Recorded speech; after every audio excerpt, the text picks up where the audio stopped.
The Way to Bliss. In 3 books.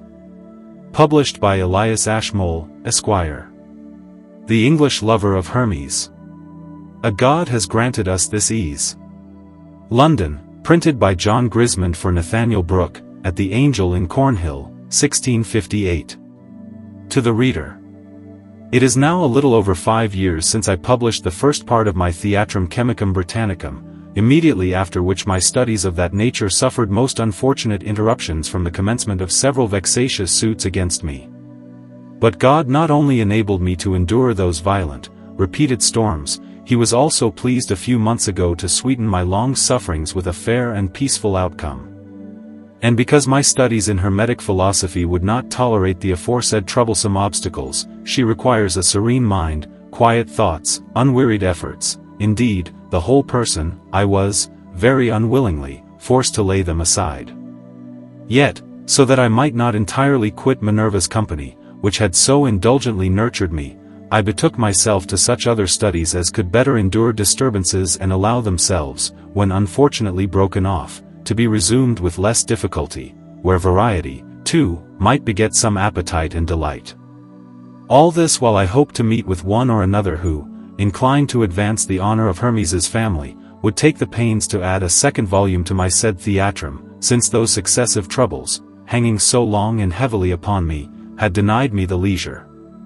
Neither were my invitations to it lacking, nor my free offer of whatever I had so painfully collected, so that my design, of letting the world see what excellent men we once had of our own nation, as famous for that kind of philosophy as for any other learning, and masters of so transcendent a secret, might be furthered.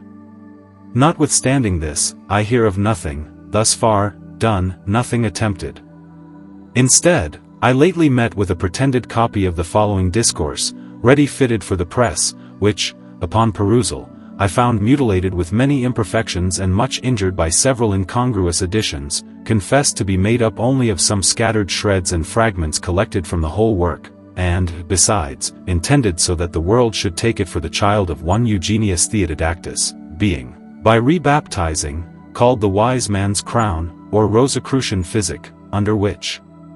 title's notice has been given of its coming abroad by other books since published.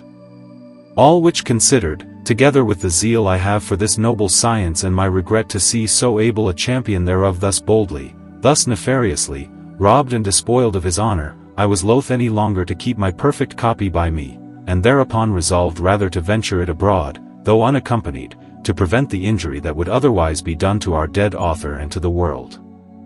I say unaccompanied, for my past and present engagements, finishing the productions of some of those hours I snatched from the intervals of my late disturbances, will not afford me time to fit it with such associates as I formerly intended should complete one of the later parts of my above-mentioned Theatrum. However, considering the nature of this piece, it will appear properly enough by itself, and will very well serve as a large preface to usher forth the remaining volumes, or anything else, that shall be published on this subject.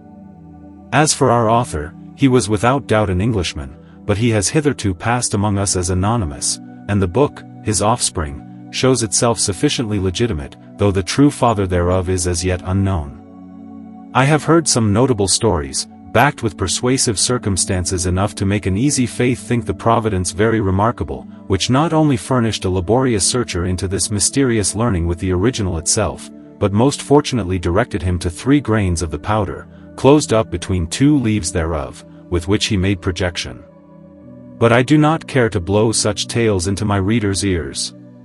Only this I can modestly aver, my copy was a transcript of that original. The work seems to have been written about the beginning of the last, or the end of the former, century.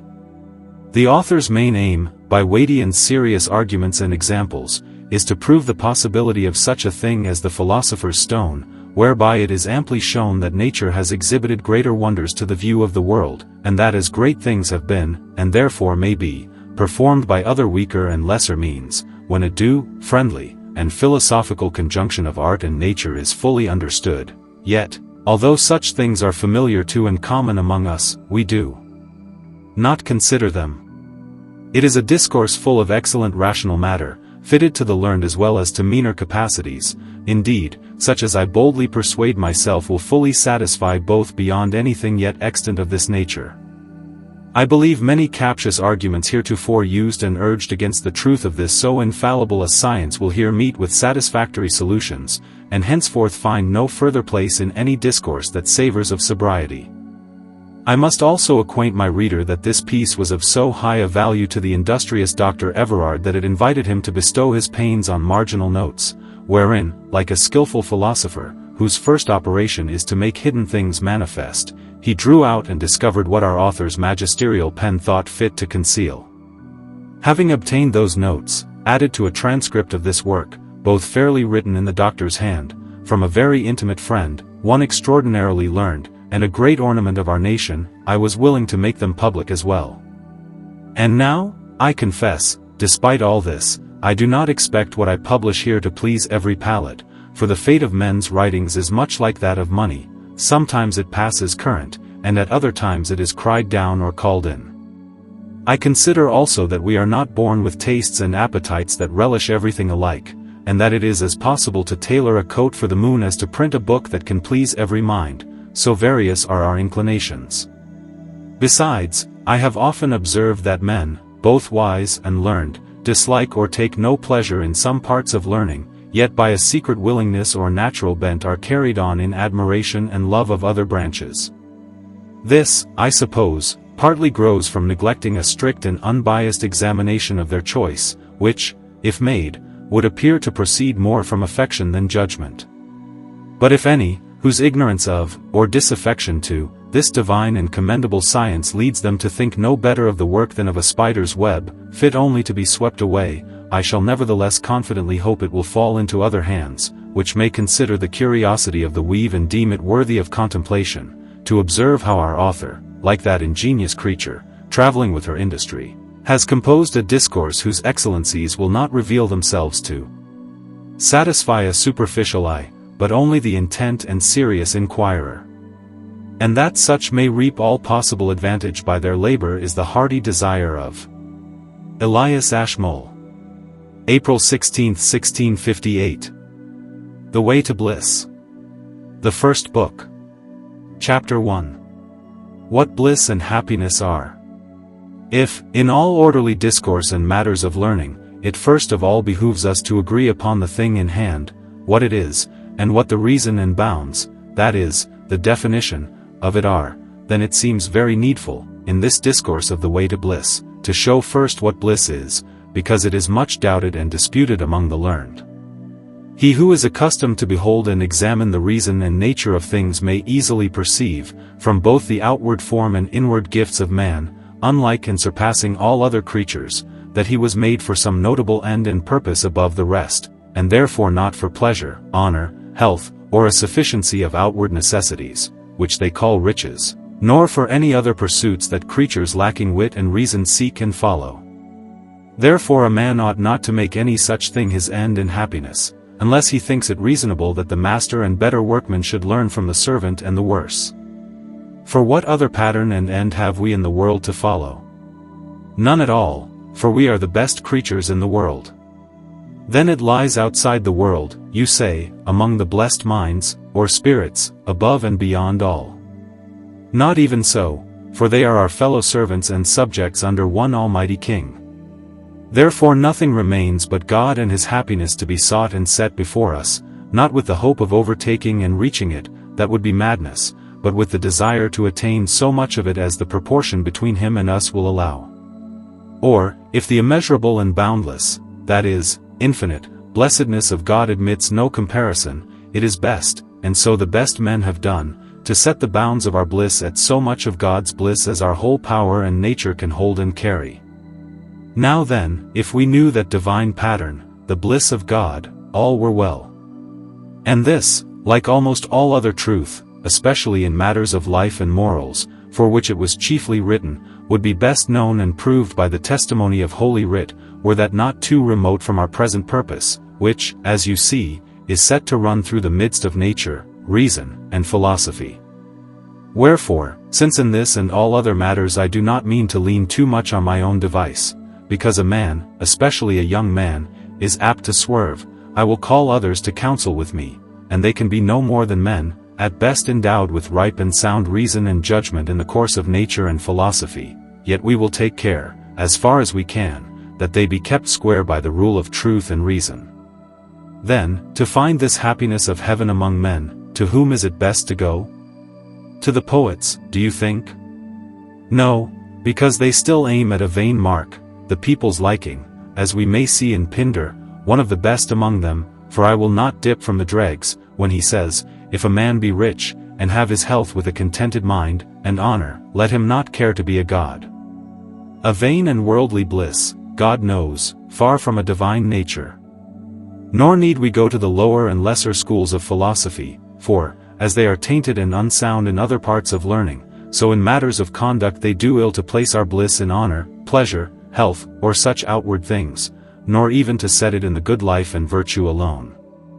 Plato and Aristotle, for their matchless understanding in natural things and their divine light in the right ordering of life and manners, have for many ages been best accepted by the best minds and followed in all things. Therefore, in this high point of morals now in hand, let us see what these men hold, and how near they come to the straight line of truth of which we spoke before.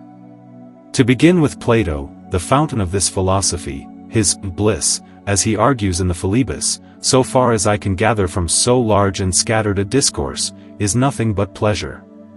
Yet this divine man does not mean, lest you marvel, with that herd of swine, though they were not the first broachers of that foul opinion, but, as Tully says, watered their gardens with other men's springs, to set open all the gates of the senses and let in whatever comes, rather, only through a few narrow loops to admit pure delight, without grief interlaced, namely, delight in colors, harmony, and certain sense, in health, wisdom, and virtue.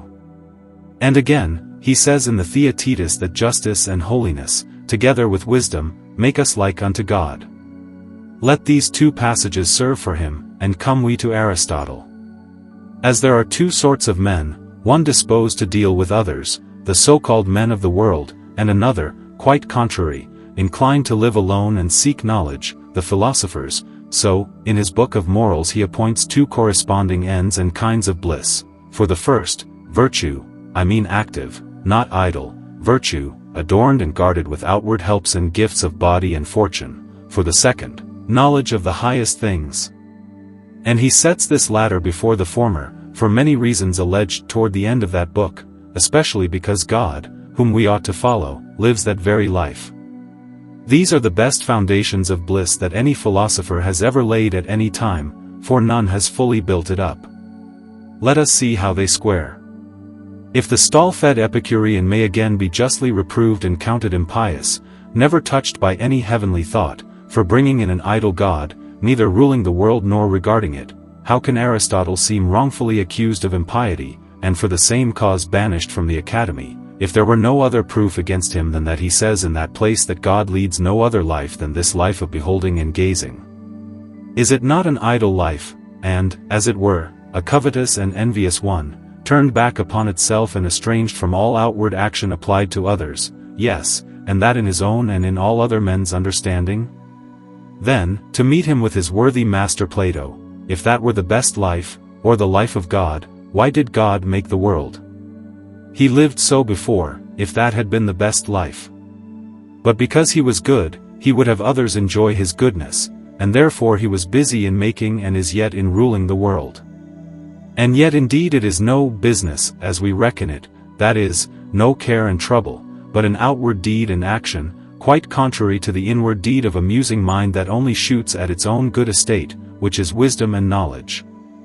But if he deny all this, as likely he will, for, to increase the heap of error, he grants no beginning, then what greater evidence can there be than his own writings, one crossing another as directly as may be? For in his 7th book of state he comes back and says that every man has so much bliss as he has wisdom and virtue, even by the witness of God himself, who is therefore happy, and not because of outward goods. What could be spoken more divinely, and more contrary to that former foul and godless opinion? Indeed, see the force of truth, he yields again, according to his heavenly master, that, to forestall the place from the worst sort, good men ought to take office upon them and manage affairs of state, yes, and further, if they refuse, which, if they be wise, they will, says Zeno, they may rightly be compelled. Then, if his wise man has virtue in possession, as no doubt he has, he must, as we see by his own confession, use it. And the same reason holds of God himself in this great city of the world.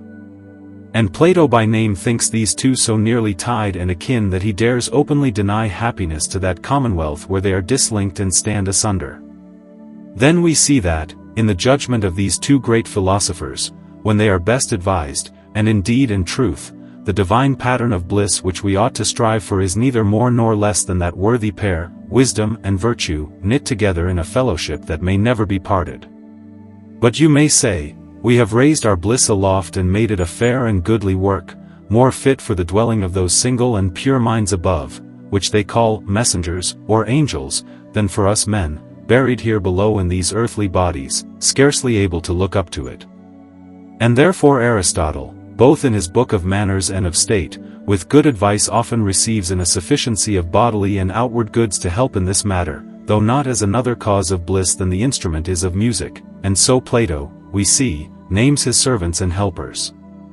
Indeed, I grant that this full and high pitch of happiness, I mean the measure set above, is free and easy to free and lively spirits, but to us it is impossible without other outward means and helps, which nevertheless shall not be counted as any part of the frame of bliss, needful to make up the whole, but rather as loose, hang by steps and stairs leading up to it.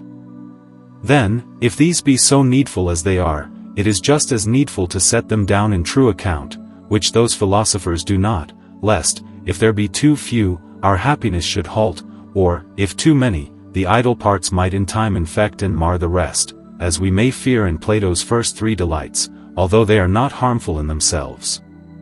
In short, the just sum is this. To obtain as much happiness as our nature can take and hold, the body must first be willing and obedient, and then a store of outward necessaries must be at hand and ready. These everyone knows. But for the body, it is obedient when it is long-lived, healthful, young, clear, and temperate. When all these helps flock together, we may be happy if we will. If any are lacking, we shall never do what we can, as we shall hear hereafter.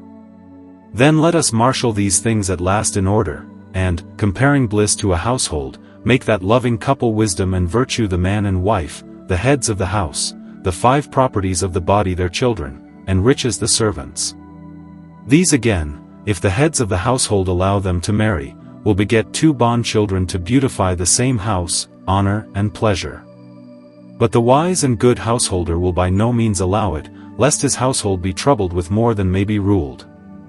And although true and rightful honor and pleasure will of necessity follow, yet he will not regard them, but be minded toward them as those grave men were toward Helen, and will often use their saying, although they are such charming ones, yet let them go.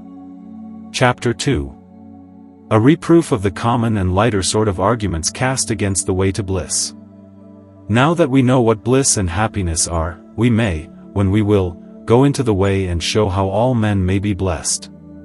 In this I am wholly bereft of help from the Greeks, men ever apter to speak and think well than to do and perform anything, though constancy and agreement in their sayings would have left bliss, as well as other good things, in the power and reach of all men. I must fly for aid into Egypt, a people surpassing all other nations so far that it is better and nearer to God to work and do great wondrous things than merely to behold and look upon them. For it is handed down in ancient and true record that one Hermes, a king and lawgiver of that country, a man of rare and divine gifts and knowledge, above all that ever were, found a medicine able to bring all men to that bliss aforesaid, and left it in writing to his people, and that it was after him for a long time closely practiced and used by the wiser sort, until at last it crept abroad and stole into Arabia, when she flourished in arms and learning, and there got the name which it now commonly keeps, the philosopher's stone.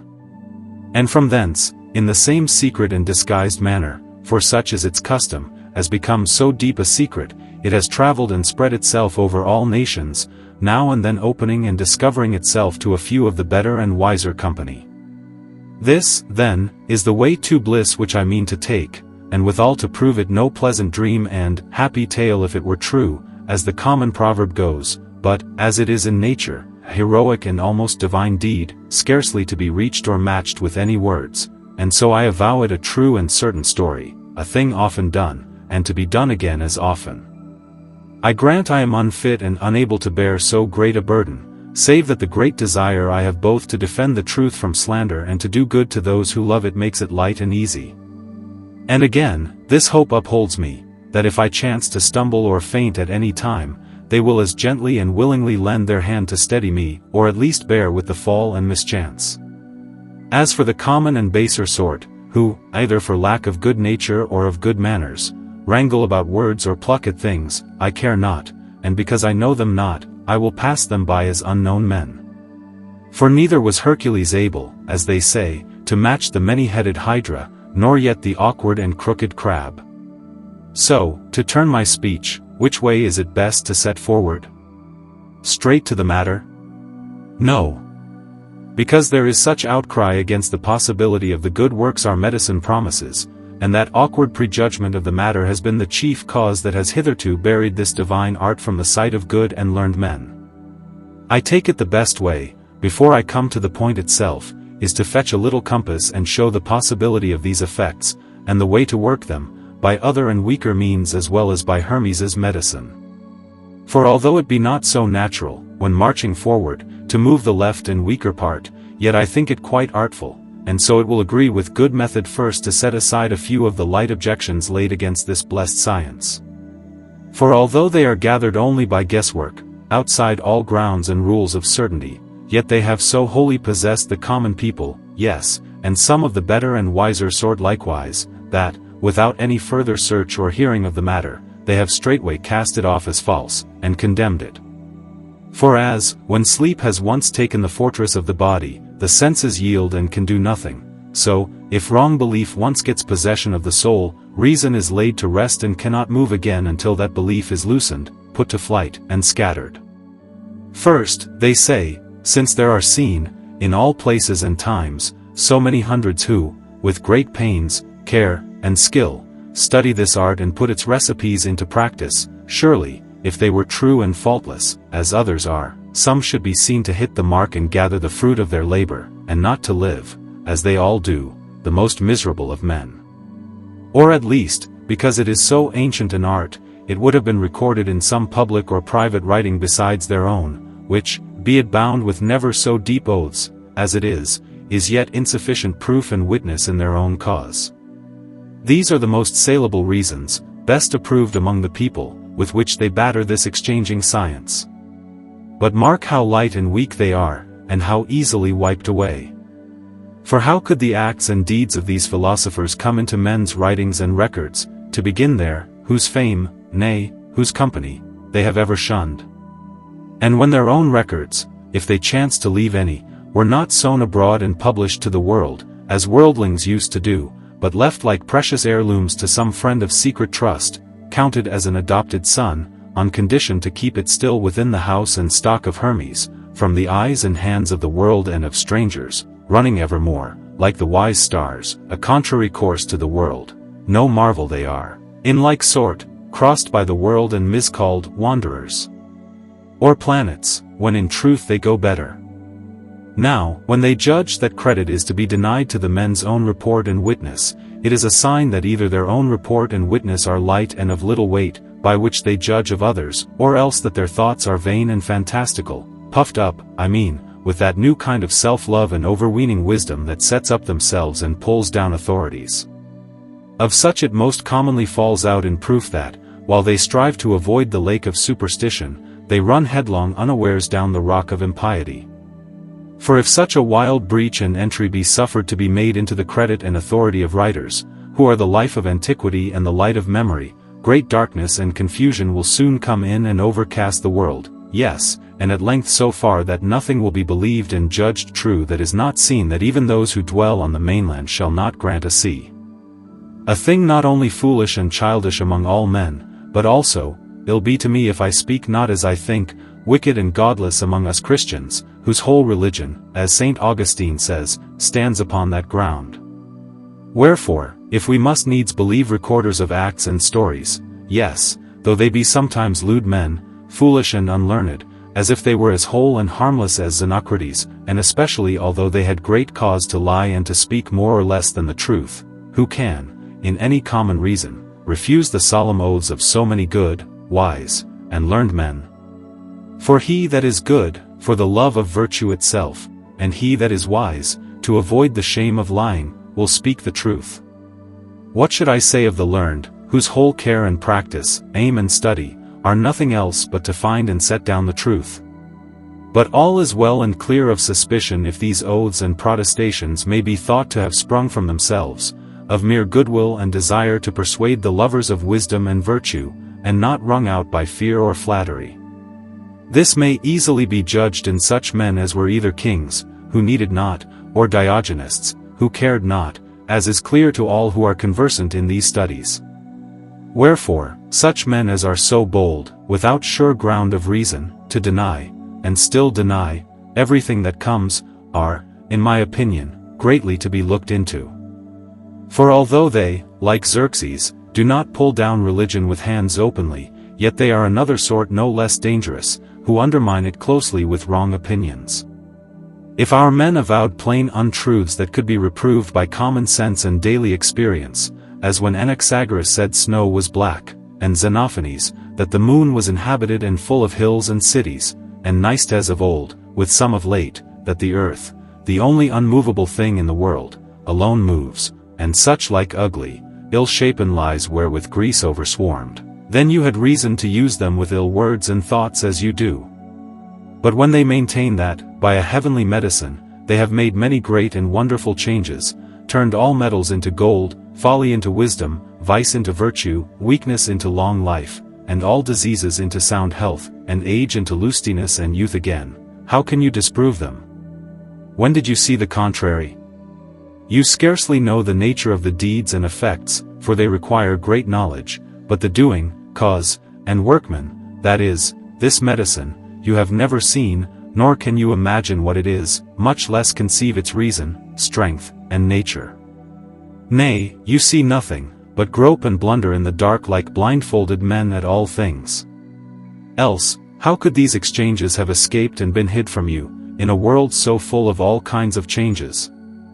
I mean, you see great and admirable things, albeit you do not take them so, because you see them often, but you do not throughly see them, that is, you do not perceive their nature, cause, and reason, and that makes you so childish as to believe nothing unseen, and to count all things wonders which are not common among you. Much like that harmless and simple people, lately discovered, who made miracles and wonders of many matters that in other countries are common and ordinary, insomuch that, to take one for all, they could not conceive how two men, far apart, could certify one another by letter, unless a spirit were wrapped up in the paper to make report and tell the news. But if you and they could, by the edge of wit, once cut into the depth and nature of the great and marvelous works of kind and skill that are common and daily among you, then, and not before, you would be ready and easy, by comparison, to receive almost anything unseen and brought to you by report. Let me wake your wits a little. You see daily, but not thoroughly, how the moon, by drawing the ocean after her, makes its ebb and flow.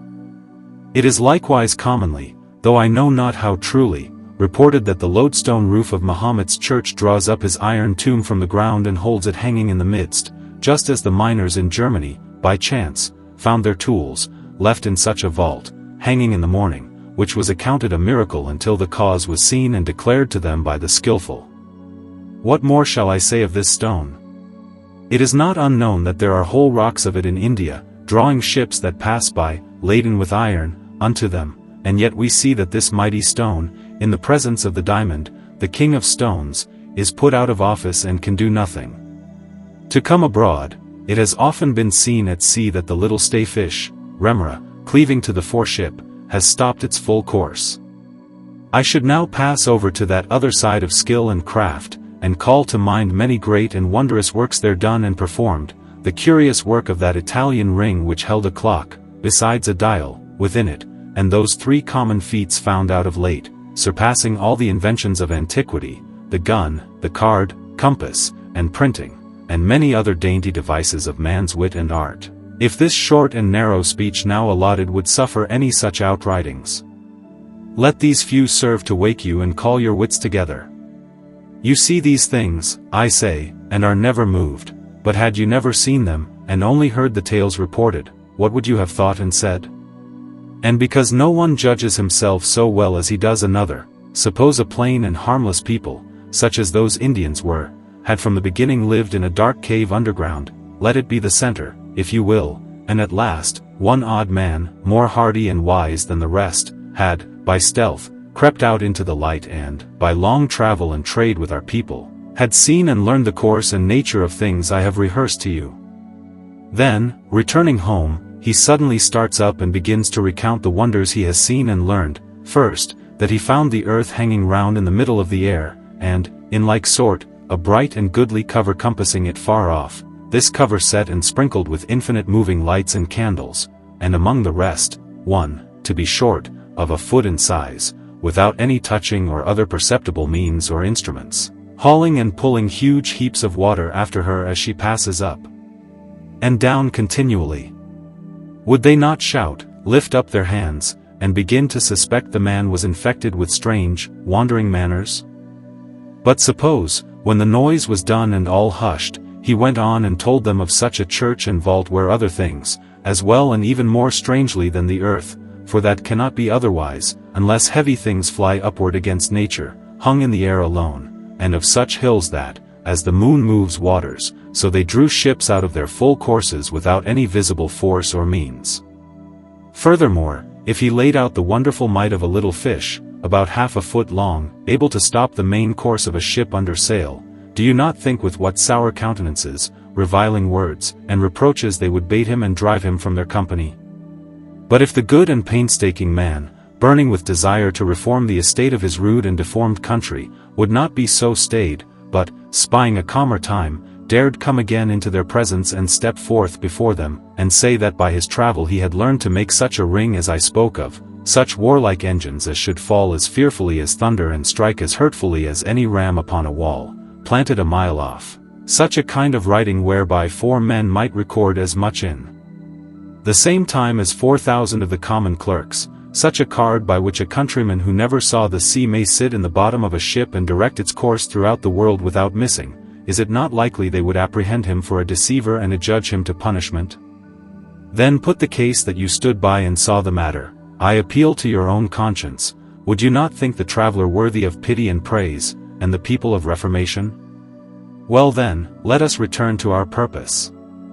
There is a nation of wise men dwelling in a soil as much more blessed than yours, as yours is than theirs, that is, as they abide underground and you upon the face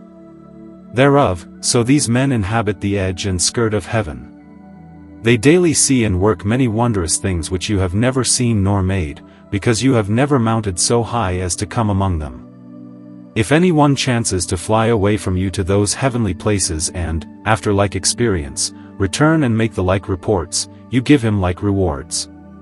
Compare the rest, I say no more. But if God would give you leave and power to ascend to those high places, I mean to those heavenly thoughts and studies, you might quickly, by viewing deep causes and divine secrets, and by comparing one with another, not only believe the blessed art, but also learn and perform the same. But they will not be rid so, and follow as fast again another way, namely, that whereas so many have been, and are daily seen, to wear out their lives in alchemy, and to find nothing that is good, rather, for the most part, the contrary, untimely and unnatural death, sickness, and age instead of long life, health, and youth, always smoke for gold, and folly for wisdom, and, very nearly as often, bad and lewd conditions for good and honest natures, for by boiling themselves long in such deceitful stuff, as though burned in the pot's bottom, they commonly carry ever after an unsavory smack of it. It is a plain sign, they say, that the trade is vain, false, and deceitful. This is the third charge they give us. Let us see how to bear and withstand it. The most wise and great philosophers, though they knew God had made all mankind for that happy life aforesaid, and that it was at first enjoyed, else it had been made in vain, and though they knew that by corruption of ill custom, by his secret appointment, our kind is grown out of kind, and therefore may be restored, because that swerving is a misleading and no intent of nature, which foresight moved them to seek the remedy, Yet they thought it unlawful and directly against the will of God that all should be restored. For he seemed of purpose to have sown good and bad, and great store of both together, in such sort as we see them, lest, if all were alike and in one state of happiness, the great variety of business and stirring, and so the society and commonwealth among men, should be quite taken away. Just as, if the 4 first striving seeds, whereof all things are made in spring, were all alike and each a friend to the other, all would be still and quiet, without succession, change, and variety in the world, and so there would be no world. For when God set his mind on building the world, he meant to make a goodly and beautiful work, meet for the power, wisdom, and pleasure of such a builder, and therefore a stirring and changeable work, because no might or skill is shown, nor delight taken, in one ever same, unmoving thing. But light footing, for speed, is ever best on such a ground. Let us away. Wherefore, by example, and, as it were, by the secret breath and motion of God, after our men had found this restorative and used it for a time, and meant to leave it, as becomes good men, to posterity, they took this counsel, to lay it up safe in a strong castle, wherein all the broad gates and common, easy entries should be fast shut and barred, leaving only one little and secret back door open, fenced before with a winding maze, so that the best sort, by wit, pains, and providence, might come into the appointed bliss, the rest standing back, forsaken. Their maze and plot is this: first they hide themselves in low and untrodden places, that they may be free from the power of princes and the eyes of the wicked world. And then they wrote their books in such a wary and well-fenced style, I mean, overcast with dark and sullen shadows, and with sly pretenses of likenesses and riddles drawn from the midst of deep knowledge and secret learning, that it is impossible for any but the wise and well-disposed to approach or come near the matter.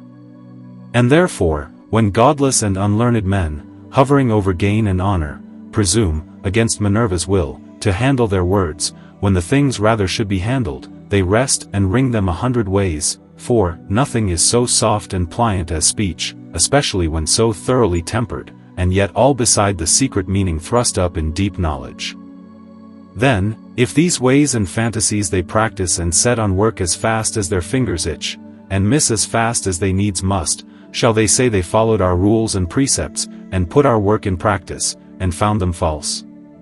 That were as if a cunning archer and huntsman had delivered dark rules of shooting and hunting to his countrymen, and these had by chance fallen into the hands of another wild and untaught nation, which, simply misled by mistaking his drift and meaning, had made them plows to shoot in, and gored their oxen to the game, and then, missing their purpose, cried out and blamed the arts of shooting and hunting, and sought to blow envy upon the man that taught them. Would not a wise man judge, hold, and deem both these and them, and all other busybodies that sow mine and dig in other men's dealings, to be sent back to their own trade and business, wherefore they were made and fashioned, and to let the rest alone for the right owners? And as for those of Hermes's house, do not think they claim, sue, and recover their own in open court, as others use, that were, in such a wicked world, a way to lose land, life, and altogether quickly, but in that secret sort which falls not within the compass of your reproof. Neither would I have you press so hard, or be so insistent, on the next reason, that although our men had cause to hide their works and practice, yet they would have shown the fruit and effect thereof, advancing themselves, as others do, to honor and pleasure, and not have lived like the refuse of the world in such mean plight and wretchedness. For that is the lightest of all, though it seems the greatest. If I cared to rifle the rolls of ancient records, I could easily find and show you that, although most, on purpose, lived in this harmless and safe estate, as I told you, yet some again were kings and men of great place and dignity, and that, I think, by remainder and not by purchase. But I like not this kind of reasoning. Let those who thirst go to the fountain, and let us remember that in the household of bliss, riches are but servants, not masters and rulers, because they are for the most part unruly and ambitious, and for that cause they have no liberty granted them, but are enjoined to serve their betters humbly and to look no further. So then, if our men were happy, or at least lovers of happiness, their riches ought to be employed in their own service, that is, to purchase and win wisdom and virtue, and not sent out to wait upon, I know not what, strangers, honor and pleasure, which, as they are strangers, yes, and dangerous strangers, lying open, as all high things do, to the blast of envy, so most commonly they will not be ruled, no more than those who get them, and then, rebelling against them who are their lords and rulers, they overthrow a happy estate.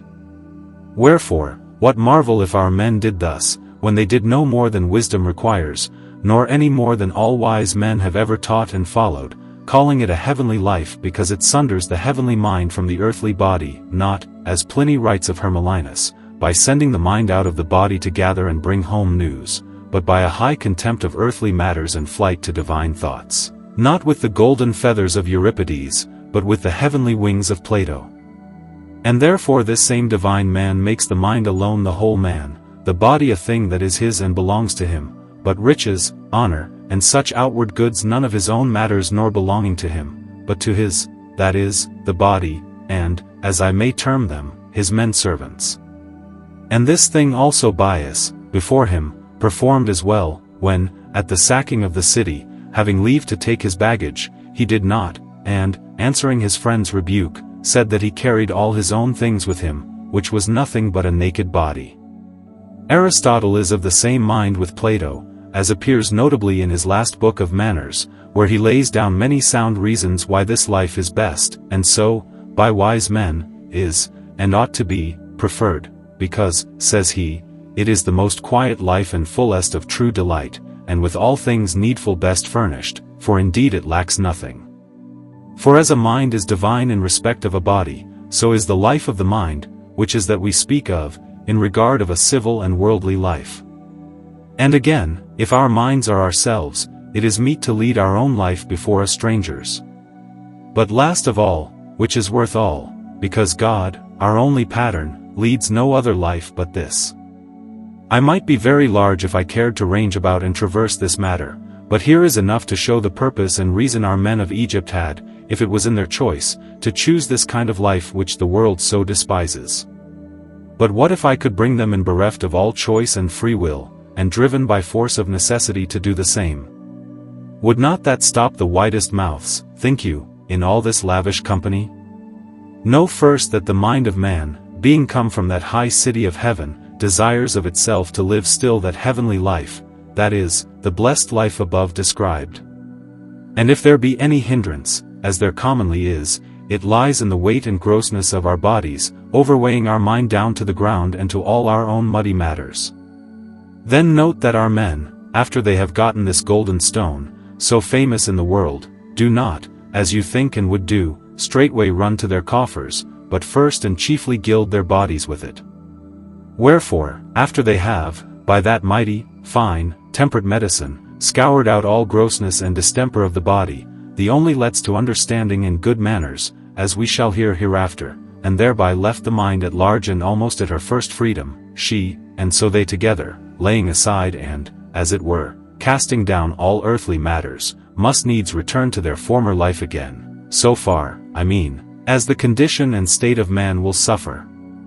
And so, though your own dark and dusky eyesight be quickly taken with every foul and vain worldly beauty, you must not judge these heavenly men thereby, but think the most sharp and clear eyesight of their understanding is easily able to see the blemish and avoid the bait of common love.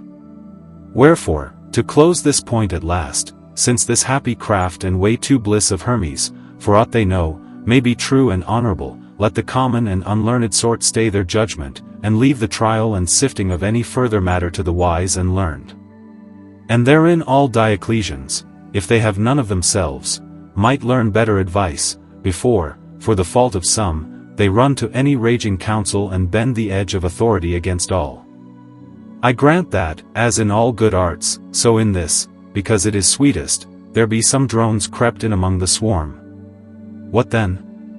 As they are of another kind and never begotten by Hermes or any of his sons, so there is no reason they should slander the name and house of Hermes, but bear the burden of their own fault.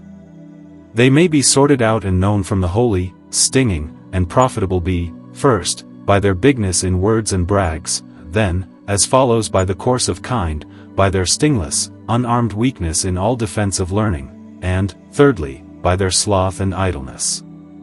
For although they never cease stirring, yet as Seneca says, operos nihil agunt, they busy themselves doing nothing, because all they do is to no purpose, all is fruitless and unprofitable. But Diocletian lacked this discerning wisdom, and rashly ran upon all and burned the books, much like that part of Lycurgus, who, for the drunkenness of the people, cut down the vines. Had it not been better to bring the springs of water nearer, and, as Plato says, to bridle that mad god with the sober? Even so the emperor, with better advice, might have tempered the heat of alchemy with the cooling card of discretion, and made it an art lawful for a small number only, and to be practiced with like charge, counsel worthy a wise prince, neither to let the hope of so great a treasure go for a small loss, nor yet, upon uncertain hope, be it never so great, to lose a certain great thing, namely, the life and goods of his subjects, well and orderly bestowed. The Second Book. Chapter 1. Of Long Life. After we have met with the common arguments by which the unlearned are used to deface this goodly science, we must go forward and encounter the learned, who, because the great deeds and effects that are promised, namely, to make all men long-lived, healthful, young, rich, wise, and virtuous, are above any skill of theirs, or of their ancestors the Greeks, rate both the work impossible, and the workman vain, false, and guileful. I must, I say, prove, according to my appointed task, that these great acts and deeds may be done and performed by other, weaker means than Hermes' medicine. And this I must do with the more pains and diligence, because, this way and entry once made in their hearts, the great and marvelous truth of this famous stone may the more easily come in and take possession. But, in such variety of hard and slippery matter, where is it best to set out? Which way first to take? Is it not meet that the means and helps unto bliss should first be cleared, before we come to bliss itself? And among them to give long life the foremost place, if not for its worth, yet for its use and necessity, seeing it is needful in all commonwealths and private persons first to seek to live, before to live well, though that unto this end. Then let us see what long life is, and how all men may reach unto it. But why make we such haste? We had need to be slow and advised in so great a matter, and, before we venture on so long a way and so many days' journey, to see that we are well provided and furnished of all things. In which I hope, if I have not of my own, or, after the thrifty manner, when I am well stored myself, yet I borrow to prevent lending, although I take upon trust so much as shall serve this turn, it shall be no stain to my credit, but rather judged a safe and wary way to cut off occasion of robbery both at home and abroad, especially if I take it up from such men as are most famous and best beloved. These should be my friends of Egypt and Arabia, though we have their secret help now and then, who are indeed best able and nearest to me, if they were so well known and beloved in the world. But because they are not, I will fly to the other side, to Greece, and to the most renowned there, and best liked, Hippocrates, Plato, and Aristotle, whom I doubt not to find very free and willing in this matter. Let us then awake our old studies out of sleep and hasten to them. What need many words? After greeting, and the matter opened, they make me this answer jointly together. God, because he was good, did not grieve to have others enjoy his goodness, that is, to be, and to be well. Meaning to make a world, though Aristotle withdraw his hand herein, full of all kinds of everlasting and changeable things, he first made all, and blended them in one whole confused mass and lumped together, borne up by its own weight, bending round upon itself. Then, seeing it lay still, and that naught could beget or work upon itself, he sorted out and sundered away, round about, a fine and lively part, which they call heaven, for the male, mover, and workman, leaving the rest, as gross and dead, fit for the female, to receive the working and fashioning, which we term the four beginnings, or elements, earth, water, air, and fire. And from this springs the love we see grow between them, and the great desire to be joined again and coupled together. Then, that there might be no multitude and confusion of workmen and efficient causes, but all flow from one head, as he is one, he drew all force of working and virtue of begetting into one narrow round compass, which we call the sun, and from thence he sent out, spread, and bestowed it all about the world, both above and below, which, meeting together again, made one general light, heat, nature, life, and soul of the world, the cause of all things. And because it became the might, wisdom, and pleasure of such a builder to make and rule the infinite variety of changes here below, and not ever one self-same thing, he commanded that one light in many should run its eternal and endless race to and fro, this way and that, so that, by their variable presence, absence, and meeting, they might fitly work the continual change of fleeting creatures. This soul, which Plato calls the ever-moving mover, stands quite contrary to Aristotle's kappa nu eta tau omicron nu kappa iota nu omicron nu, which he himself construes an unmoved mover, so that we may marvel how Tully could translate it so as to make it all one with Plato, unless Lucian's gallows misled him, as is found in some copies. That it might be an eternal mover, it is, in nature and being, a most subtle and small beam or spark of heavenly fire, in property and quality, by its cleanness, lightness, and fineness, hot, and, for its moistness withal, temperate, as appears to him that bends his mind upon it. If you doubt its moistness, think, nothing is made without mingling, which is done by drawing in and breaking small together the whole stuff, whereas a dry heat draws out and scatters the fine from the gross, and thereby wastes and narrows all things, making nothing. For example, dung hatches an egg and quickens anything apt to receive life, when warm ashes will never do it. What need we more? Imagine a heavenly flame by a good burning water, which, flaming upon your hand or a dry cloth, heats them both gently, without hurt or perishing. And yet this sunny beam is not moist of itself, before it is tempered with the moisture of the moon, his wife, to make it apt for generation. Hence Hermes calls the sun and moon the father and mother of all things. Now, the stuff and female, to be fit to suffer working, must first be open, that is, soft and moist, and then neither one thing, nor yet many like things, lest, in either case, they should stand still the same, and not, when stirred by the workman, rise and strive, and bruise and break one another fitly by continual change, until they come at last to a consent, rest, and stay. And that, upon small occasion, the same consent might jar again and come to change, the wished end and purpose of the work, God at first cast in the known four fighting enemies. Yet, in the soft and open stuff, there are but two of them, earth and water, in one mixture, seen and extant at the beginning, before the painstaking soul draws and works out the rest, fire out of earth, and out of water that breath-like and windy thing called air. So that if there were much earth, little water, and great heat to mingle them, fire will show itself and bear the sway. If but small heat upon the same measure of earth and water, earth will rule the rest. If, on the other side, upon small store of earth and much water, there be but a small heat of working, the thing will prove raw and waterish. If, upon the same quantity, a stronger heat, there arises an airy, which is termed a fat and oily body. Wherefore, when the soul comes down upon the stuff, clothed with a fine windy coat of the cleanest air, next unto heaven, called ether, without the brokerage of which mean, the two extremes and unacquainted strangers would never bargain and agree together, by its moist, mild heat it moves and alters it very diversely, making many sorts and kinds of things, differing according to the strength of the one and the obedience of the other. And so, because, in that first separation of the fine and male part, the stuff was thoroughly tossed and mingled, and the heat of heaven thereby, like a hot summer after a wet spring, very fierce and eager, the two causes serving very fitly, all whites, man and all, were made alike, without any seed sown, other than by the great seedsman of heaven, upon the common stuff of earth and water. As is still seen in the common tillage yet used in those lame and imperfect whites which some call startups, sprung out of themselves.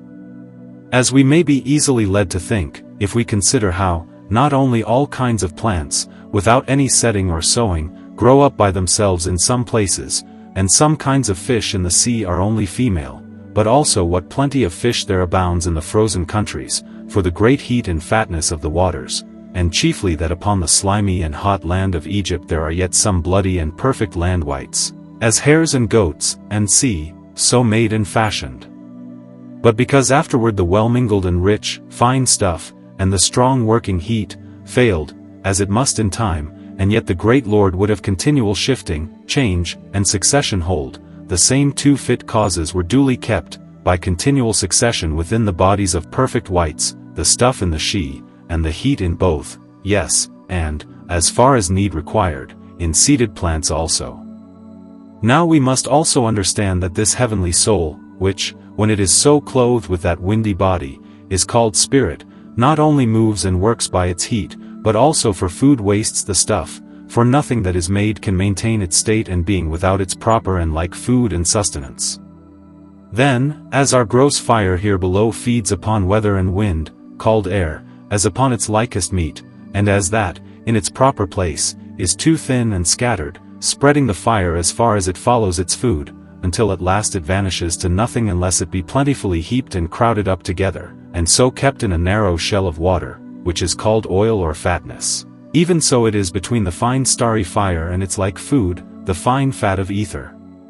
For that cause, besides the divine purpose said above, it comes down post-haste into these quarters to find and dress itself store of meat, as its tarrying shows, for as soon as its food is spent, it flies away as fast, and leaves its house at 6 or 7 uncared for.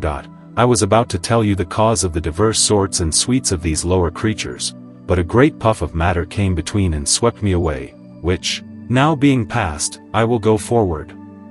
Then, if the suffering stuff be gross, foul, and tough, and the making heat very small and easy, as it is within and under the ground, things are made which they call metals, or, better, by the Arabic word, minerals, little broken, altered, or changed, but the gross beginnings, earth and water, earth especially, still rule, and the life and soul, as it were in a dark dungeon, fast shut up and chained, is not able to stir or show itself at all.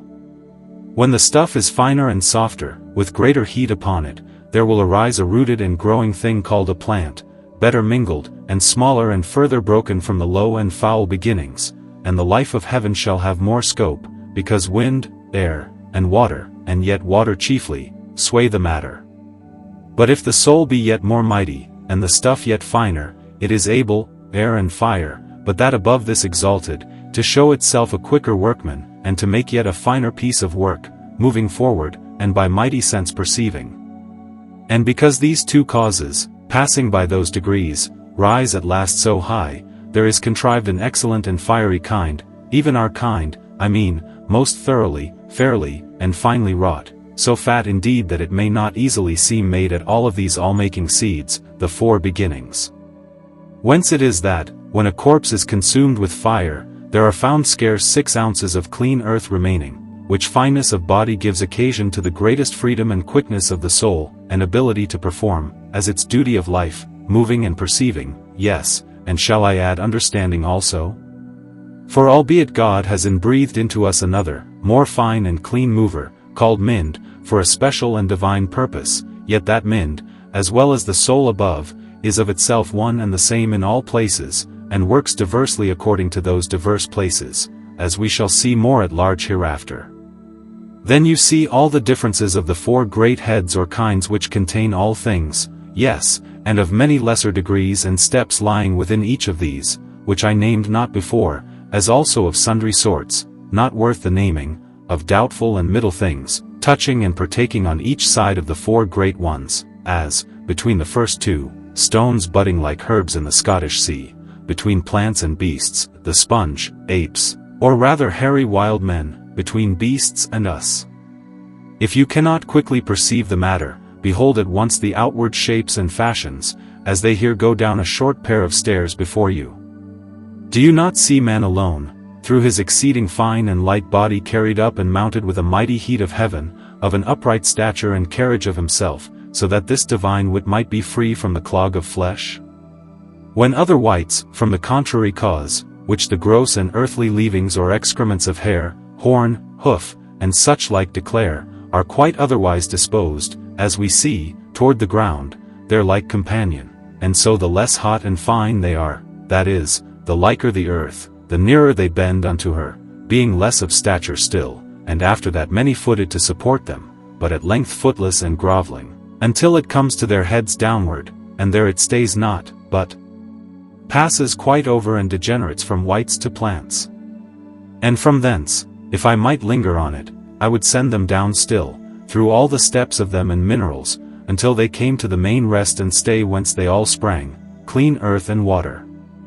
But I think it high time now to take my leave of these philosophers, and to set forward, as soon as I have packed up my stuff round together, especially the best and most precious things.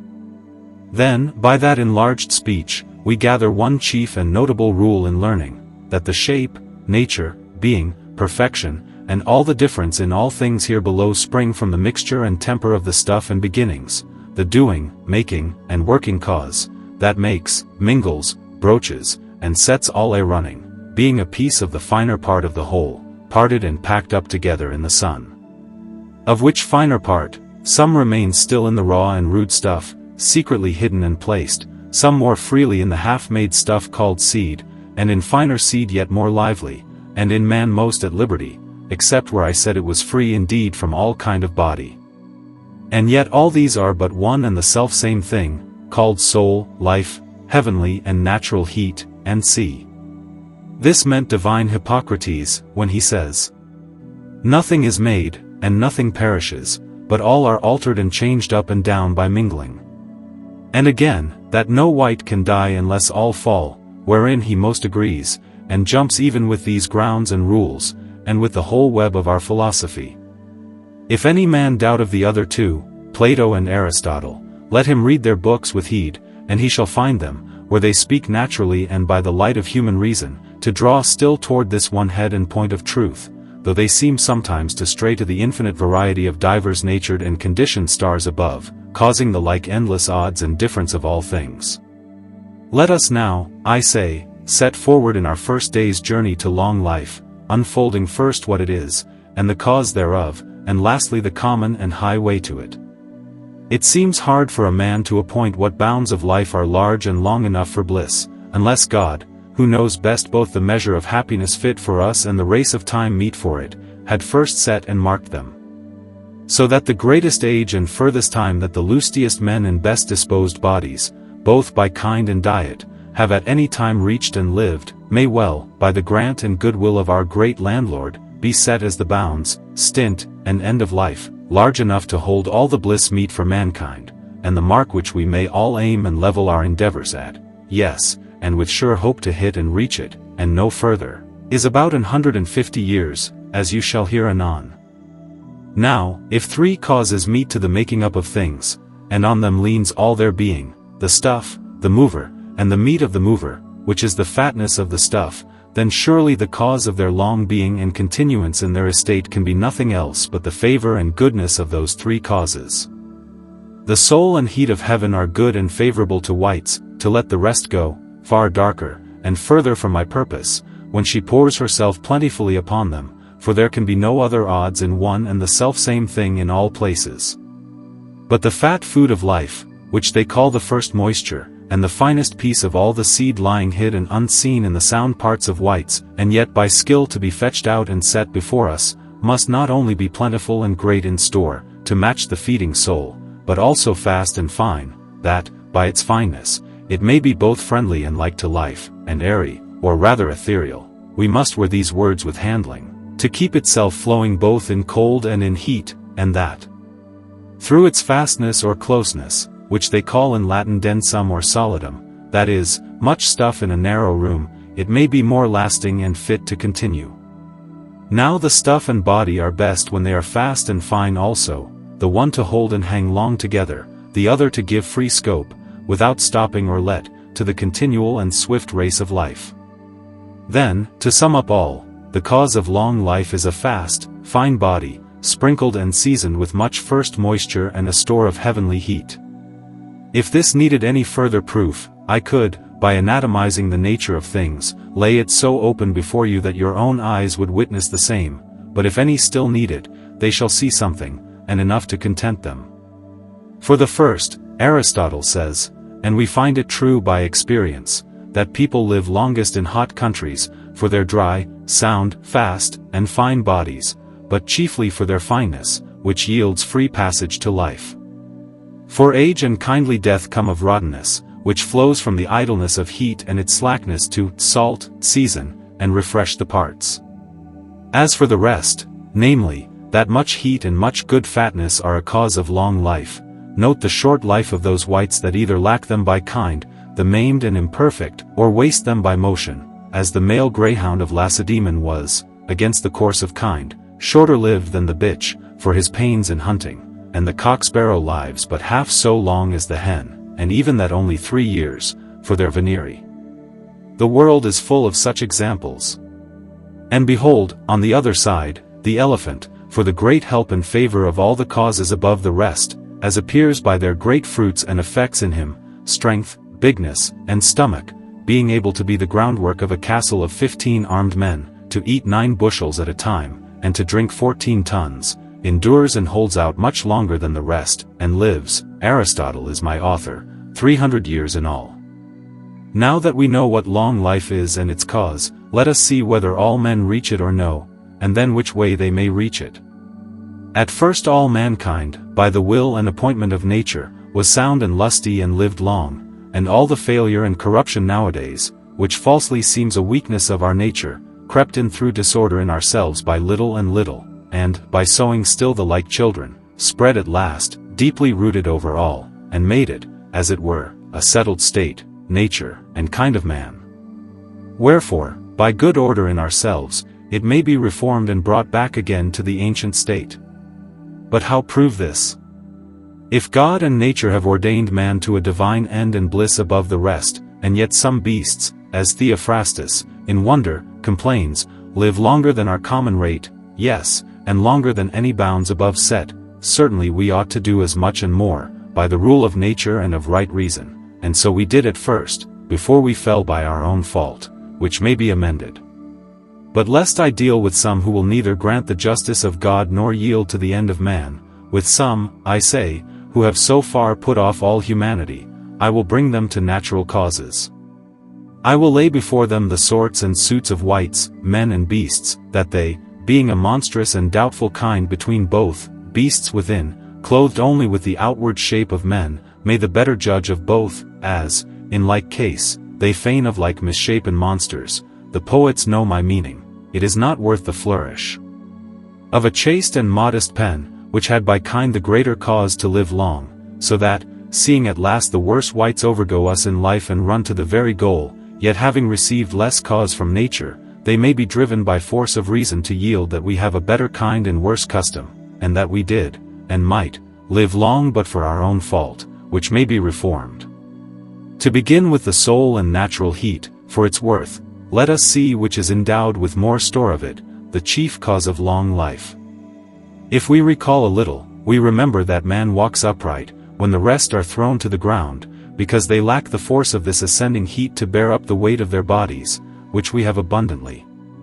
But if we leave the outward shape and look within, we find, by the great foresight of nature, that all wights which are hot and full of blood have, against the root and spring thereof, to cool and temper the same, a contrary in place and property set, the brain, I mean, some more, some less, still according to the behoof and request of the heart, insomuch that those who have no blood and little heat within them, as not needing any cooler, have no brain at all.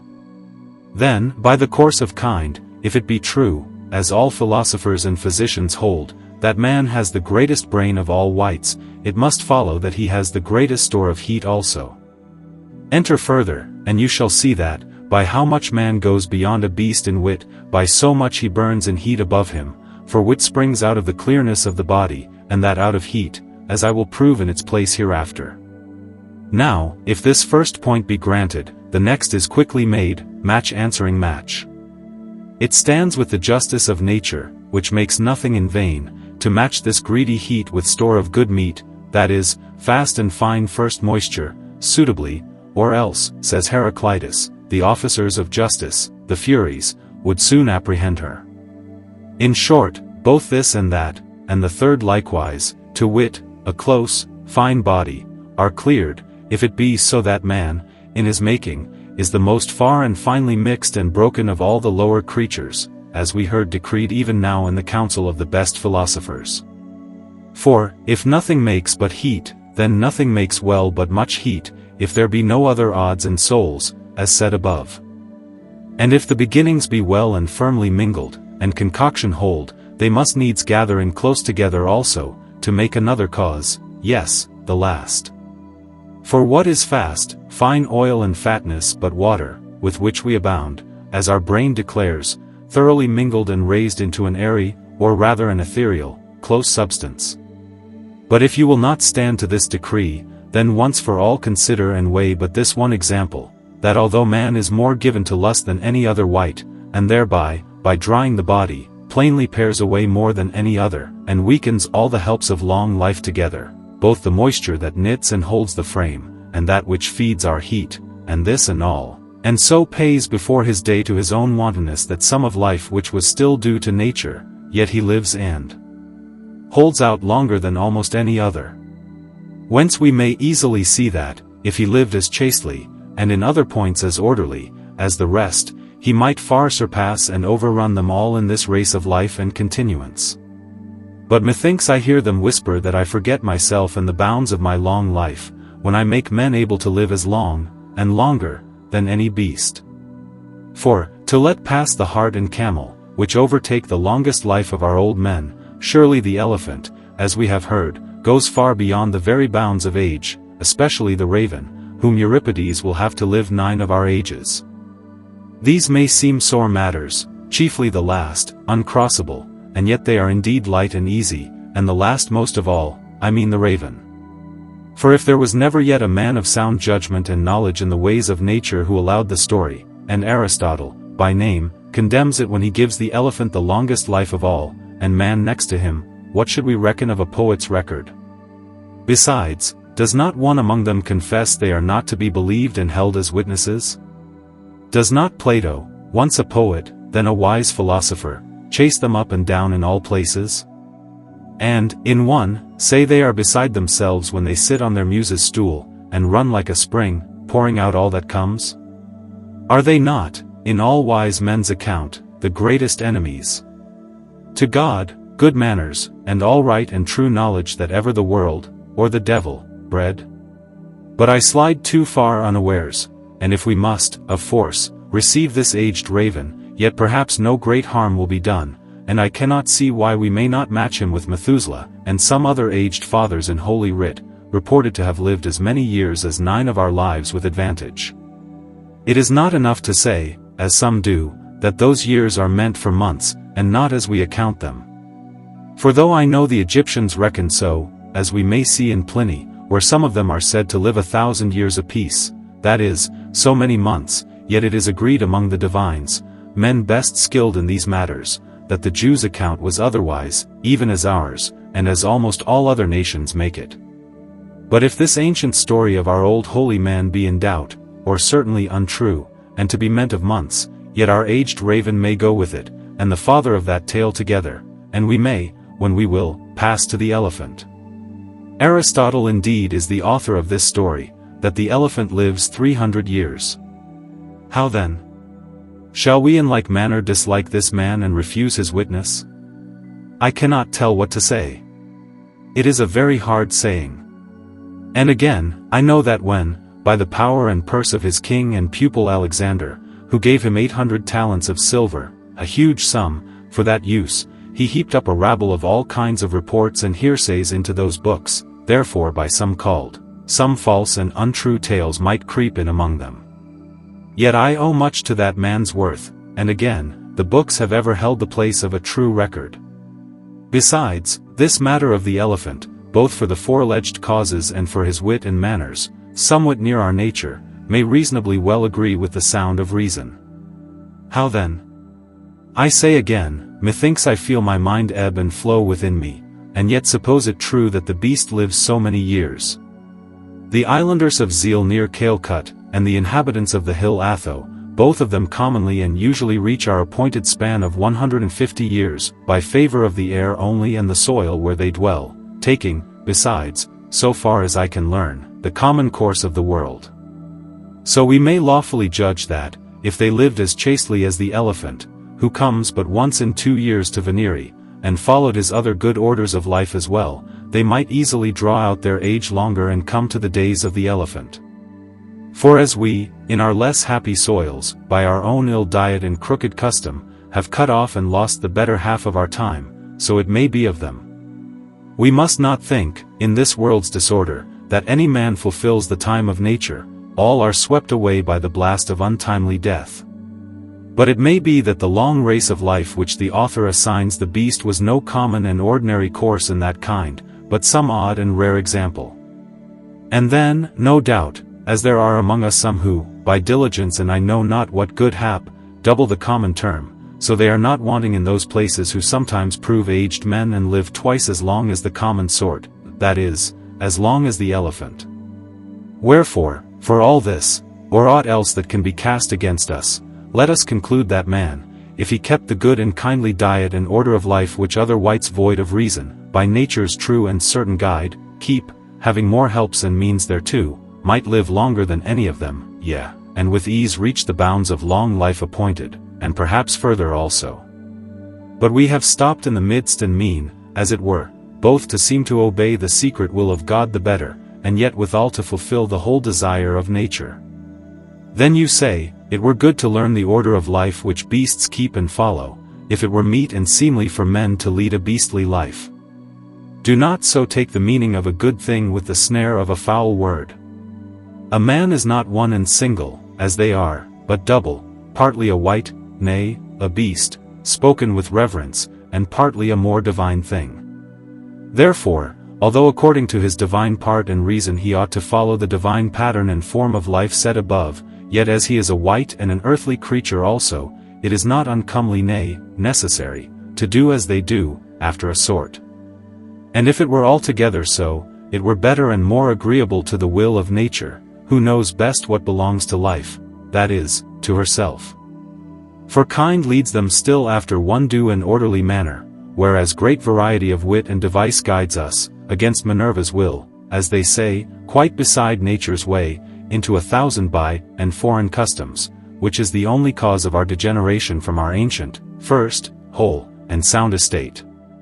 Wherefore, if a company of picked and lusty men and women would agree to live together in some wild, open, clear, and sweet air, scattered like a country village, and not like a close, smothered city, which one thing alone prevents 1,000 diseases and deaths, and to lie together to the right end of nature, that is, for children, and not for pleasure's sake, for this was made a spur to the right purpose, and in as seldom and due a course as the better sort of beasts, the ready way to preserve life and forestall diseases, but especially to get good children, and to bring up their children in labor and hardship, mingled with much mirth and sleep together, no small helps to long life and health, as the dietitians themselves confess and know, then, for meat and diet, wherein those physicians offend and fail greatly if they would consent to take no physic save in great danger by mischance, in which case the beasts do not lack their remedies, never to drink wine, the shortener of life, and, to be short, not to take any meat and drink that fire has touched, for it sunders the fine from the gross, that is, the best from the worst, which we now choose, but to use them as nature has left them and as other wights use them, if these things, I say, were duly kept and performed. I am fully persuaded that within 3 or 4 generations and offsprings it would come to pass that we should see this people prove a nation of giants, not only passing the age of beasts and the bounds of long life aforesaid, but wholly recovering and restoring all the blessings of the first estate of body.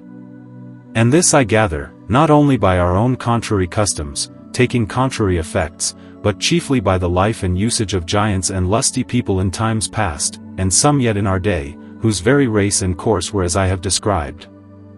And surely, as for the inhabitants of Zeal and Atbo whom I cited even now, fulfilling the term of our long life, although I am not certain of their usage and custom, and where I find the story, I know the cause is laid upon the goodliness of the soil in the first, for it is thought to be the blessed paradise, and upon the goodness of the air in the next, for the height of the hill, without all wind and rain, 2 great troubles of men's bodies. Yet I am led to think they keep the same orderly and kindly rule of life, or at least draw near unto it. For although clean air, by cleaning and quickening the spirits and searching the body, is no small help and comfort in this journey, as we shall easily see, if we mark how, among all creatures, those that live in the cleaner element live the longer, fish than worms, and land wights than these, and winged ones longer still, because the higher, the better air, insomuch that Cardan dares think that, if any dwell in ether, as Plato's heirs affirm, they live forever, yet, if ill diet went withal, it would mar as much as the other made, and greatly clog and hinder, yes, and cut short the race of their long life. I am of the same mind concerning all other odd and private persons of great age and long life recorded, as for some Italians, in Pliny's time, registered at 140 years, and such other aged men in authors. A sea of examples might be let in here, but I must be brief. Nor would I name King Arganthon, who lived 120 years and reigned 80 thereof, nor yet that old knight of our country, Sir Allington, 20 years older still, but that it is so strange in nobility, that they came as near to that kindly course of life as to the goal and end of long life. So we see at length that it is not impossible, as some say, but an ordinary and easy matter to strengthen the weak nature of mankind, to enlarge the straits of his life, and to lead him on to the ancient age and long life appointed. But I see them start and say that, like Cato in affairs of state, who used to give counsel, unwisely, though never so well, as if he had been in Plato's commonwealth and not in the dregs of Romulus, so I, in matter of diet and order of body, speak as if we lived in the former golden age, which, as the poets feign, was under Saturn, and not in the corruption of Jupiter's kingdom. And that, since the world as it now goes cannot be brought, without a kind of divine power, to raise out the old and make a new world, and that in long time, unto the first and kindly custom of life, I must, if I mean to do wisely, take men as I find them, and prove that all such weakness as is now among them may, by man's endeavor and the art of healing, be upheld and led forth to those bounds and to that end of long life aforesaid. Although I have done as much as may reasonably be required of me in this place, which was allotted to show the possibility of the matter, yet, because I judge it better by plainness of speech to do good, which is the end of my writing, than by subtle argument to carry my point, I will come to you and venture upon that point also, be it never so hard and desperate, hoping, not that fortune will favor the bold, but that God will favor the good. Then, as there are three causes of life and being, the life and soul itself, its food, the first moisture, and the frame and temper of the body that holds them both, so let us take them all in order and see how they may be preserved and kept together, beginning first with the last, because it is least and lightest. It is enacted by the law of nature that no body, mixed or single, shall or may live and preserve its state and being without two helps or stays, meat and exercise, each like its kind and of its nature. Thus, in lone and simple, i.e., single, or subtle bodies, for it is plain in the first rank, especially if they be living, as they term them, though indeed all things have life and soul, as we heard above, the hot crave fiery meat and moving exercise, moist ones, as wind and water, flowing food and exercise, cold and dry things, earthy sustenance and rest for exercise, which also is like, and preserves their state and being. But if all lone and simple things are within the compass of this law, then heaven may not be free nor exempted, and they do not speak altogether foolishly who say the stars feed upon the sea, and for that cause, by good advice of nature, the ocean is rightly placed under the course and walk of the sun. For although the water be yet so far off and unlike them, yet their power and strength are such that they are able, by their labor, easily to refine it and turn it first into air, and then into ether, a weaker like thing and their proper food. That this is so, the hungry souls, which are but imps slipped off the heavenly body, make plain to us here below, for we see them still unwilling to tarry and unable to live among us without meat, as they betray themselves by the plain expense and waste of the first moisture. Nay, take this one away and, if you will mark well, all lies on the ground. Then there is an old coil and fighting here below for meat and exercise, that is, for life and being, which makes the cause of all action and doing, rest and change, and of all things. Every one runs easily and gladly to his like, and if his strength be never so little greater, he subdues, digests, and turns him into his own nature and is strengthened by him. But if he miss his like food at hand, and be much stronger, he dares encounter and is able to quell unlike things also, as I said of the stars, the mightiest things, giving might to all things, in the world. But if the unlikes and contraries be of equal power and matches, then neither devours and consumes the other, but both are marred, dulled, and weakened, which they call consent, temper, and mixture. For example, fire, extremely hot and somewhat dry withal, and water, very cold and somewhat wet, meeting together in even powers and proportions, are both impaired, but neither lost nor destroyed. But if this water, by the heat of heaven, be taken in hand and turned into an airy and fat substance, though there are now two moistures set against the drought of fire, yet, because the heat of weather in heaven abounds, it is become partly like to fire, and friendly, or at least his weaker foe, yielding itself for food to it and increasing its strength and nature. But if, on the other side, air, to its exceeding moisture, matching the drought of fire, get some strength of watery coldness, as appears in a thick and foggy weather, it is easily able to overcome the fire and eat it up.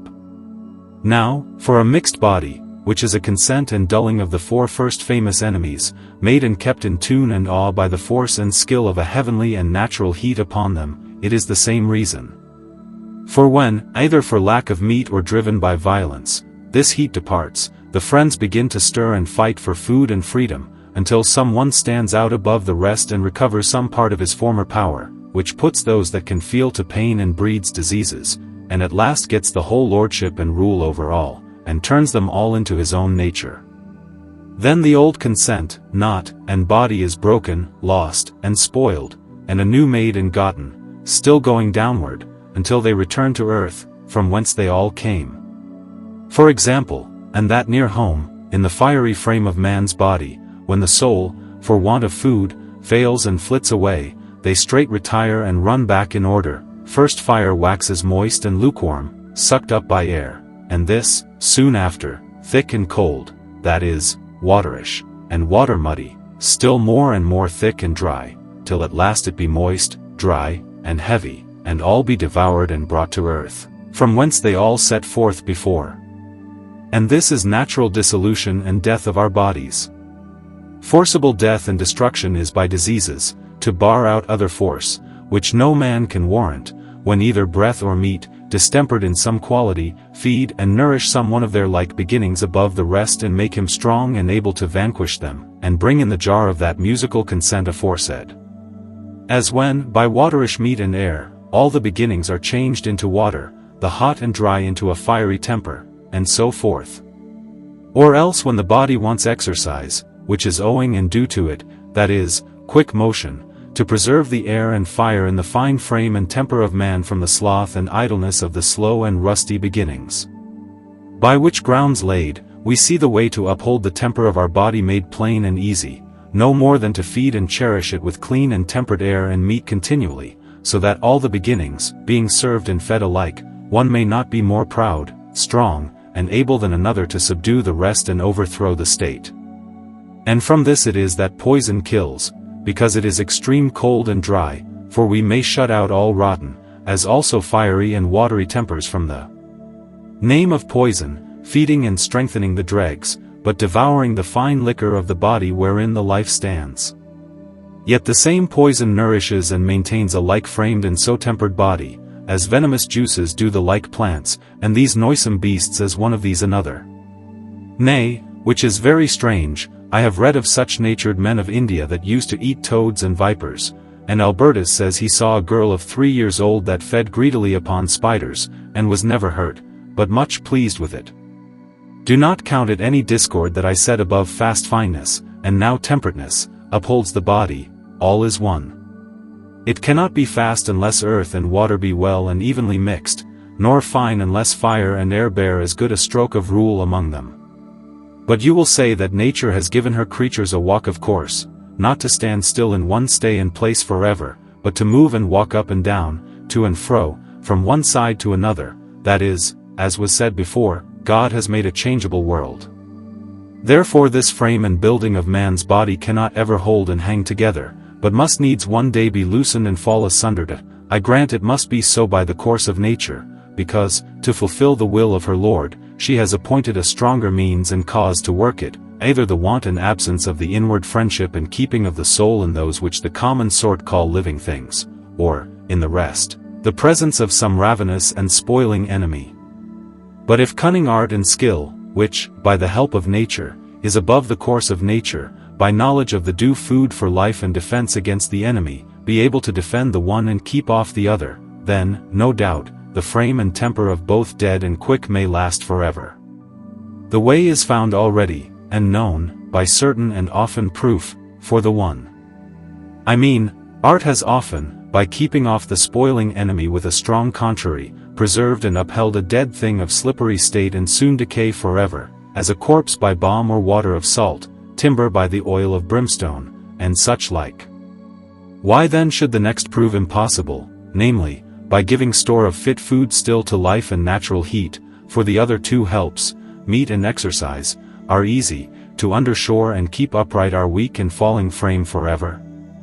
The Greeks hold that our natural heat and life, because it feeds upon and washes the most fine and unseen oil, called first moisture, daily, which no food of air or meat is fit and fine enough to repair, must needs faint and fail therewith, and cannot be restored. Let us see what may be said to this, yes, and bend all our force unto it, for this is all. The soul and life, and natural heat of things, is often and rightly compared to that other gross and fierce, hot and dry body called fire.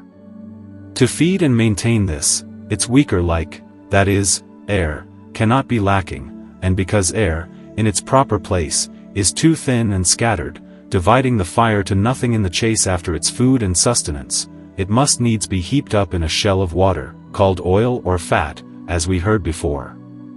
In that fight and battle, if much heat and oil meet together, the work is great and busy, and there arises a smoke as the leavings of the meat, and the fire follows as far as the smoke has any fatness, which makes a flame. Although the nature of fire is, so long as it has food enough, to crave no great exercise, and it will last well in a close place, as under ashes, and see, yet a flame, being more than fire, a hot smoke or breath besides, desires open and clean air, both to receive the thick refuse, which else would choke it, and for its weaker like food, that it be not starved. These two are enough, besides a little motion for its exercise.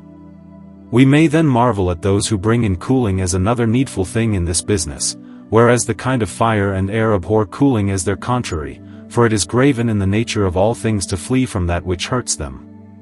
Now, in like manner to the point, if the fire of life and natural heat be not great, a little fine oil and first moisture will serve to feed it, and from that slack working, small store of refuse breath and smoke arises, so that there is no need of fresh and open air to cleanse and feed it. This appears in those whites that are able to live in their places without help of wind, breath, and air, the little segmented vermin, in Latin insecta, anywhere, and fish in the water, nay, sometimes in the sound earth, and toads in close rocks, as Agricola, and flies in the fiercest miner's fire, as Aristotle reports. But when that heat, on the other side, is great and lively like a flame, as in the hotter fish and others, no white can lack fresh air and fine breath, both by its cleanness to purge, and by its weaker likeness to nourish the ethereal smoke and spirit that carries it. Now this, no more than a flame, needs cooling to preserve its being, but rather a tempering into a kind of hidden proportion, fit for wit and weighty perceiving, which, as I said before, the brain, and not the air, performs. That ether is stronger than air and able to consume it is plain in reason, by its warmth and moistness, surpassing air in its own nature. Yet gross and thick air, being bent toward enmity and contrariety with it, will stand in combat against it and overcome it. Hence it is that, in deep mine pits and caves underground, where the air is thick, corrupt, and unkind for want of flow, no white nor light can draw breath and live, unless, by cunning device, the way be found to move and nourish the same air and make it kindly. Then, to draw near the matter, if the stars feed on ether, and ether upon clean and spotless air as the weaker like, and our soul and life is of a starry kind, even a slip and spark thereof, as aforesaid, then it follows that, to feed our ether, the carrier of our soul, good air, which is all around us, will serve the turn. But to nourish life and heat itself, ether itself must be the food, this body so high and far past our reach, unless this spark of heavenly fire were able, like the whole body and spring above, by its power over our meats, to turn water first into breath, and this into ether. But it is not, it can go no further than air, and to make a common oil and fatness fit to nourish an elemental, as they term it, but not a heavenly fire. Where then, say you, shall our life find food and sustenance fit to bear it up and maintain its being? In that fine oil and unseen first fat and moisture? And do you call that ethereal? How can that which was once seed, and before that blood, and first of all a plant, become a body so fine, clean, and ethereal, especially when one weak star, a soft fire of heaven, is not able to make so fine a work so far and highly sundered, merry. This is the secret and depth of all, and because the Greeks never sounded it, I do not marvel if the means to preserve life escaped them. But let us shut out envy, and help them in this helpless matter, yes, though we are driven to open things that have long lain hid, covered with great darkness. When our life in the lusting parts is, by the bellows of thought, stirred up and moved to work, it sends forth out of every part the hot natural spirits and breath of begetting, clothed with the shell of seed, cut out from the dewy part of our meat, ready to be turned into our body, or at least, already and now newly turned, and not from the refuse and leavings of it, as some say, where I could show it, if time allowed to be the best juice in all the body.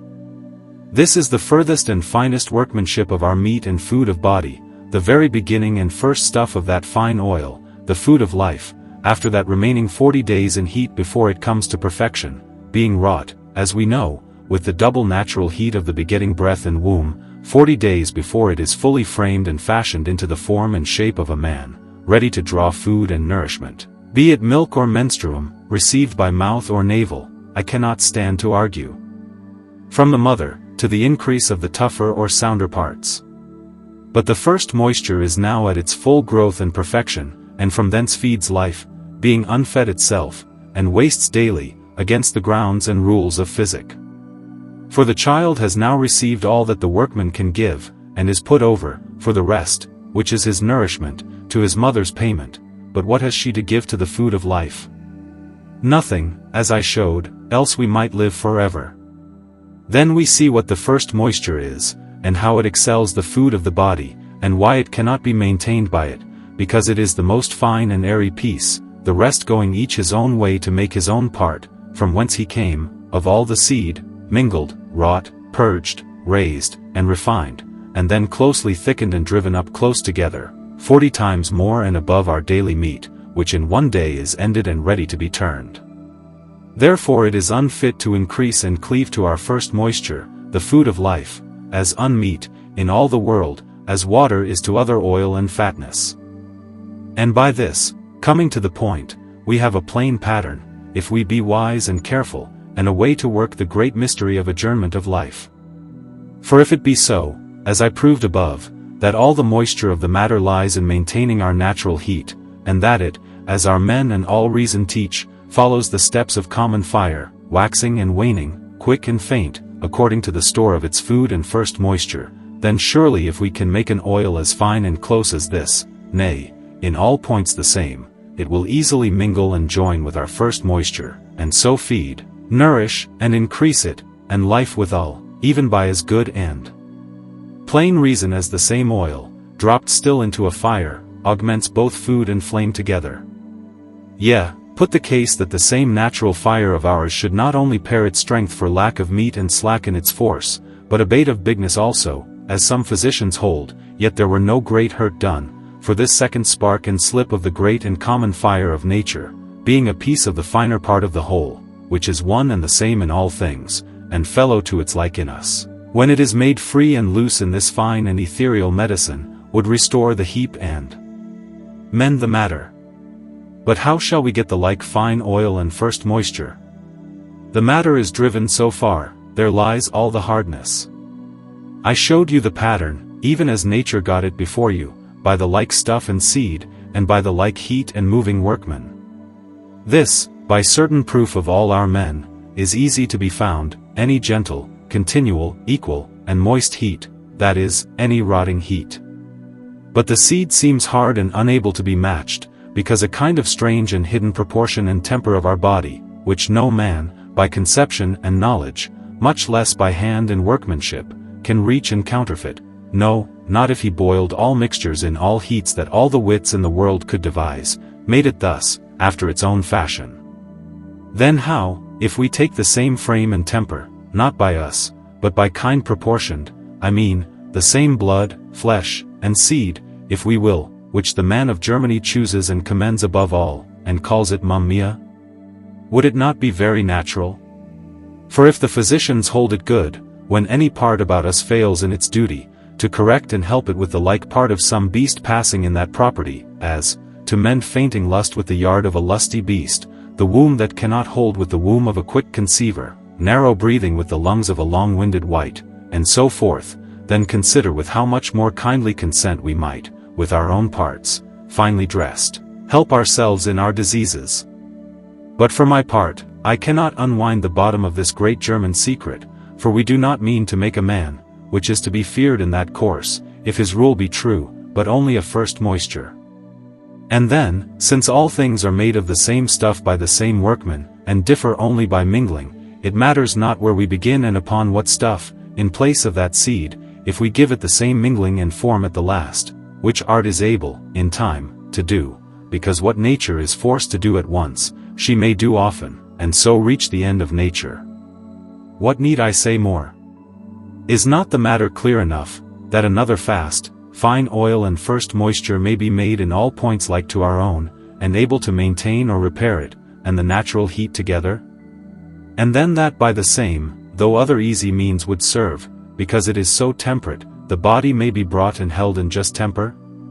And so, by reason that all the causes meet and flock together, that life may be preserved, I dare not say forever, for fear of the stroke of destiny, which God has made and will have kept, but to that term and those bounds above set, and beyond them also, if any man has ever gone beyond them.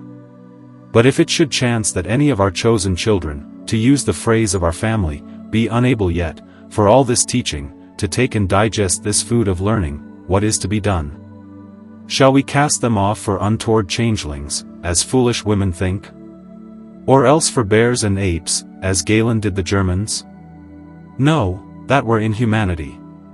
Rather let us nourish them still, easily and gently, hoping they will one day prove men, and give it out to them, that all the most wise and skillful men in the world, I mean, all the hosts of Hermetists, have, from age to age, ever held, but under veils and shadows, somewhat covertly, and taught for certain, that such a first fine oil whereof I spoke, and which they call a fifth nature, heaven, or, by a more fit name, ether, is able alone to hold together the brittle state of man very long above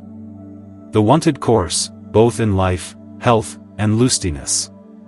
Nay, for fear there be yet some suspicion left of their authorities, I will go further. As many of the other side of Greece as had travelled in these matters and seen something, though not with eyes, but in mind, I think, confess the same, as, besides those perhaps I know not, Fernelius in part, and altogether Ficinus and Cardan, two as subtle and learned men as any time of late has brought forth, do openly declare in their writings. But if this soft and easy kind of delivery will not yet serve the turn, and they must feed their eye as well as their belly, as the proverb goes, then let them tell me, by what diligence did Plato so order himself and school his body, to use his own words, that he could cause nature to end his days at his pleasure? And, by departing upon the same day 81 years after his birth, fulfill of purpose 9 times 9, the most perfect number? Might he not have had some such medicine?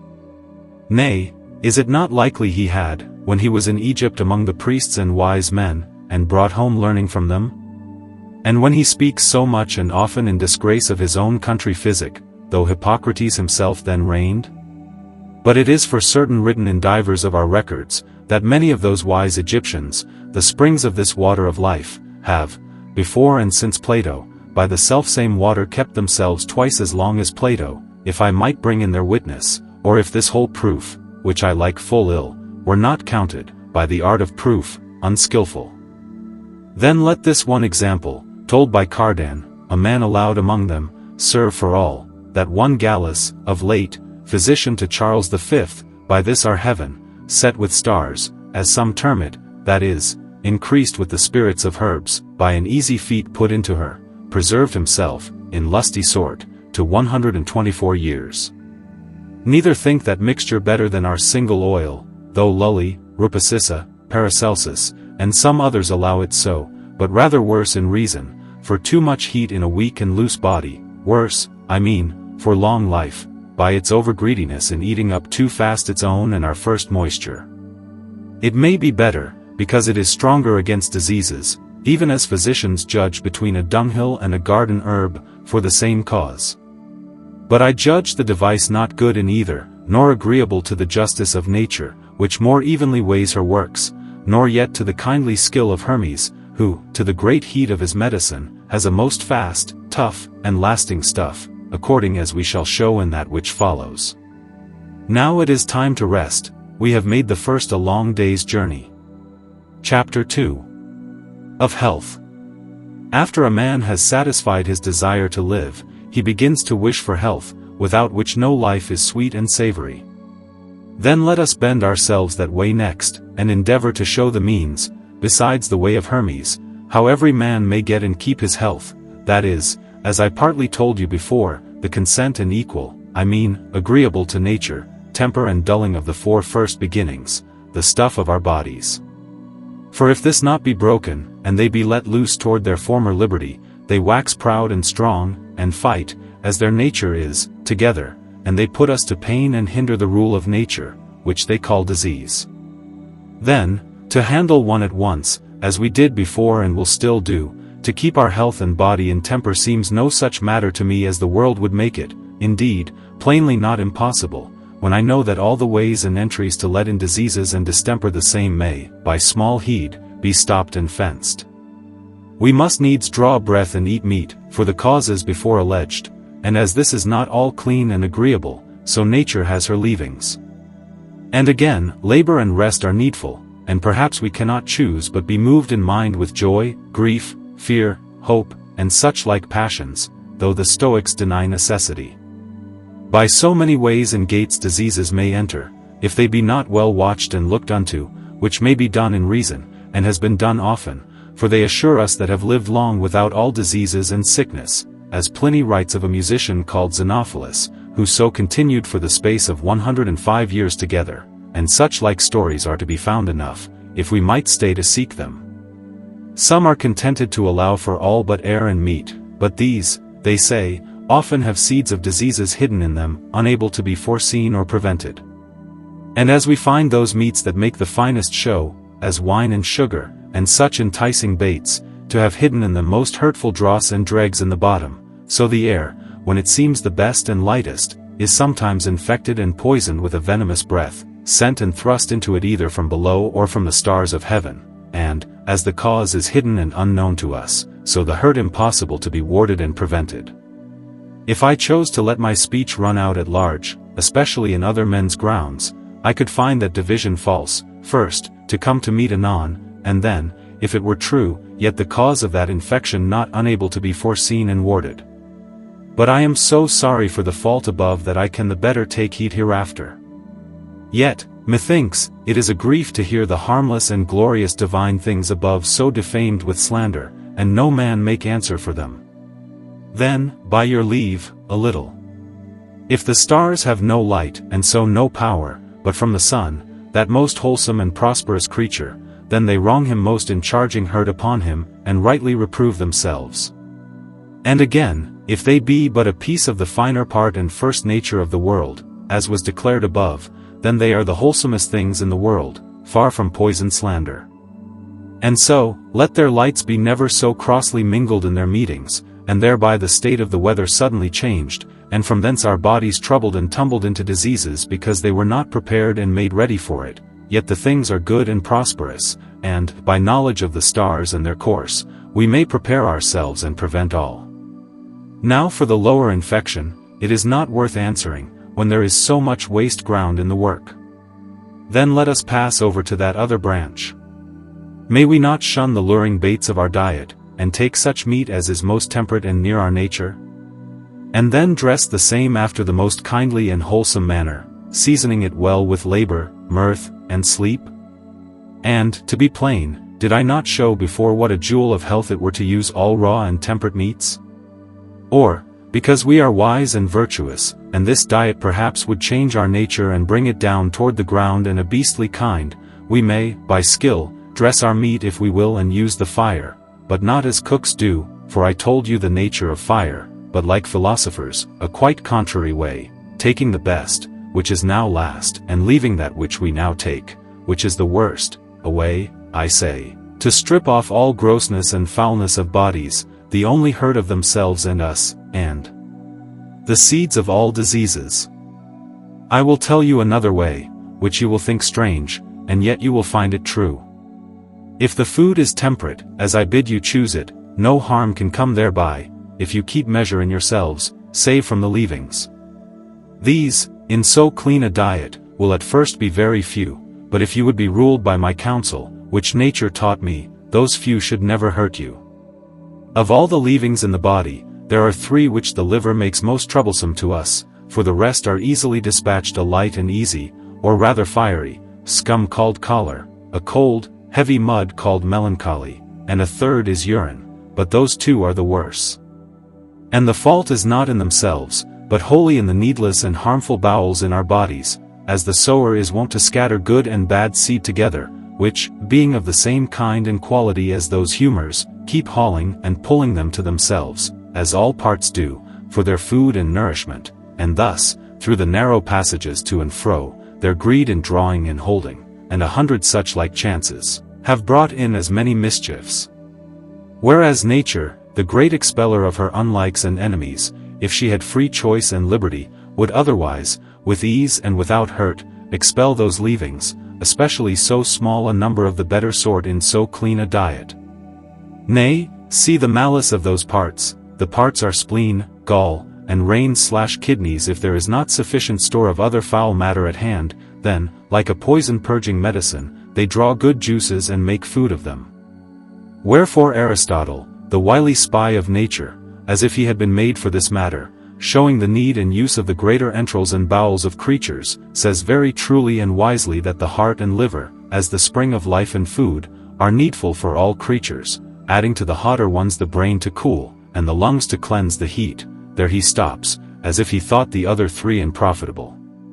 Nay, for one of them, in the same book, I think, telling the stories of the hart and camel, and giving the reason why they are both so swift, healthful, long-lived, and such other good properties above the rest, he plainly vouches the want of the fiery, scummy gall as a great enemy to them. As for the spleen, that muddy bowel, that it may be left out as needless in the bodies of the better creatures, the meadows of Candy, Crete, near to Cartina, declare, for by a strange and hidden virtue, they deprive the beasts that graze upon them of it.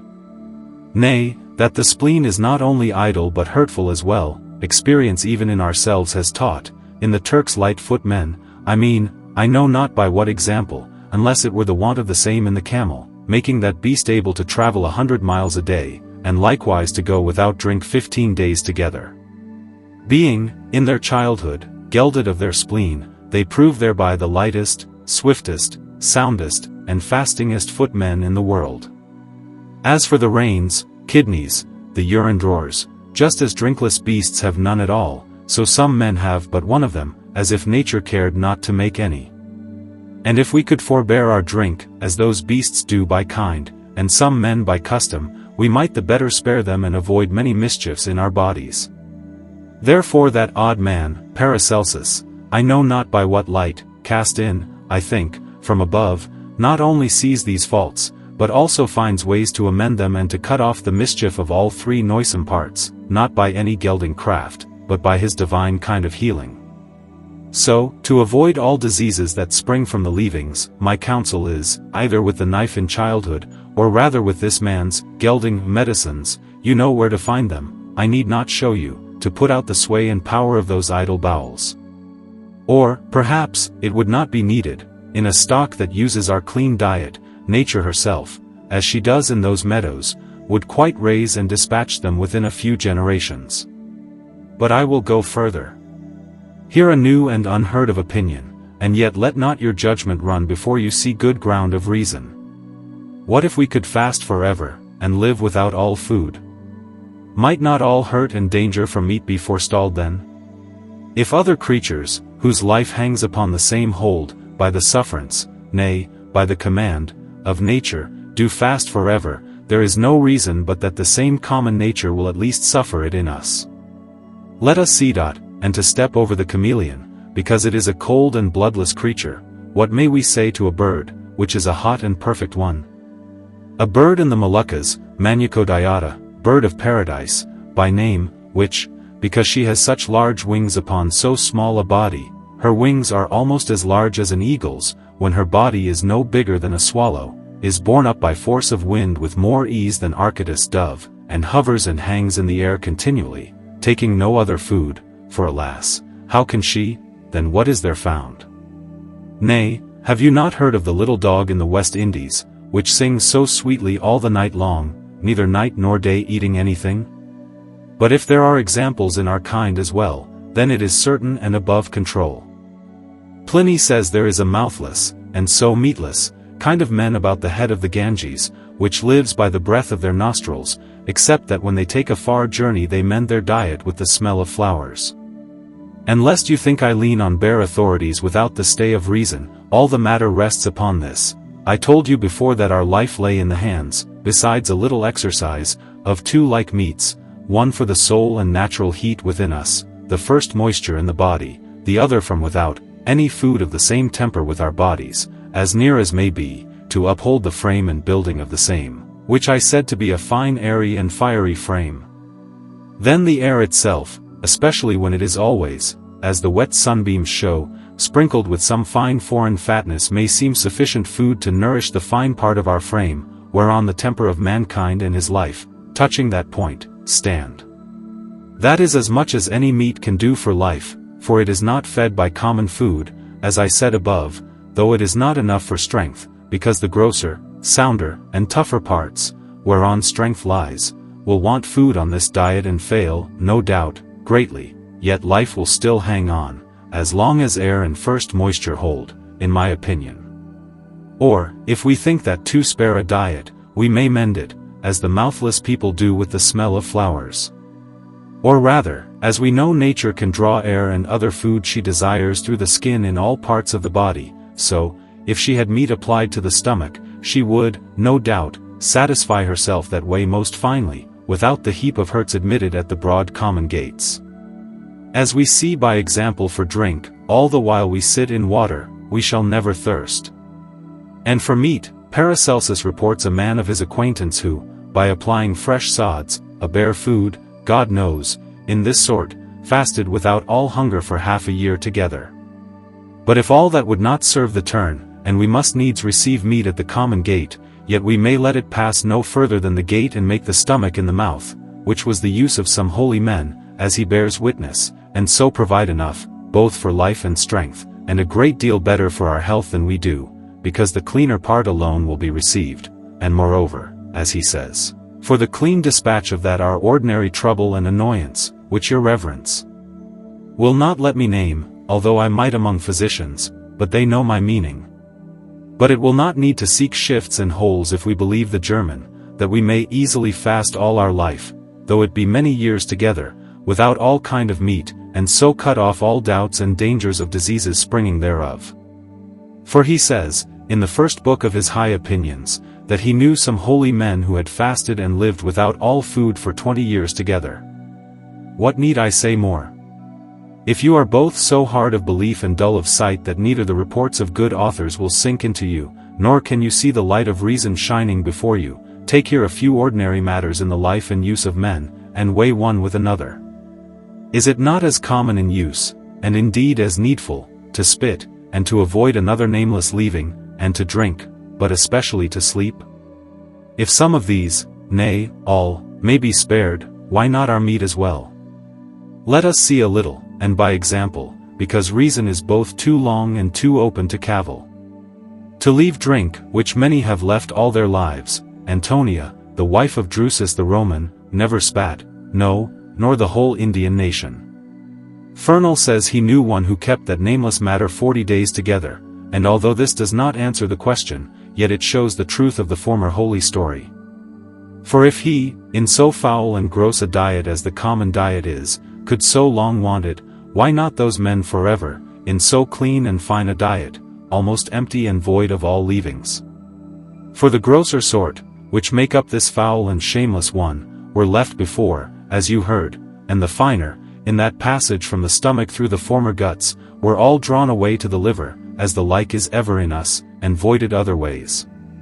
To close up all, Maecenas, Augustus's favorite, slept not one wink for his last 3 years together, as Pliny reports. And thus we see these strange things fall out in proof. How, I cannot stand to show. First nature suffers them, then use and custom, another nature, brings them in, so that we may well believe the like in this matter of meat we have in hand. For as the bear, according to the manner of many beasts that lie up in winter, fasts 40 days, so Cardan tells of a Scottish young man, in the Pope's court at Rome, who by use brought himself to fast 30 days together, which, by use, might have been 300, 3,000 as well, if he had ordered himself thereafter by slow and creeping custom, and by such means as I set down before.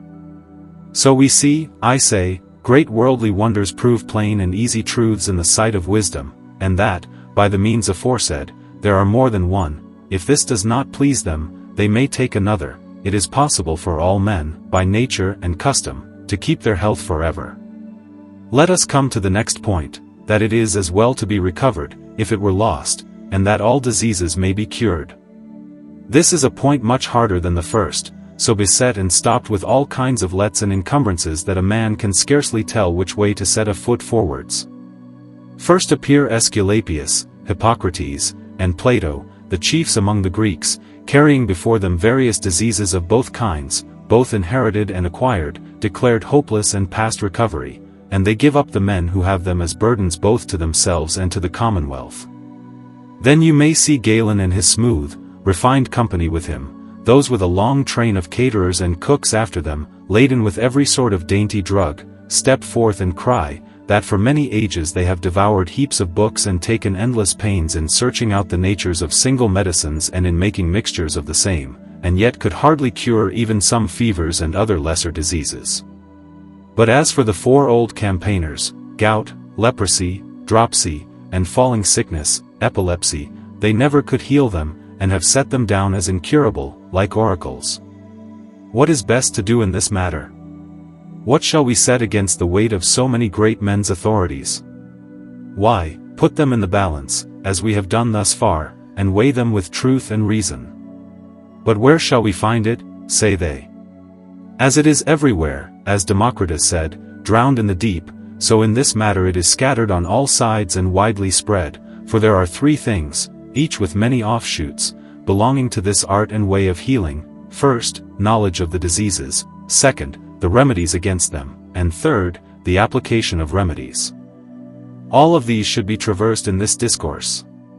But it shall not be necessary, I hope. Indeed, we must beware of entering on so long and large a race within so short and narrow a span of time, especially one never before run by any of our worthy ancestors, the wise Egyptians, whose steps we strive to follow. For when they once hit the mark they aimed at and gained the great and universal medicine, which cures all diseases with ease, they rightly held it straight and needless labor, as it indeed is, to burden themselves and their children with lengthy rules about unnumbered signs and causes of infinite diseases, and about such other small particulars in application. Nor would I have you set Paracelsus and his heirs upon me, saying they have taken great and goodly pains in this field. You will then force me to speak my mind. Though this man, to let his scholars go as too young yet, by the great light of wit with which he overflowed, and by long prying with eyes, ears, and hands into the mysteries of Egypt, saw and performed many of their deep secrets, and even found some of his own worthy of praise, though I think a number were feigned, yet his new art and rules of healing are not good in my opinion. For first, against the example of his ancestors, from whom he received all things, and then in spite and disgrace of Galen, for railing at his countrymen, as you have heard, but chiefly carried away by a mad craving for fame and honor, he undertook, being unfit to do it, to pull down and raise the old fabric of physic, and to set up that strange and famed new one. Then see how it is performed. He lays down some false rules, some waste and idle, and some wanting, and all inconstant, disordered, and unlearned. Where he does well, as sometimes he does no more than was done before him, and brings in the same things disguised with new, odd, contrary, and unheard of names, such as may stir wonder at first, but, when examined, laughter, as Tully says of the Stoics, like device in philosophy. And that I do not slander them, this is no place for a volume, though I could easily prove it. Therefore let us follow the true and right Egyptians, and leave Paracelsus in this ill, or, if it were good, light, matter, and spend all our care and thought on that which is all, good medicines and remedies against diseases, by which old wives in the country and simple folk on our side, simple only in respect of Greek subtlety about nothing, have healed most, yes even all diseases, and with which indeed the German, let him have his due praise, has utterly slain the Greek physic, and therein done much for mankind, by discovering and dispatching our close secret enemy which, under color of friendship and fighting against our foes, has long betrayed and harmed us. One of their best captains and pillars, Fernal by name, after he had been a while in Egypt, began at last to scent this and to repent all his former pains, which we know were great, spent in that kind of healing, saying it is but words, and that the whole force of this art rests on knowing the virtues of medicines, secretly hidden and couched in the marrow and oil of bodies, to be fetched out and gotten by skillful means of alchemy, even that art which his fellows so much condemned. To this harbor the best of his fellows, before and since him, have fled, and daily fly apace, from the toil and trouble of their fruitless, barren Dead Sea. Then let us shift our sails, and fly as far, and further too, I hope, if tide and wind and all, which we have at will, do not fail. But first let us describe that haven of medicine, and see what marks it has, and how it differs from other inlets adjoining, lest at our journey's end we miss with more shame and grief, and suffer shipwreck. A medicine is that which kills the force of that which hurts us, and it does this in many ways, and yet all to one end, which is the end of all acting and working, as I said before, its own food and sustenance. So let us sort our speech again. A medicine heals us and kills our enemy either by dulling it or by consuming it. For when it meets a contrary of equal strength, as when oil and poison, and sea, are joined, then in the fight they neither eat up nor destroy each other, but both are dulled and weakened and make one dull lump, which nature casts out as an unlike and unkind dead thing, what they call an excrement. But if the medicine is stronger than our enemy, it quite destroys, devours, and turns it into its own nature. This consumer is either like the thing that hurts us, in which case, just as every herb of differing qualities draws and feeds on its own juice in a garden, so one poison cures another, and all purging and drawing things heal us, and all Fernal's hidden and divine properties work by plain reason, or else it is unlike and contrary. In that manner, just as dry sticks, tow, and vinegar quench wild fires and other fat fires better than water, whose fatness feeds them, for the stronger contrary quality quells and eats up the weaker, so any cold and dry thing, as bole ammoniac, terra lemnia, and sea, cures a putrid/rotten poison, and by this route a great number of cures are done. This is the only course in word which Greek physic takes, though not indeed, for we just heard of two other ways of healing, which they themselves and other folk took unawares. Paracelsus may have found a name for them of late, but he strays as much as they on the other side when he thinks all cures are thereby performed. Now, when consuming medicines have done their duty, nature expels them as poison and unlike strange things, according to the Greek rules, because all their medicines, by their own confession, were such. But if they had thought of the dulling nourisher, which, as I told you, takes the nature of excrement, or had known our men's wholesome medicines, they would have reckoned otherwise. Let them go, let us put out in good time toward the haven of health. If the art of healing is nothing but matching hurtful things with stronger enemies, though equality will sometimes serve, or matching likes together, and if the world is full of both kinds of creatures, following the natures of their parents, the four beginnings, which, as we see, are some like and some contrary to one another, then surely our all-healing art is not impossible, and wants nothing but a man well skilled in the nature of things, a philosopher, by name. I need not add physician too, for the other part, the causes of diseases to be matched, because, as Paracelsus rightly says in that, he who knows the causes of changes and chances in the great world can soon spy them in the little. But our no-healing leeches will step in and say, diseases are some so great, and in all so many, man's wit so weak and shallow, and the medicine so hidden and drowned in the deep of nature, that it is not possible to find them all, or, if found, to apply them with such discretion that nature can bear those poison frays and battles within her. And again, grant all this untrue, there are some diseases sent by witchcraft and sorcery, and by other means, which have their cause, and so their cure, outside the compass of nature. To say nothing of our ticklish standing, daily and hourly, so beset with destinies that a man can warrant nothing. Indeed, the fates are too deep and bottomless, so, to turn back Homer-like to them, and therefore it's best to let them go, and with them the whole question of dosing medicines, to match destiny. All the more because the other business, I mean the former, natural one, is so slight a matter to a discreet, well-ordered physician, the very sort pointed out by their old, famous leader Hippocrates, who, in this and all other duties of his art, made such speed and so far outstripped his fellows that no one since, and it's been a long while, has ever been able to overtake him, nor even keep him in sight once they gave chase. As for those unsearchable and supernatural causes, as they call them if they flow from unclean and wicked spirits, as some think, they are not the stuff of the thing that hurts us, though at times they dwell in and possess the body, but rather windy stirrers, workers, and disturbers of the peace and good order of our bodies, much like those fierce and sudden changes of weather that proceed from the stars and work the like effects in human bodies. So, since the nearest cause is natural, let the rest be what it will, and let the cure be done by natural means, as we sometimes see among us. And therefore Paracelsus, though he blames the faith of the wicked witch, a thing just as far above nature, still holds it curable by a natural medicine, a quintessence, although, such is his illness, he sometimes bids us withstand it with another belief, as strong, set against it. For my part, I cannot conceive, let deeper heads consider it, how such beliefs and imaginations, and other powers of the soul or mind of man, can fly out of their own kingdom and reign over a foreign body, when we know the whole soul and mind are so firmly imprisoned, and like to remain so until the great magistrate who committed them is pleased to release them all at once and set them free. Let old wives buzz of Hermotimus and such tales as they will.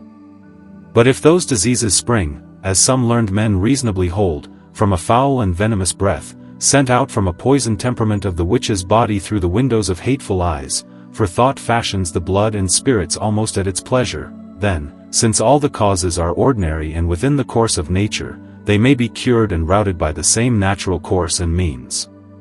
Bear with the delay, it's worth handling.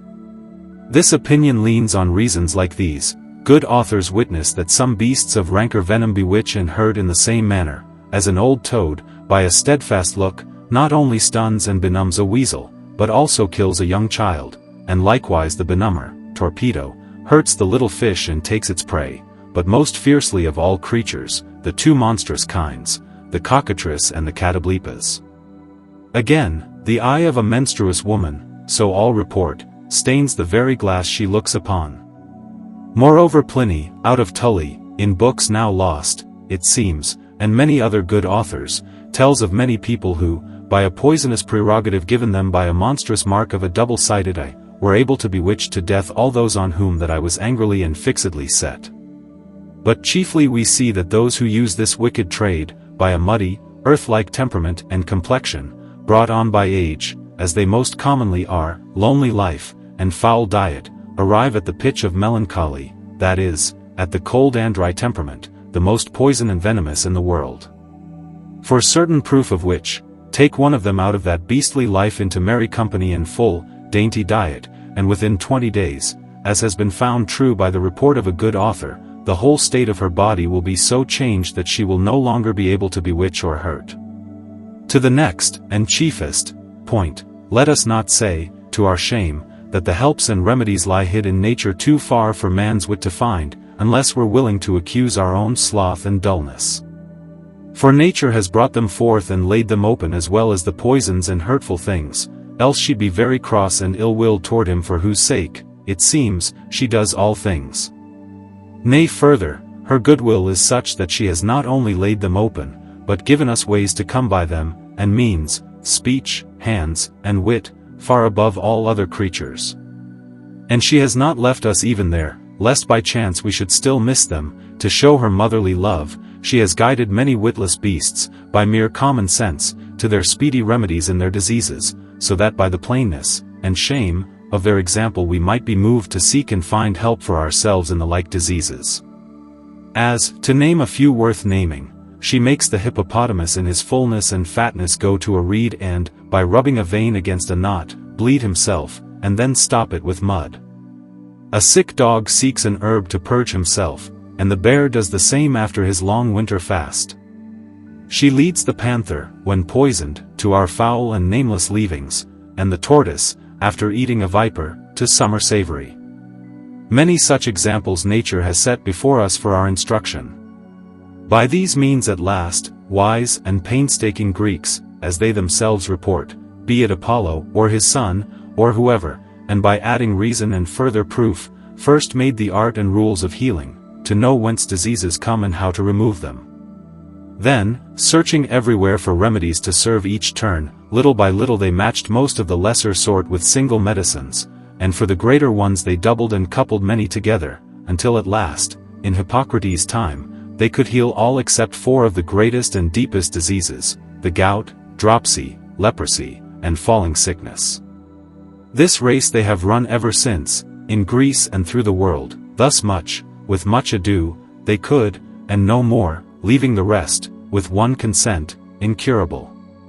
To the point, what a wrong this was to both skill and nature is plain to those who know that, in this labor, they not only overlooked the minerals, the stoutest helps in the whole storehouse of nature, though they could dig them up well enough for other and worse uses, but also, most of all, let Hermes' skill of dressing medicines, whereby weak things are made almighty, clean escape them. Therefore, to complete the art of healing and make it able to help and cure all diseases, came in, or rather had already gone before them, the Egyptians, men in great favor with nature for both soil and upbringing, so notably commended above all nations, having, as Hermes says, for example to teach them, the very great living world itself.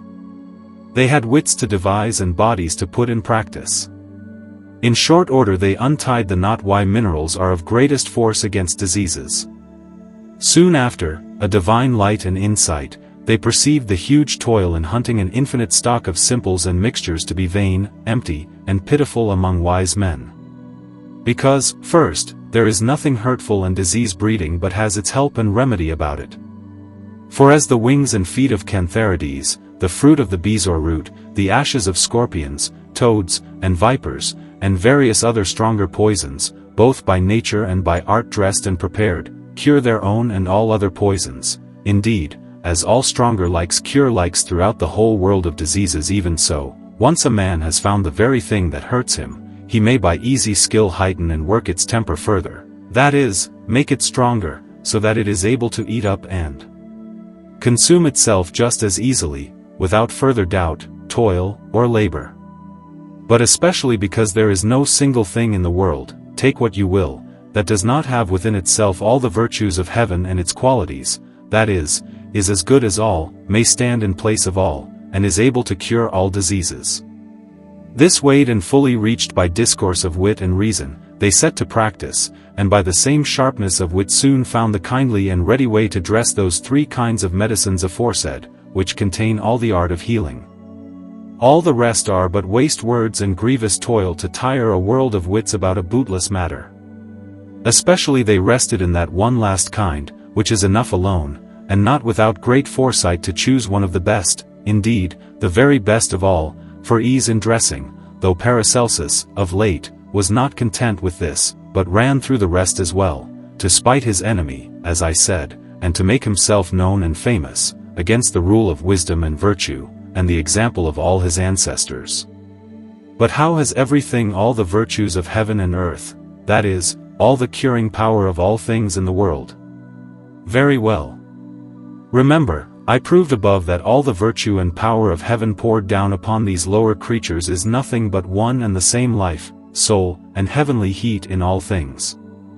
Again, all diseases flow from distemper, from a kind of discord within the body's natural consent. Therefore, that thing which is endowed with a store of life, with exact and perfect temperedness, and seated on a body both subtle and strong, as all things are at bottom, is able alone, by subduing its weaker enemies, the distempered diseases, by strengthening its fellow life in our body, and by binding the frame that had slipped out of order, to do as much as all the powers of all plants, creatures, and minerals in the world, that is, to drive away all disease and restore the body to perfect health and quiet. But how is all this done? We are tumbling too many great matters together, better to mark them more distinctly. When this hot, by the heat we spoke of, and strong-tempered medicine slips into the stomach, it waits for no long digestion, being already thoroughly digested, nor for ordinary passages to be opened to it. As soon as it is wakened by its fellow, the natural heat, it flies out and scours about, as fast as the dolphin after her prey, or as nature herself, whom Hippocrates says bursts through bounds to her purpose, that is, to seek her like food and sustenance whereby to preserve her state and being, which is the purpose of all things in the world, as was said above. Now, nothing is so like a perfect temperature in the world as the ethereal first moisture of man. This is best and most in the heart, the root of life. So, thither it hastes and feeds on that part first, and that is why it presently revives a half-dead man, as it were snatching him from death's throat.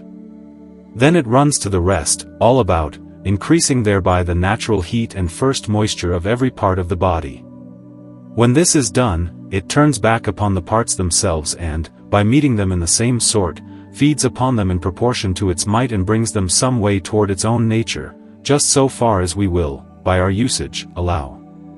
For if we take it with measure and discretion, it will bring our body to a mean between its own exact temper and the distemper of disease, indeed, to a better state than it had before. If we use it without measure, it lifts us too high, too near its own temperature, and makes us unfit for the deeds and duties of an earthly life. Meanwhile, right in the midst of this work, we must understand that, by its exceeding heat and subtlety, gotten from its lofty workmanship, and which chiefly makes its strength, it breaks up and scatters, like smoke before the wind, all distempered and harmful things, and if they cannot be reconciled and turned to good, nature throws them out as dead, unfruitful leavings. But how do we talk so much of an exact and perfect temper, when, by the unanimous verdict in these cases, no such thing is found in nature except in heaven? Nor did I say it floats above, I said it lies sunk to the bottom of nature, yet may be sounded and raised by skill.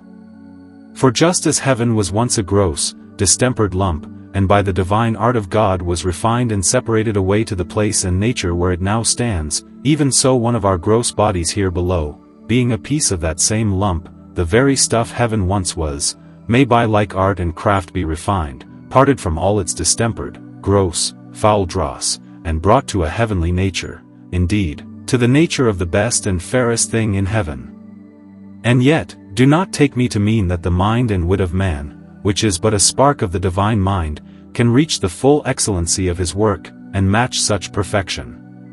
If man only shadow it, make a counterfeit, as it were, if he cannot go so far as to make all things, but can mend a few by means of this his heaven, all is well. That is as much as can be expected from weak mortality.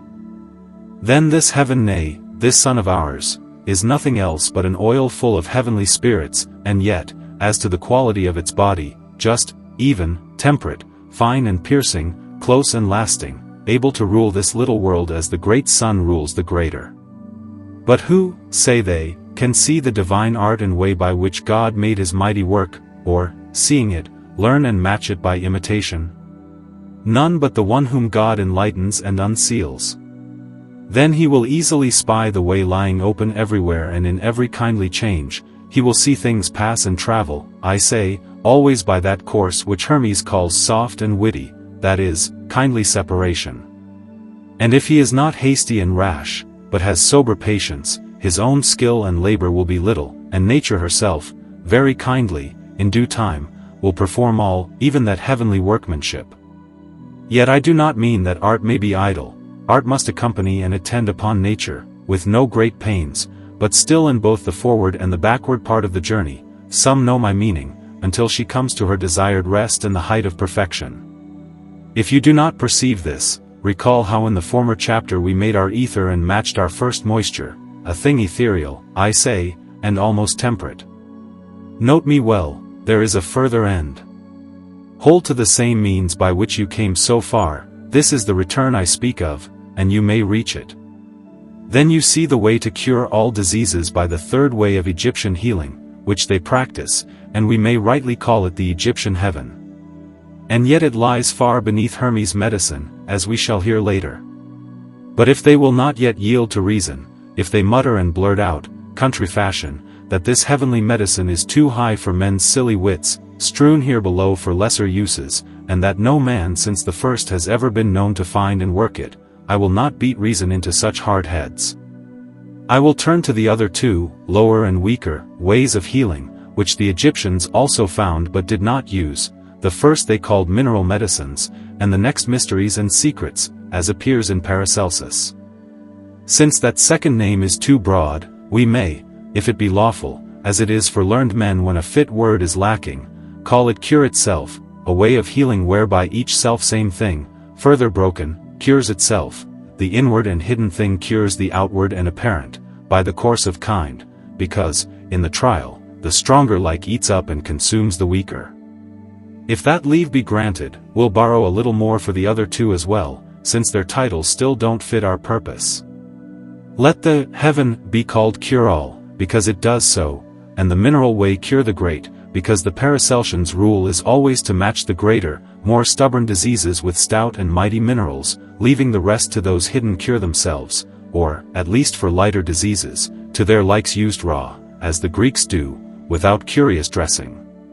Let us set forward again.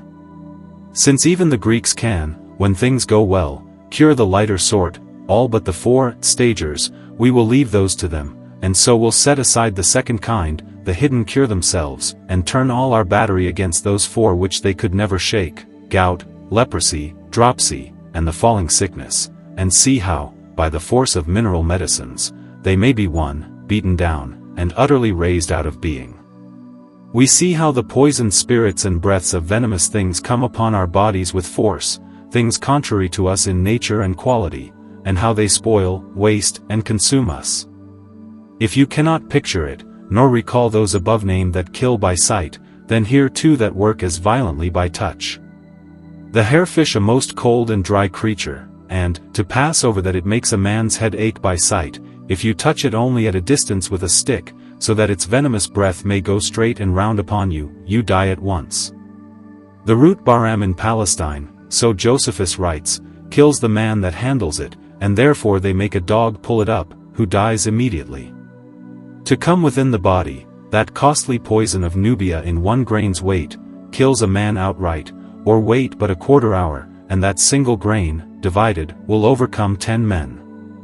Surely you do not doubt that these mighty poisons, if they were like in nature to the 4 great diseases, and were brought, by little and little, to a proportion the nature can bear, would easily devour and consume them. Otherwise such heaps of poison could not dwell long within us, but would extinguish life in a moment. And what are these poison vapors but most cold and dry bodies, wrought and broken, by natural mingling, into great fineness and subtlety, and so piercing swiftly everywhere and overcoming by those contrary qualities? Then let us take the stoutest minerals, those our men call middle minerals, and Agricola calls hard juices, leaving the metals for a better purpose, be they poisons, as some say, or what they are, I care not, and, after we have by mere working cleansed them, stripped off their clogs and hindrances, broken and raised them into a fine substance, match them with their likes, the hurtful things in our bodies. Will they not leave all else and immediately cleave to their fellows, as a purging medicine does, and so, little by little, devour and draw them out? If there be no likes, I grant they will, like any other, fall upon their enemies, our good juices, and feed on them. What then do you doubt? Is not a mineral body far the better, and, raised to equal fineness, much stronger in working, than the gentle, loose temper of a creature or plant? Therefore these are mineral medicines, these cure the greats, will, in all reason, work more mightily upon their likes than the natural poisons of beasts and plants do upon their contraries, both because the like yields more easily than the contrary, and because the lighter here is stronger. But if you cannot see this by the mind's light, open your eyes and glance into the school of alchemy, the lesser, lower school of the Germans, and you shall see the scholars, and especially the master, work wonders, merely by stripping minerals a few degrees. To name 3 or 4, by quenching the lodestone in the oil of iron, its proper food, they make it 10 times stronger, able to pull a nail from a post, and the like. By that kindly pattern they make artificial drawers, not for iron only, but for other things as well, some so mighty they will lift an ox from the ground, or wrench an arm from a tree, as the master himself reports, who also tells that he saw a flesh drawer that pulled up 100 weight of flesh, and a man's eye out of his head, and his lights up his throat, and choked him. They make binders too, to glue 2 pieces of iron as fast as the smith can weld them. In short, they make eaters that consume iron, stone, and any hard thing to nothing, in a moment. All these wonders, and many more, they do by certain reason, if I had space to show it. Meanwhile, consider, if these or the like minerals were raised higher to the top of fineness and subtlety, and matched with their like companions, or with their contraries, if you will, those great diseases within us, what stirs and skirmishes they would make among them. How easily they would hew, pierce, divide, waste, and consume them. Only, you must always take special care that the medicines be more like the nature of the disease than the nature of us, otherwise they will first fall upon us and leave the disease alone. That caution is easily kept with minerals, things very far from our temper. What more is there to say on this matter? I think nothing, unless, under cover of an idle opinion that rules among them, they dare flee to the last and frailest refuge of all, and deny that we are able to break, tame, and handle at will such strong and stubborn bodies. What? Because you don't know how to do it, will you make all men after your own mold? Wise people first consider what art and nature can do, measuring by their power, not by their own weakness. Then you'll understand there is nothing in nature so strong and stubborn, but it has at least its equal, if not its superior, within nature, such is the law of things. But suppose our means were somewhat weaker, even so, with the help of art, they soon gain and grow in strength and easily overcome the other. Note how the dregs of vinegar, a thing sprung from a weak beginning and itself as thin as water, if distilled but once, can make things stouter than minerals, metals themselves, all but silver and gold, soften and melt down toward its own watery nature. Nay more, the mild dew of heaven, as they call it, first worked by the bee, that cunning creature, and then twice or thrice by the distiller, will do the same. Judge then what not only these, but fiercer and sharper things, salts, etc., are likely to do upon minerals. And by the way, consider, if such mild things as wine and honey, so meanly prepared, can subdue the stiffest and toughest things in the world, what they would do, and indeed what minerals in their highest perfection would do, to the stoutest disease that can grow in our bodies. But I waste time on a small point, still, since not all have the same capacity, I'll add a homely example. When a surgeon would probe a matter a little deep, if he thrust at it with a butcher's skewer, he'll only raise a laugh. Let him take a thorn, and it will pierce a little, but to do it thoroughly, and at his will, he'll use, though to the patient's great grief, a fine, long instrument of metal. Yet a right surgeon, one who is a physician, nay a philosopher, would touch his tool with a kind of lodestone, such as may be found, to make it pass through the body without any sense or feeling. Even so, a good physician, one rarely seen, if he must face our greatest enemies, those 4 we spoke of, would not be so mad as to stab at them with raw, blunt herbal medicines, no, nor even when sharpened by simple distillation, neither, I think, for pity's sake, would he torture the poor patient with the martyrdoms of rude, rank minerals, unless they were brought to a fine, clean, somewhat tempered quality, able mightily to vex and spoil his enemies, yet feed and comfort, or at least not offend and hurt, his friend, the patient. This is the medicine a wise physician ought alone to seek and use. If he cannot find it, let him use the cure themselves. But it was just such a thing as this, brought to this equality and fineness of frame and temper, be it first from creature, plant, or mineral, that our father and founder Hermes said is like heaven, the strength of all strengths, piercing and subduing all things. This it is that warranted his sons to declare stoutly that art is short, and life long, and all diseases curable, whereas Hippocrates, their father, was driven, by the weakness and endless labor of his feeble medicines, to cry out at the very start that art is long, and life short. And since both he and all his offspring were forced to leave many diseases helpless, to the shame of art and the plague of mankind, is it any wonder, seeing they prick at them, as I said, with a butcher's skewer? Nay, look at their practice. They are so far from helping and comforting the patient in greatest danger that they increase his miseries many ways, unless that great easer of all pain, their common medicine death, be quickly administered. First, they make the patient suffer the punishment due to their own proud and slothful idleness, burdening his weak stomach with the labor of separating the fine from the gross, work they should have done beforehand in their glasses. Then, by repeating the same often, they utterly tire his feeble nature, as it would tire a horse, whereas, by stripping off the foul, gross stuff that dulls the working, and retaining the virtue in a narrow, strong body, they might do as much, without harm, at once as they now do in 20.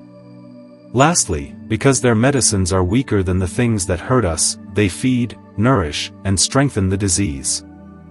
Yet for all this, to end this matter, if some of that Grecian company have sometimes managed to heal all diseases in our body, though with much ado, as you heard, save the 4 remediless, and even those in their spring before they ripen, as they themselves report, is there any proportion in geometry, let Galen lay the measures, why the German mighty medicine I call the cure the great, which surpasses these in power as much as ripeness surpasses the spring, should not overmatch ripe as well as green diseases? Wherefore, if no doubt remains, and this stands plain, that though the Greek art halts in healing, yet the Egyptian, or, as they now term it, Paracelsian, mineral skill suffices to cure all diseases, then I have paid the whole sum of my promise touching the second means and help to bliss and happiness, and we may go to the third at our pleasure. But first, while the time and place fit so well, it were good, and this is the drift of my labor, to admonish and exhort the Grecian physicians, whom I like for their learning and pity for their misguidance, though it is grievous, I know, for old scholars, worn in a way of learning, to unlearn all and begin again, for their own credit and virtue, and profit too, if they prize the best, to leave those gilded pills and sugared baits, and all other crafty snares with which the world has so long been caught and tormented, and to seek this one heavenly, plain, and, to you who are learned, easy, ready, true, and certain way of healing diseases. In former times they were perhaps not greatly to blame, only dull of understanding, in not seeing this perfection and the supplying of all their wants. But now, since of late they have been so often warned, not only by words but by examples of learned men, Matthias, Garius, Fernelius, Severinus, Danus, and others, who revolt and flee from them daily, yea, and by the sure written and living witness of Paracelsus's deeds, it were impiety to stand still. Well, few words will serve wise and virtuous physicians, such as are of themselves willing. But there is another, and, I fear, the larger, sort, less honest, more idle and covetous, full of windy pride in words but empty of learning, with whom gentle warning, even if truth herself came in person, would avail nothing, who seem content to see half mankind perish for want of help rather than blot their credit, increase their pains, or lose their gains, who not only speak foully and write foolishly against this flourishing virtue, but, like a giddy mob, when they grasp the power, banish the men who possess it. Whereas, in a good commonwealth, says Aristotle, such a case would be far from banishment, they would judge such a man, as well as the laws, for he is himself a law, beyond all obedience, and deem him worthy to be followed and obeyed as a perpetual king. This untoward crookedness in men has caused our all-healing ancestors, from time to time, never to await their sentence but, to mankind's great loss, to go into willing exile. You have set up a kind of government among you, to carry the likeness a little further, wherein you rule alone over the weak subjects of men's bodies. Then their health and safety you ought to seek only, besides enough to maintain a contented estate, which Plato allows his governors, not profit only, that were tyranny, both for humanity's and religion's sake. For, to set religion aside, as they lightly do, if a physician once makes a prey of men, he is not only no man, but a most fierce and cruel beast, not so fit to be matched anywhere, search where you will, as with that misshapen monster of India, described by Aristotle and called Manticora, which, being, by nature or custom, very greedy of man's flesh, is furnished with many wonders to get it, first, a face like a man and a voice like a trumpet to lure him in, then, if he flee, the swiftness of a heart to overtake him, quills like a porcupine to wound from afar, the tail of a scorpion to sting near at hand, and, lest all this fail, by reason of armor, feet like a lion to tear, and 3 rows of teeth in each jaw for speed in devouring. Apply the rest of the likeness privately to yourselves and your apothecaries. For my part, as I grieve to see evil done, so I am loath to speak it, and, were it not for the great sorrow and envy I bear, and long have borne, to see desert trodden down by unworthiness, and for some small hope of your amendment and of truth's return from banishment, you would have found me, as I have long been, and mean to be longer, quite dumb and tongueless in this and all other matters. Do not think I speak from spite, or hope of gain, or any such thing. There is no cause, God knows. I am no physician, never was, nor mean to be, what I am matters not. Let us go forward. Chapter 3. Of Youth. Although we live long and in health, yet if our bodies be weak and unwieldy, as in age, it must needs hinder and clog us much in this happy race. Wherefore the third help and step to bliss, that is, youth, was not idle, nor out of order. Then what is youth? They know best who have lost it. It is the most active, fruitful, and beautiful estate of the body. These are the marks by which we know it, I mean activity, not only in motions of the limbs, but of life and sense also. This is what makes up the nature of youth. The other 2 marks are taken in, not as things without which youth or bliss cannot stand, especially beauty, but because they are notable signs, as I said, by which to know youth, and, as we heard of true honor and pleasure above, so these will also necessarily follow, though unlooked for and unregarded. This, then, is the point before us. We must prove it possible to keep and preserve youth to life's end, yea, and, if it be lost beforehand, that it may be recovered and restored. First, as our natural heat is the cause of our being, so the cause of our best estate, youth, is the flower and height of that heat, its chief strength and quickness. Keep or recover this, and all is done. But we must be sure of this, that the flower of heat makes us young and flourishing, and sure by proof and experience, the best warrant in the world. Look everywhere, and we shall find it so. To begin with plants, although their life is obscure and they are but maimed and imperfect creatures, for Plato grants them sense, yet their flourishing and their decay, their youth and age, so to speak, plainly follow the quickness or dullness of their inborn heat, as the 2 seasons of summer and winter change it. So in India, where heat, moisture, and a continual summer prevail, no plant knows age or leaf fall. That word has no meaning there, except fenugreek, which, by a peculiar property above the rest, has a singular cooling, as it first stands in water and then somewhat deep from the sun. Nay, among us we see that hot, dry, sound, hardy plants, able to stand the force of cold, keep their leaves in winter. Moreover, if you keep off the starving cold and cherish the life within, you can help nature and make any plant flourish and bear in winter. How so? Easily. Set it in a stove, cover the root with horse dung, the rest with chaff, and you will see the proof, if not profit enough to pay your cost and labor. The same is seen in beasts, but let us leave the middle, lest we come too late to the end. Why then are children and old folk less active, fruitful, and beautiful than those in their prime, if not for want of heat? For though at first the sun, as Galen says, or even before birth, as I showed, is greatest in store, bulk, and quantity, since it waxes and wanes with its food, our first moistener, which thereafter decays daily, yet its quality, strength, and activity, that which truly deserves the name of heat, is then small, drowned in excessive foreign wetness, as in a green faggot, and so unable to work its wool or show itself, whether to knit sinews for strength or to concoct the blood for seed and color.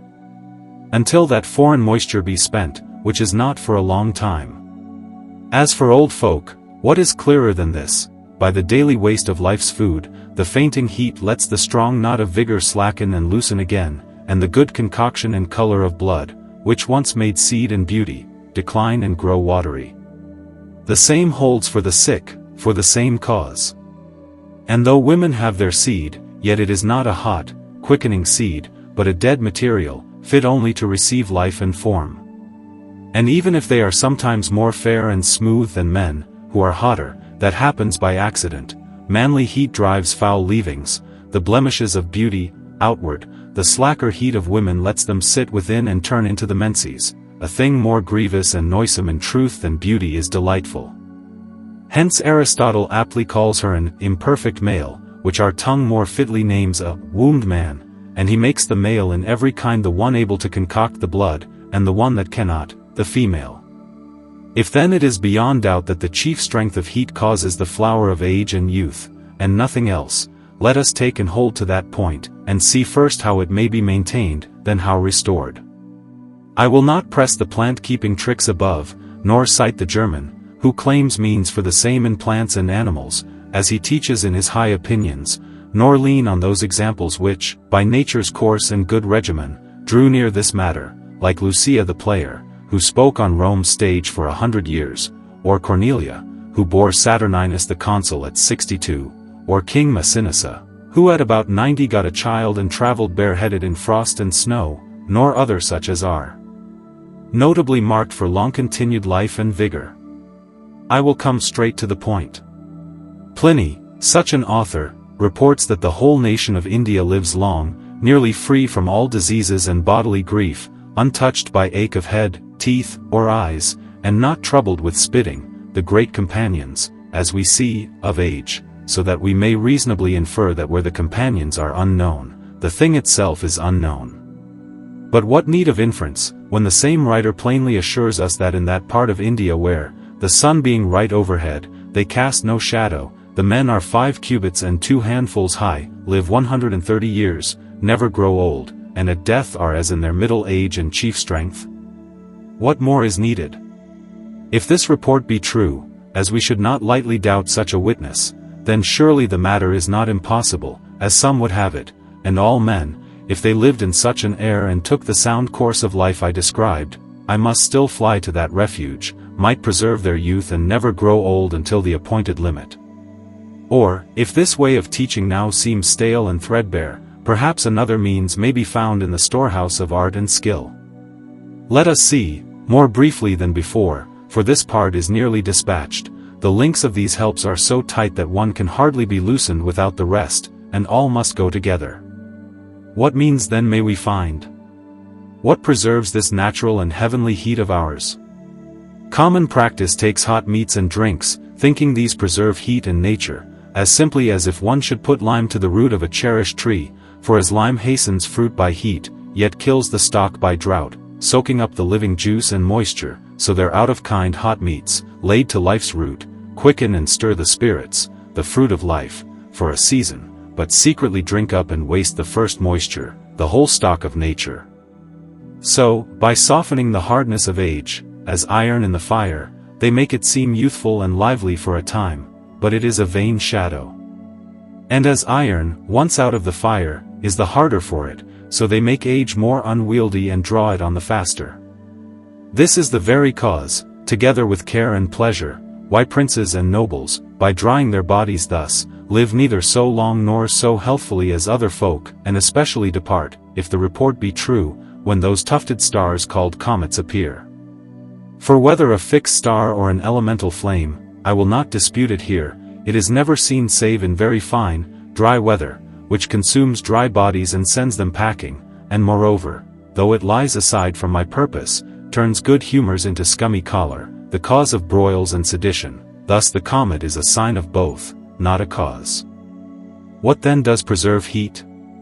Learned men have commended certain fine, fatty, airy foods, butter, oil, and honey as great helps toward preserving life and youth, for both are achieved by one and the same way, but especially honey, the bee, that little, cold, bloodless creature, lives so long beyond its parted kind 8 years, they say, because it is made of, and fed with, honey, and manna, that famous sustenance for man, is nothing else but honey, a dew concocted by heaven's heat in hot countries instead of the bee, and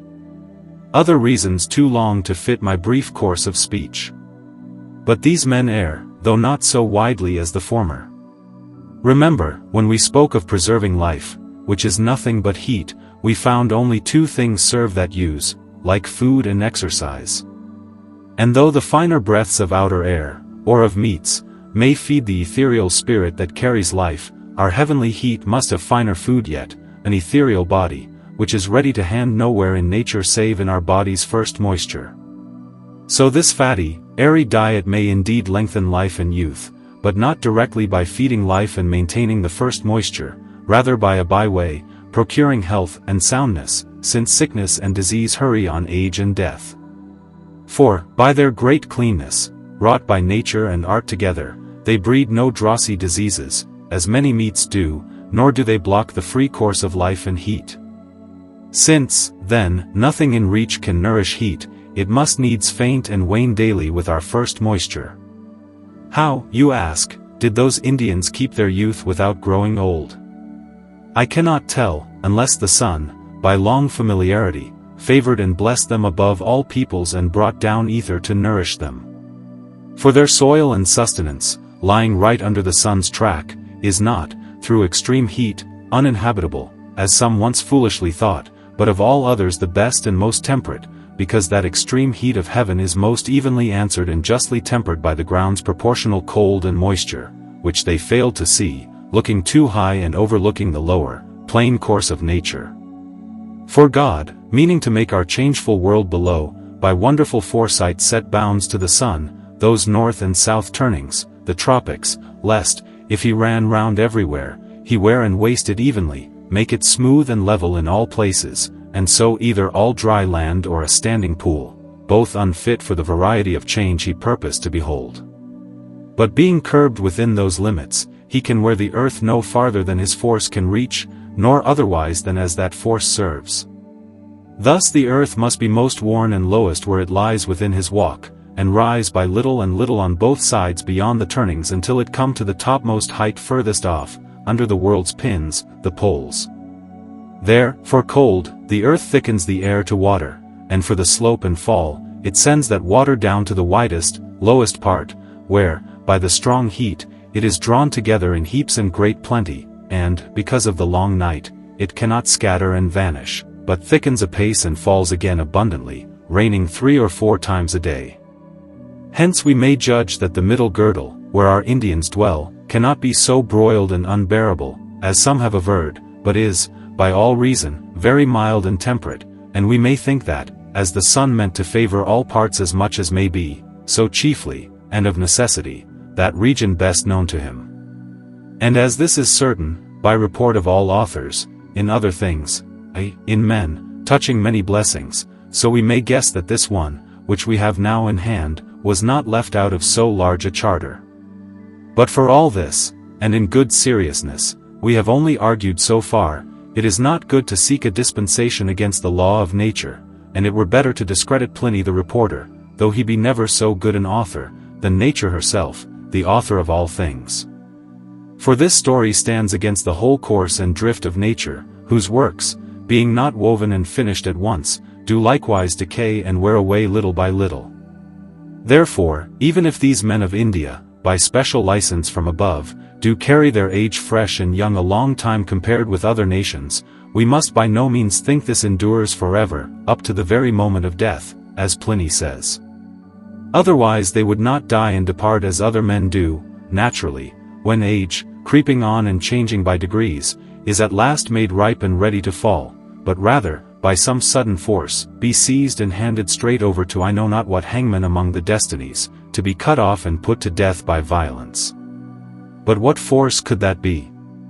Nay, I assure you further, that if the stock of sickness and disease were taken away, as he says it almost is, they might live forever, another breach of nature's never-broken laws. Wherefore, let this story go, and let us hold this rule for certain, because there is no other food for natural heat, openly provided in kind, but our first moisture, and this, for want of supply, also wastes daily. Youth must of necessity fail by nature and cannot last forever. And yet we must also, to come to the purpose, remember how it was often proved above that such a supply of due food for life may be made by skill, and fetched from the bottom of natural things, by the divine art of Hermes. Therefore, to avoid the jangle and ill sound of beating too often on one point, our cure-all and heaven already described is that which feeds our hearts and which holds and preserves youth. This is it, I say, that does the deed, for many causes set down before. I send those who cannot come hither by the right way back again to take all that goes before. But there is another thing, motion, I mean, that helps to bear up the state of life and heat, which I scarcely touched there, and yet should be handled, for although it be not as needful as the former, it cannot in any case be wanting. Just as a martial people, like unto Mars, as we say, and valor itself lose their glory and brightness in peace and idleness, so this heat that rules our body, be it never so strong and lusty, cannot so much as rest without decaying, but, as it were, rusts with idleness. Nay, the body itself, being, as I showed above, an airy and fiery temperament, must needs have quick motion as one of the two pillars of its estate. And therefore Plato, by the example of the great world, very well advises us to keep both body and mind in motion, and together, if we mean to have them continue long. We find his counsel good by daily proof. Those who most exercise the memory, wise and learned men, hold it longest, but because they do not for the most part exercise the body, they lose that quickly, whereas, quite contrary, the common sort, who move the body much and the other little, continue lusty in body a great while, when their memory goes quickly. How moving increases heat appears everywhere. First, in the spring of all heat, the sun above, he could never stretch so far as to heat half the world at once if those huge heaps of heavenly beams and spirits were shut up fast, as they are in stones and metals, and such like close, hard lodgings below, and not, as we see them, most free, quick, lively, and swiftly stirring. No fire below burned so fiercely as that which, driven close together by a cold blast, we see to move and stir most lively. To pass over lightning, the swiftest and strangest fire in the world, and a number more such proofs, for why should I dwell so long on a matter so plain? Motion not only increases heat where it is but begets it out of nothing, not only by the way everyone sees, rubbing two hard things together, but also by grating a hard thing against the soft, yielding air. This is rare, yet known to the Babylonians in time past, when they roasted eggs by whirling them in a sling in that manner. And so those archers who have seen the leaden heads of their arrows melt in flight. So great a father of heat is motion that we may easily judge it able to keep heat when once it is gotten. If this is sufficiently shown and proved, we need spend the less labor teaching men how to move their heat and spirits. Every child that can walk can do it, and it is enough to exhort those that love themselves to do it. Then, by these two means, like food for heat and motion, we have our youth still, that is, our chief color, fruitfulness, and activity. Is there anything else? These make up the whole being and nature of youth, unless you fear the loss of his hangbice and appurtenances, namely teeth, sweetness of breath, smoothness of skin, and the hair's natural color. But there is no danger, if you will let me run them over. If our heat and moisture remain without decay, first the jawbones, wherein the teeth are mortised, will be full and moist, able to grip and glue them fast, and so to hold them from falling. Next, as ill smell comes of rawness and want of heat for concoction, wrinkles of cold, which makes to shrink and gathers together what heat spreads abroad smoothly, and gray hairs from the same cause, for when our natural heat faints and fails, it withdraws itself first from the outermost and coldest parts, and leaves the moisture raw, which, for lack of inward heat and salt to keep it, lies open to the force of outward cold, whence comes all rottenness, and from that a white coat and hoariness. Therefore we see why sickness and sorrow bring gray hairs so fast, yea, sometimes on the instant. To pass the plainer sort, hear one strange example. A sorrowful young gentleman of Italy, having fallen into pirates' hands and being wrapped in a sail, ready to be cast overboard, and within 24 hours released and set at liberty, by great grief and fear, which forced his heat to retire to the heart, its castle, had his head turned white and aged in that space, and could never get it to return all his life long, which continued long after. So we have this point briefly and easily dispatched, for it was a loose and easy matter. But the next, to recover young years spent and blown away, seems no such thing, nor to be handled in the same order. For, as a new, strong building, by due and daily repair, is kept sound a long time, whereas if, for lack of care, it once fall to decay, it cannot without great cost and time be renewed, even so with our body. It is easy, if taken in time and with heed, to preserve it, but if by negligence the weather has once beaten in and made it rotten, the repair seems a marvelous work. Although indeed it be much harder, not only than its fellow, but than all the rest before, yet we will not give over now, nor, like an idle poet, faint in the last act of life. Wherefore, let us go forward, and with all our endeavor strive to show that youth, long before lost, though not easily, may yet be recovered as well as it was before preserved. There are so many kinds of growing young again, named in philosophy and given to the nature of whites, that it is good first to sort them, and say which we mean here, lest our labor fall into the hands of those who can quickly mistake. One way is in name only, not in deed, when the soft, bark-skinned beasts, by nature's course, twice a year, at spring and fall, cast off their outer coat and skin, men say they put off old age and grow young again, when in truth it is rather the putting on of age and the decay of nature. This appears to those who know the cause, for even by cold and drought, the two plain earmarks of age their skins loosen and wither away.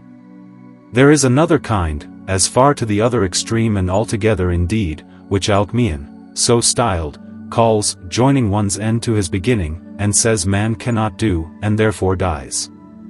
And this is, and ever was, the opinion not of poets only, but of philosophers, and not of Greece only, but of all nations, except our old Egyptians, men always accepted in all rare wisdom. These men, as I said above, not only mark the steps of nature and her most strange and unwanted changes, but also set and venture upon the like by skill, yea, and go further, if any reason will carry them. So at length they come, I know not how, nor whether by guess or by knowledge, to this rule and certain ground, that it is possible for any white, cast out by forcible and violent death, to rise and quicken again by natural means, and so be renewed and, as it were, restored by a new birth. But what are their new and marvelous means? By what way is this incredible course performed? After they saw not only some parts of other whites, as the tails of lizards, the eyes of snakes, and swallows, but even the whole bodies of cold and bloodless ones, clean raised and destroyed, naturally spring afresh and be restored, as a snake, cut in pieces and rotted in dung, quickens, and every piece proves a whole snake again, and such like, they began to reach, by device and practice, at further matters, to slay some hot and bloody whites, which spring not out of nothing, but are bred by seed and the conjunction of male and female, and, by the like kindly corruption, to raise them up again and renew them, as bird burnt alive in a close glass, and so rotted, then enclosed in a shell, to hatch it under a hen and restore the same. They ceased not to make other such strange proofs, until at last they dared think that any white, even a man, might, by the same course, grow young, be born again continually, and live forever. This is the second kind of growing young again, as extreme as the other, and as far from my meaning, though there are divers reports and tales abroad of men who took the same course, in themselves and others, and found both good and ill success, according, so a favourer would think, as the work was tended by those entrusted with it. Medea, say they, sped well in the trial upon Jason's father and made him young again, as Tully says, recooking him, but Hermes, and the poet Virgil, and that Spanish earl failed upon themselves, as some hold, though others say they had good luck and gained their purpose. What should one say to this? Though I do not choose this manner of renewing, I will not condemn it without cause nor judge it naturally impossible. I see no reason why the story of the snake may not be very easily true, since it is bred by itself and of more unfit stuff, in the same manner. And for the rest, all is one to nature, if the stuff and place be meet and current, she having within her bosom that general seed of begetting, which I said is all one in all things, ever ready, and thereby, as we heard, making even seeded plants without seed in some places, yea, and perfect whites, both water, and land-born. At first, when the stuff, the womb, her own heat, and all served most fitly, she wrought man and all so. But why now is seed given to things? Because nature, lacking her former helps, for they could not last forever, is not able, in all places, to work the raw beginning so far toward perfection unless she find the stuff well dressed and half made to her hand, and a hot womb like an artificial furnace to help and set her forward. Well then, for this matter of restoring man, call it to the account of reason and consider what is that seed which makes man, and what is the place where he is made. What is all the work? Is it anything else but a part of man, his mind excepted, rotted in a continual, even, gentle, moist, and lively heat? Is it not likely that the whole body, rotted in like manner and in an agreeable womb, shall swim out, quicken at last, and arise the same thing? I cannot tell. I will neither avow nor disavow it. Nature is deep and wonderful in her deeds when searched and unwound to the bottom. I cannot tell, I say, nature may suffer this, but not religion. And yet it is a dangerous trial, as our men, and the poet, found it, by some men's saying. They might more safely have tried the experiment upon a part of themselves, what we call seed, managed by that skillful kind of recoction, which has been found true, as some report, and I think it certain, or, perhaps more naturally and thoroughly, but surely more civilly and religiously, in the due place appointed. For this too is a kind of renewing of oneself and growing young again, since one's child is, as Aristotle says well, another self, only separated and set apart from oneself. But neither is this third kind enough for us, we must have the whole and undivided man restored. So the fourth kind is what I mean, indeed a mean between all the rest, especially between that empty word and the dangerous deed mentioned before. It accomplishes more than the one, in outward appearance, and less than the other, within. For this way not only, by a better course of refreshing with heat and moisture, renews the skin, but also the hair, nails, and teeth, though these by the same way of putting off the old ones. But as to the inward, chief, and needful parts, hewn out of the seed at first by the natural workman, it will neither make nor unmake any, only change and alter, purge and restore them all to their former state and soundness, youth and lustiness.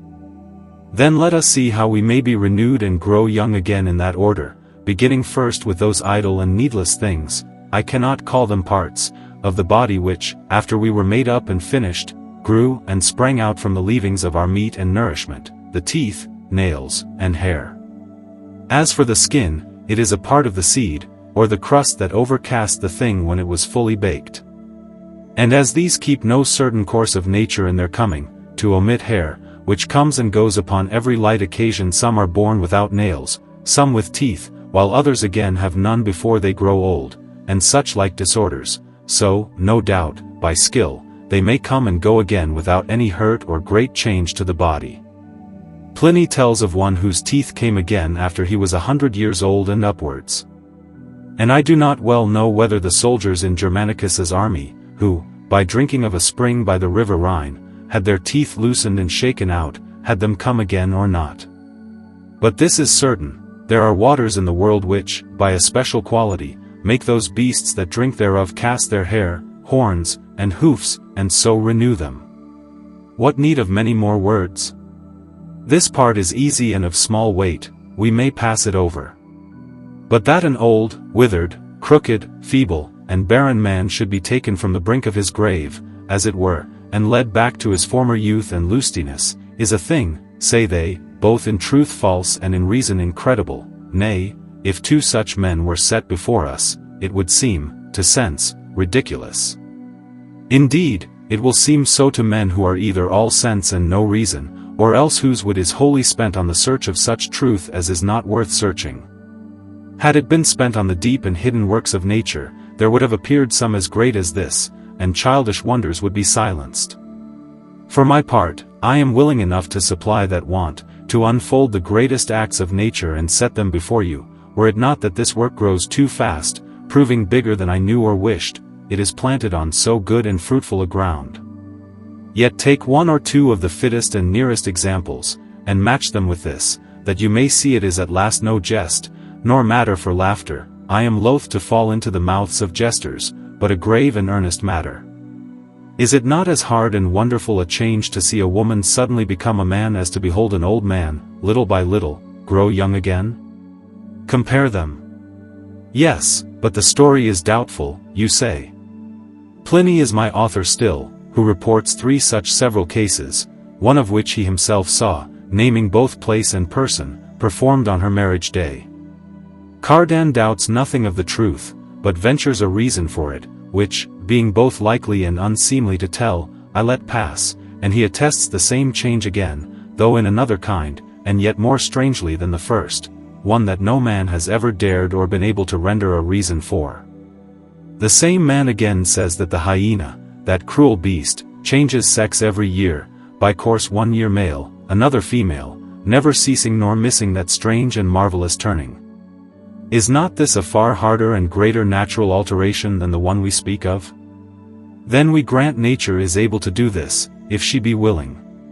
But it seems she is not, you say, for she never does it, she runs her appointed race, if she be not hindered. If there be many blind chances able to hinder this course of nature, how much more can the wit of man, a spark of the mind that gave nature her commission, do it?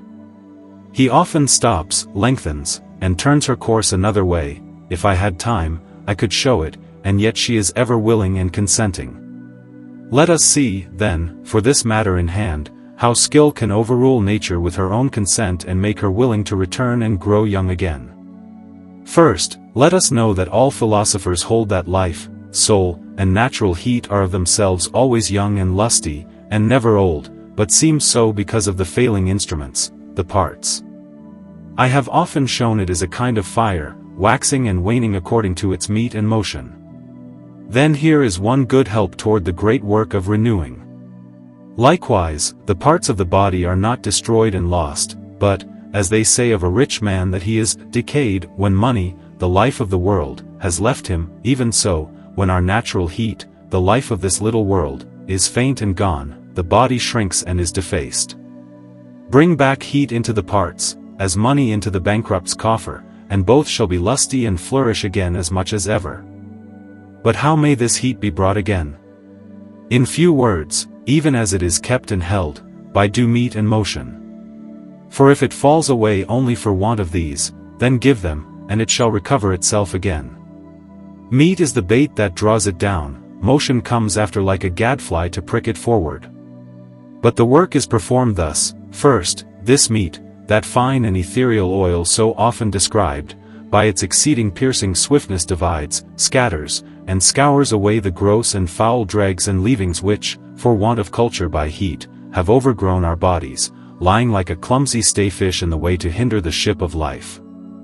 These, flying out abundantly on all sides, pluck up all the old leavings of hair, nails, and teeth by the roots, and drive them out before them.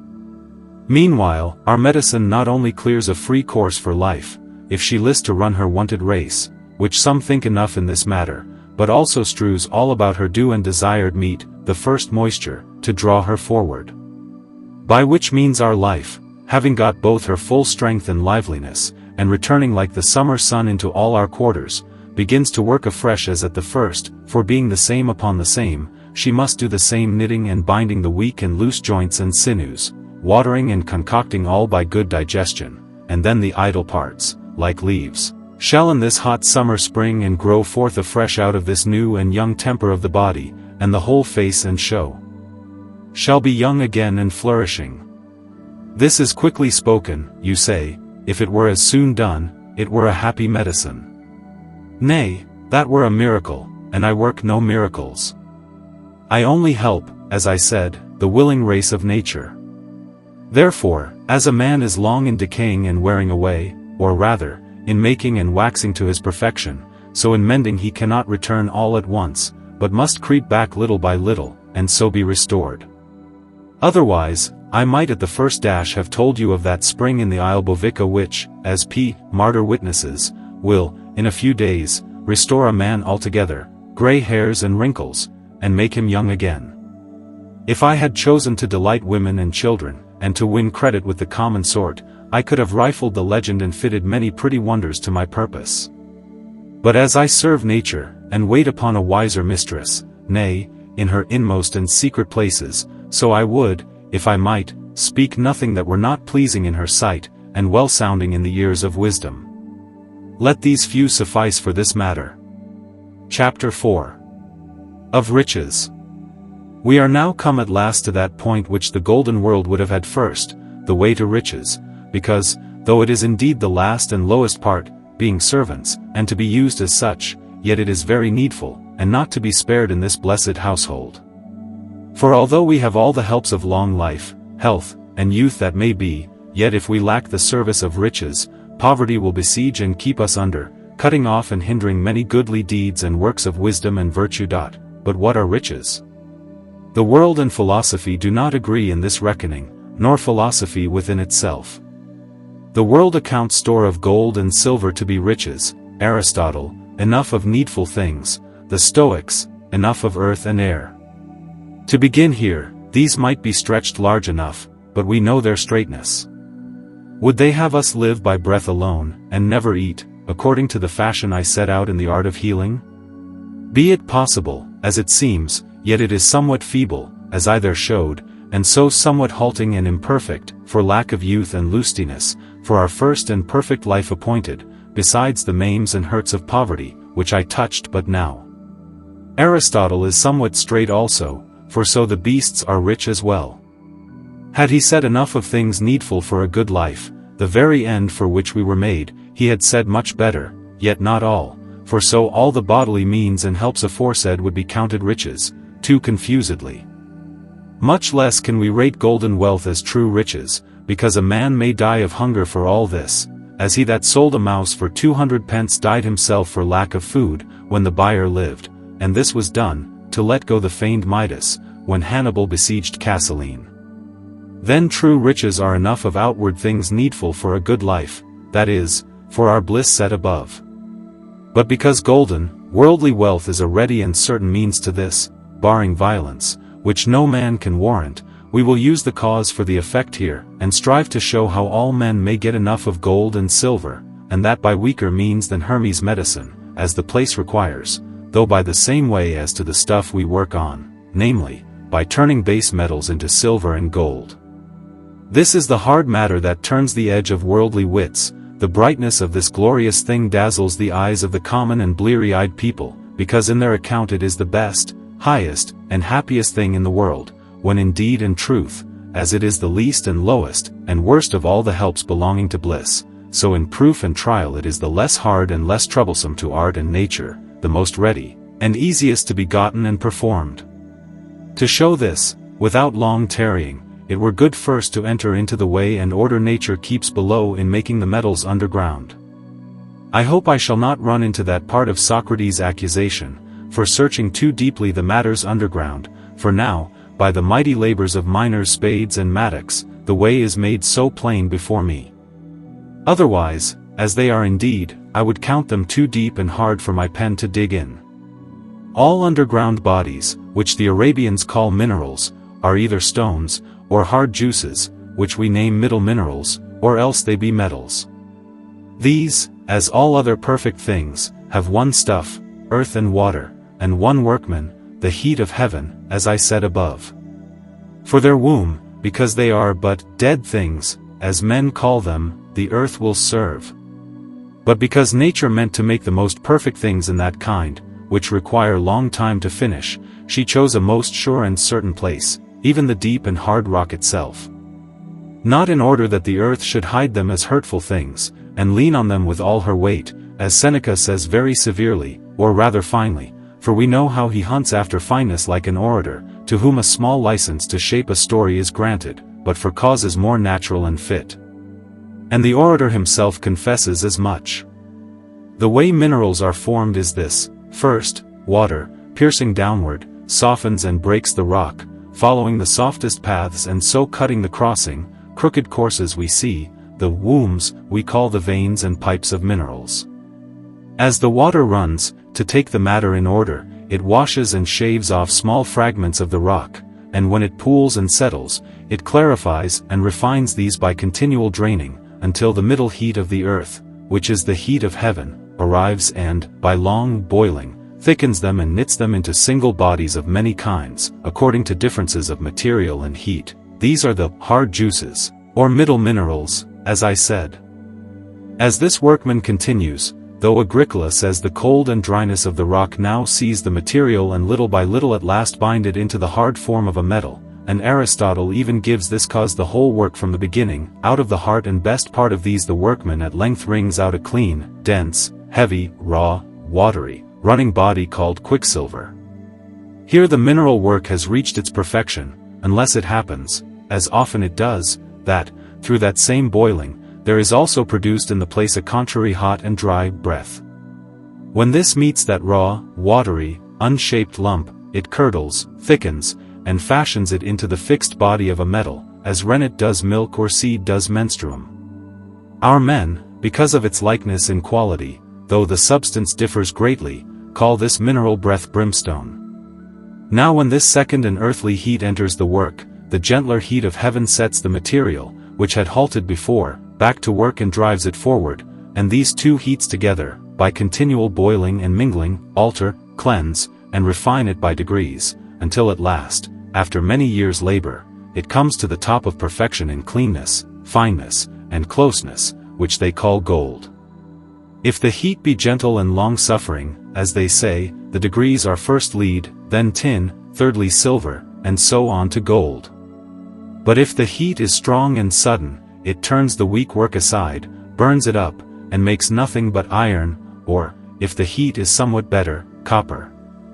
And sometimes the foulness of that earthly brimstone throws nature off her course. There is also a difference in quicksilver itself.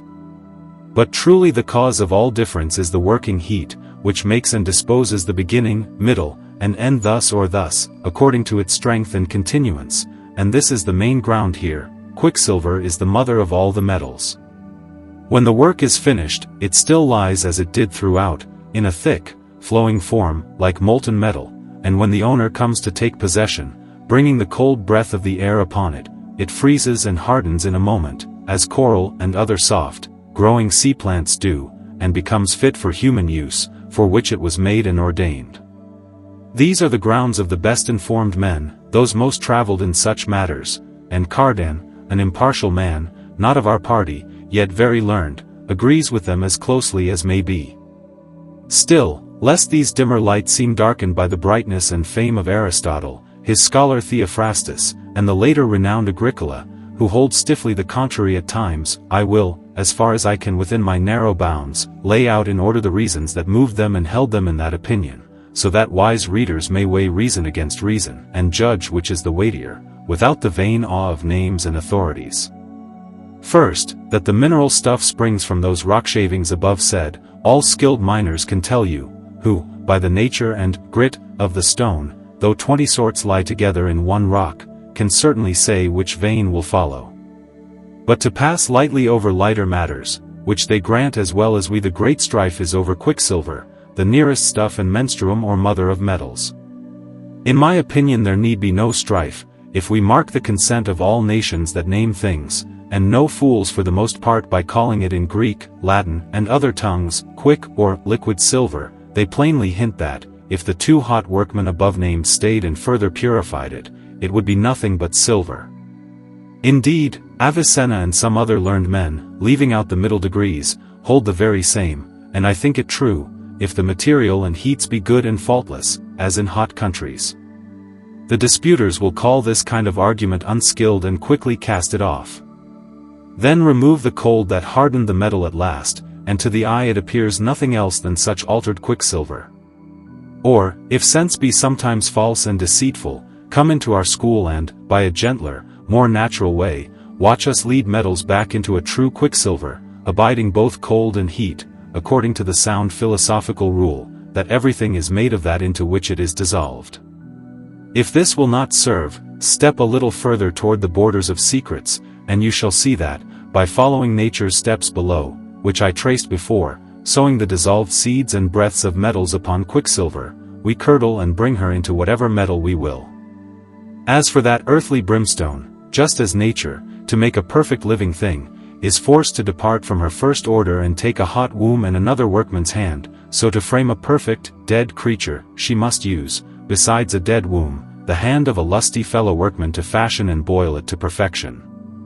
Thus, as Aristotle says, the sun and man make a man, and the rest all have two moving causes, the heat of heaven and the breath of the male seed, so in this work of metal there is not only the general begetting breath of heaven, but also the particular seed of their father the earth. That a little earth is needed to steady quicksilver, Aristotle himself shows by a neat likeness. He says hare's blood will keep flaming when cold, whereas others stand, because it lacks the earthy streams others have to make it clot and set, and by trial we find no blood. Once those earthy threads are strained out, will stand and cluster, but runs continually. Even so, take away the earth and brimstone of a metal, our art can do it, and the water will never stand again but flow forever. In general, mark it well, nothing stands and leaves running until ruling earth binds and stays it. Whoever will not allow this making of metals will never unfold the nature of quicksilver, as we see in Aristotle and Agricola, struggling against the stream, assigning its flowing and fleeing the fire to an abundance of air in it, then should appear, as in airy bodies, lightness and feeding of fire, things far from its nature. But he that stands on our grounds above may easily perceive its raw, cold, watery condition to make it flee the fire, its enemy, and the even balance of earth and water in it to be the cause of its running. Though it seems all water, a little earth may equal much water in strength, and being truly mingled, it becomes the only dry water in the world. Its earth tugging one way makes it dry, its water tugging another makes it flow. This is clear in that, whereas all other things yield either to cold, standing and hardening, or to fire/water, melting, this one, dry water, quicksilver, yields to neither. Now to our purpose. The reasons why the heat of heaven is the workman in the mine are many, here a few, briefly. If that heat works and mingles all perfect mixed bodies, as I proved above, what shall hinder it here? The depth and hardness of rock? No, if those subtle bodies we call spirits can, in everyone's opinion, pierce stone walls without breach or sign, how much more subtle, strong, and able must this heavenly soul be? But since all men grant the workmanship of living things to flow from that single cause and fountain, tell us how it is that fish, good authors witness, are sometimes found deep in solid earth, where no water runs? Or how very toads come to be found within certain rocks, in Germany, and in millstone rocks in France, so close that they are not seen until the stones are set to grinding and the creatures break themselves out, as George Agricola reports. But if minerals, as well as plants, take nourishment and grow, then all is clear. I shall prove this later. Meanwhile, let us carry the place by trial, the strongest battery. Cold only binds, lumping like and unlike, gross and fine together, without any cleansing. But metals, especially gold, are exquisitely purged bodies. Again, had cold frozen and packed up gold, then heat, whose power we see in all things, would undo the bonds and unmask the work, which it does not. Further, what color does cold give but its own watery, earthy hue? So that if a thing be dyed with other colors, we can tell at once whence it had them. Besides, cold leaves no smell, heat is the cause of all scent. To pass by the fiery smell of some stones, the sweet scent of others, and the variety among juices, how came it that silver found at Maryburgh smelt like violets, as Agricola reports? And every nose knows the unpleasant savor of copper and other base metals. Note also the plain men's practice when they judge of a mine below, they take their aim at no better mark than this, grate 2 stones of the hill together, and if they smell brimstone, they take it as the leaving of metals in their concoction. In short, consider why there are no metals save in rocks and mountains, unless these unload them and shoot them down into the plain, and then why chiefly base metals are found in cold regions, but fine silver and gold, and precious stones, in hot, and you will find the cause to be the difference of that purging, refining heat, and the closeness of place to hold in the heavenly warmth, together with the barrenness and emptiness of plants there to draw it forth and spend it. Some can't imagine how heat could be the cause here, since they don't feel heat in a mine. I won't merely tell them that this heat is everywhere most mild and gentle, and especially so underground, but I'll bid them bring up a lump of mineral earth and lay it in the open air. If they put a hand on it, they will feel not a small warmth, but a burning heat, stirred and raised by the cold draught, just as the hidden heat of lime is awakened by water. Therefore we may safely state and build on this, all minerals are made by heat and from it gain their being in perfection, even if the outward shape and the final coat of the work is put on by cold. As for the steps and degrees of metals, all of them, except iron and copper, though some won't accept even those, arise from successive bakings of the very same material, quicksilver. This appears in lead mines, where good authors report that some gold and silver are almost always found. Hence Albert says skilled miners, in such a case, reseal the mine for 30 or 40 years to bake the lead better and drive it on toward perfection, and he says this was found true in his day in Sclavonia. What do white and yellow coppers, sometimes found in the ground, signify, except that nature was traveling by way of concoction toward the end of silver and gold? Again, how is it that ordinary artisans can extract some gold and silver out of every metal, and out of gold and silver they can fetch some base metal, unless gold and silver are the heart and best part of the whole metallic body and of one and the same substance with the other metals? Indeed, Paracelsus avers not only this, but that mines of middle minerals, things further off, as you know, are never without some silver or gold. He therefore advises to water them, as if they were plants, with their own mine water, assuring us they'll grow to ripeness and in a few years prove as rich as any silver or gold mine. So we finally see this metal line ground unshaken despite the stoutest Greek batteries. All metals have but one quicksilver, one stuff, kind, and nature, being one and the same thing, differing only by degrees of cleanness, fineness, closeness, and color, that is, by accident sprung from degrees of boiling and concoction. It is now time to build on this foundation and show how the lower, unclean metals may be mended and changed into silver and gold, opening the road to riches. If metals are so near and like each other, especially some, as I noted before, that want nothing but further cleansing and purging by concoction, then this exchange is no hard or impossible matter, perhaps not even needing Hermes' divine art. A lesser, humbler skill may serve, so long as it follows nature's steps. What is that lower way? We'll take it from the way we just saw nature go under the ground. As nature used 2 hot workmen in her subterranean task, so will I, and because we cannot wait on her leisure and long timings, we will counterbalance her gentle heats with proportions suited to our shorter span, so that we may do in 40 days what she does in as many years. This proportion is not hard to find if we consider the gap between the founder's fire and the soft heat of heaven, and again, the difference between a scouring purger, that eats stone and iron so quickly, and the mild heat and easy breath that thicken quicksilver. Therefore, just as the miners rightly, in testing and purging, use, besides a great outward fire, many hot and piercing adjuncts to further the boiling, so, after they have made the metals clean and presentable, if we would cleanse them further from their inbred, internal foulness, we must follow the same course, but with greater force and art, for it is harder to purge an inner, native uncleanness than to wash off outer, foreign scurf. Although I earlier listed many distinguishing marks among metals, in truth there are but 2 that count, and the only real differences from gold are closeness and color. The rest, cleanness, fineness, weight, steadfastness in the fire, all follow closeness.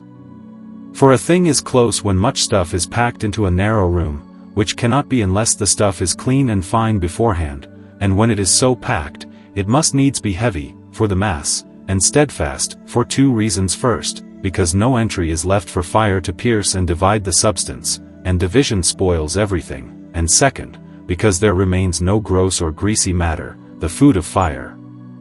Quicksilver was clean at first, and if it meets with a fine brimstone to fix and fasten it, as often in hot countries, it straightway, without any middle steps, proves silver, and then gold. But if that curdling breath is foul and greasy, as it commonly is, it turns quicksilver first into base metals, and the work must wait longer to be made clean and perfect, until that foul brimstone be fully purged out, which, by nature's course, is done only in the cold. That nature would, in due time, and that art, by imitation, can separate and purge away all that filthy rennet, is shown by this sign: it is no part of the thing itself. How so? Because it is like the male seed, a strange, outward workman that begets, makes, and fashions, as a carpenter does his work, nothing begets itself. This is plain from the male seed of living creatures, which is not the watery stuff seen by the eyes, that is but a shell for safekeeping, but rather an unseen hot breath from their bodies, and by that alone, without the shell, many creatures get their mates with young, as we may read in Aristotle and other good authors. Most plainly of all, consider the barren eggs which many birds fully fashion in themselves by force of desire, lacking only an outward quickening from the male. How then shall we purge out this foul, greasy workman to make any metal close and well-colored? Nature would, with time, have done it by concoction, but to shorten time to suit our use we need two devices, one to breed closeness, the other to bring on color. The first is a binding skill, the next is a dyeing cunning. For binding, let nature still be our guide. As she, in all her soft changes, consumes and raises the weaker by the stronger, so if we mean to devour and consume all the gross and greasy stuff in a metal, so that when all is clean and fine the fire may draw it up close, we must set upon it with a strong like. What was that brimstone, or any other filth, in quicksilver? Of what stock? I told you it sprang from a confused heap of middle minerals, a mineral breath and vapor. Then let us take foul and sharp minerals, and in a strong fire set them upon the metal, by searching and circling round it, they will quickly draw to themselves, eat, and drink up all the weaker like dross of the metal, leaving the unlike clean and untouched.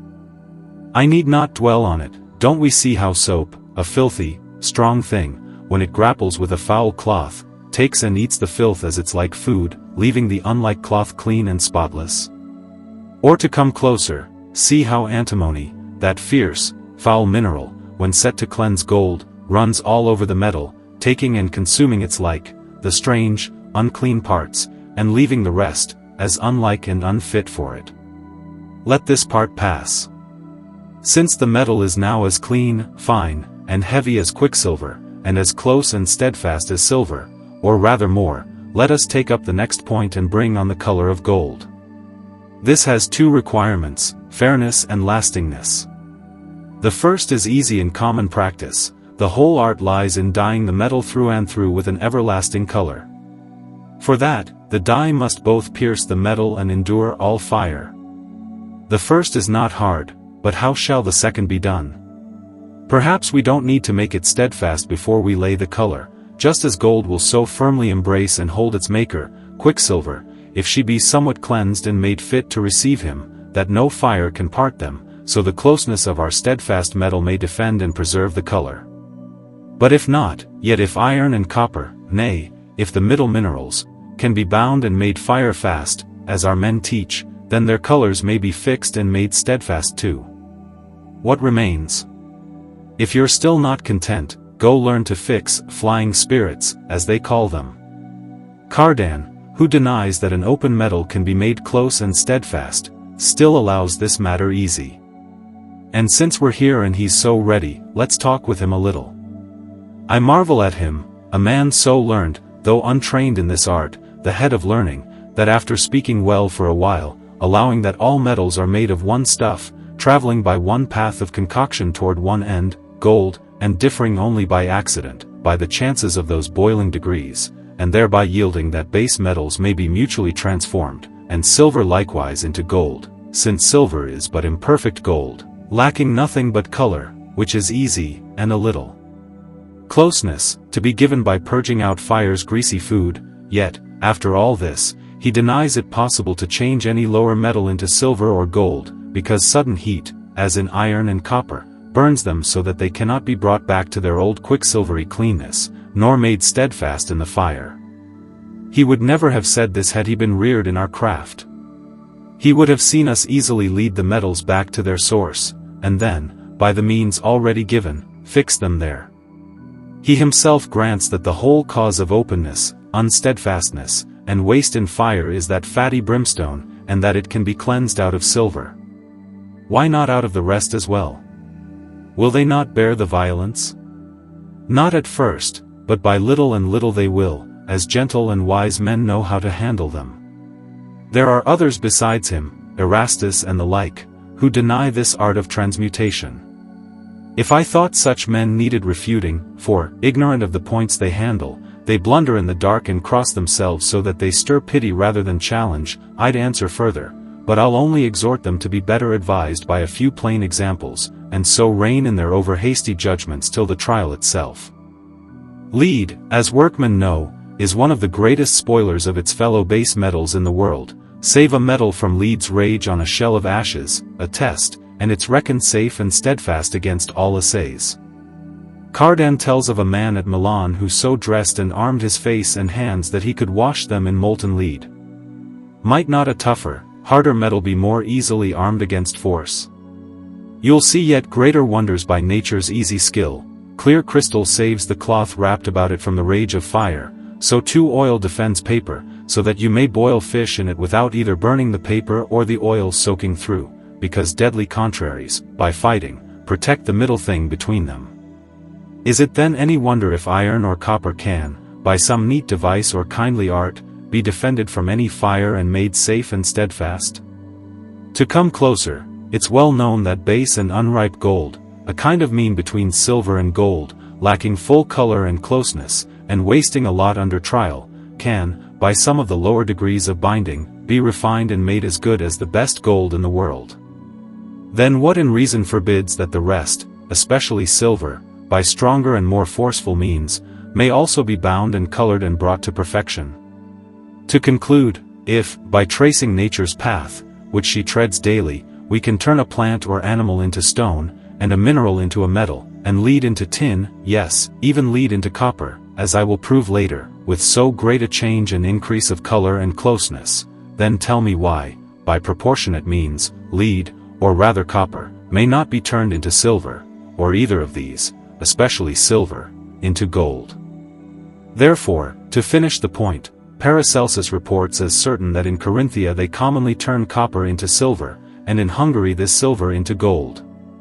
Though he doesn't name the means, we can easily guess they're the very binding and coloring ways set down above, lesser ways than Hermes' medicine, yet sufficient for our purpose and for raising that wealth aimed at, as we may infer from their common practice, which else would be empty and foolish, and from the low cost of middle minerals compared with the return and gain of gold. And if the praise of an opponent is likely to be truer and less biased, here Porta, a denier of Hermes' art, confess on his own experience that quicksilver can in several ways be bound, colored, and made perfect gold and silver, and that one way, when it is burned with brimstone and made cinnabar, is very profitable, which Johannes Chrysippus also found true. He further says that, in its due time and place, mercury, by sulphur's smoke, will within 1 month be turned into perfect luna, silver. I could press you with more trials by credible men, but this is enough to pause your judgment. Let's go on. Chapter 5.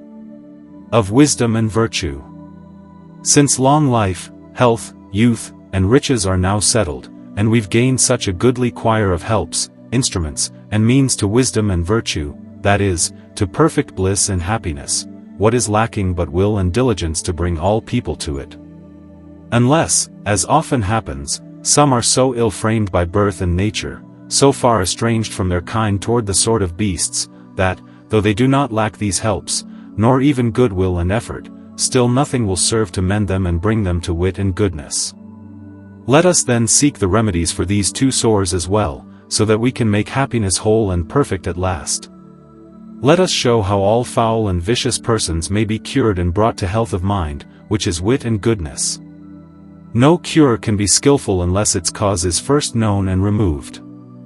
The causes of wisdom and virtue, and so of their contraries, for each reveals the other, I earlier set within the household of bliss as two further properties, the clearness and temperateness of bodies. Yet because we aren't granted the tidy axioms we'd wish, as the measurers, geometers, would give, and because it falls to us to lay our own foundations, we'll take the matter up again and show that these two truly are the makers of the mind's health, wisdom and virtue, and then teach how to apply the remedies. To begin with wisdom, for knowing must always go before doing, and to pass over the idle subtlety about the difference between sapience and prudence, the one said to regard general and everlasting things, the other particulars and changeables, because they ought always to go together, as our tongue, better than Greek or Latin, wisely joins them in one word. I'll take the common and true bounds of wisdom, the knowledge of divine and human things, those contain all minds and bodies, these the matters and affairs of private persons, families, and commonwealths. It will indeed be hard to bring a fool to comprehend all this, but let's advance, we've passed greater perils already. And if, in discoursing of the mind, as before of the soul, I summon the best philosophers to the field and make them stand the shock, Don't blame me for an always blameless course in weighty matters. Truth is better sifted so, and a man is better guarded against envy. So, leaving aside the earthly judges, Aristoxenus, Dicaeurchus, Pliny, Galen, etc., who, deeming the mind an earthly thing, decree it mortal with the body, and passing by other wrong opinions, my old philosophy, when best advised, holds and teaches that as the soul and life of all things is of itself one, and all differences spring from the diverse tempers of bodies, so the divine and immortal mind proper to man, author of wisdom and virtue, is one and the same in all men, as God, from whom it came, is one and wise, and only seems to differ when divided and sent into diverse places, according to the natures of those places. Just as many rivers, passing through diverse soils, each take on a different taste and taint from the ground, though they all sprang from one fountain, or, more fitly, as there are innumerable kinds of light in the world, differing by the houses that receive them, while the sun's light, from which all borrow light, is itself one and the same everywhere. And as the eye cannot behold itself or the sun except in some fit mirror, so the mind cannot so well understand itself or other divine matters, as by likeness and comparison. As the sun of itself ever shows and sees all things if its beams aren't blocked by a cloud or other thick obstacle, so the mind, alone and before it falls into the cloud of the body, is ever busy and knows all things, as befits so divine a thing. But now, entangled and darkened in the body, it is sometimes idle, and never sees all, indeed, nothing at all, without the body's leave and help. Therefore it proceeds thus, since it may not range abroad itself to see things, it borrows the help of the soul and its servants, beams or spirits. First, it uses the outward spirits at the borders of the body as messengers to receive, by means of their instruments where they lodge, and bring in tidings, that is, appearances of things. Then the inward beams, seated in the brain, take those tidings and set them as in a mirror before the mind, so she may cast her light, what they call the passive or receptive mind, upon them and see. To skip the known five senses, these inward wits or spirits, our glass, are divided into distinct seats and offices. First, a sort called thought, inhabiting the forebrain, lays hold of the shapes admitted at the 5 windows. Then another band, called remembrance, keeping the hind brain, receives those shapes in great plenty and stores them, as in a warehouse, until the third company, common sense, sitting in the mid-brain, like a judge, calls for them to examine and determine, though this lower judge also hears matters straight from thought. At last, the Chief Justice, understanding, by comparing and collecting, gives judgment on all. But where is this Chief Judge's seat? Learned men dispute it. I take it to be no question if all grant that the soul, by the pattern of her sire the sun in the great world, dwells in the heart, the middle of the body, so, by casting her beams equally round, she may give light and life equally to all, as the equidistant center. And in the midst of the heart, the only immovable part, and therefore the fittest to move others. Then the mind, being, as Plato says, the kernel of the other two, soul and spirit, must rest and be rooted there also. Since the mind sees and knows nothing but by the soul and its inward wits and spirits, nor they without the outward 5, nor either without the bodily parts wherein they lodge, it follows that as the parts of the body are disposed, so is the mind's understanding.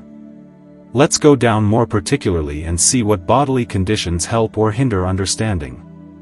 After the 5 messengers have delivered tidings to the threefold glass in the brain, that glass, by stirring and running to and fro, presents and musters them before the mind, and she, by casting her light, judges and concludes. From this we can gather 2 things needful to wisdom and good understanding.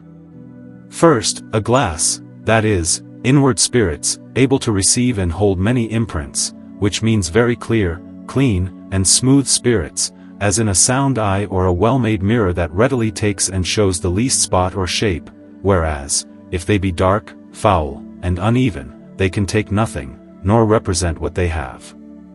Second, these spirits must be quick and lively, that is, hot, to run swiftly back and forth and show many things apace, for the mind does all by matching and laying things together. That heat causes the spirit's quickness is plain in sickness, old age, and sound sleep, especially in the last 2. In sleep, when the brain's serving heat is either loaded by the stomach's rising fumes, or spent by labor or sweating or long staring, for rest abates heat, as I've often said, or lent for a time to its fellow servants, the spirits of life for digestion, then the brain spirits are still, and outward and inward sense, wit, and understanding cease together.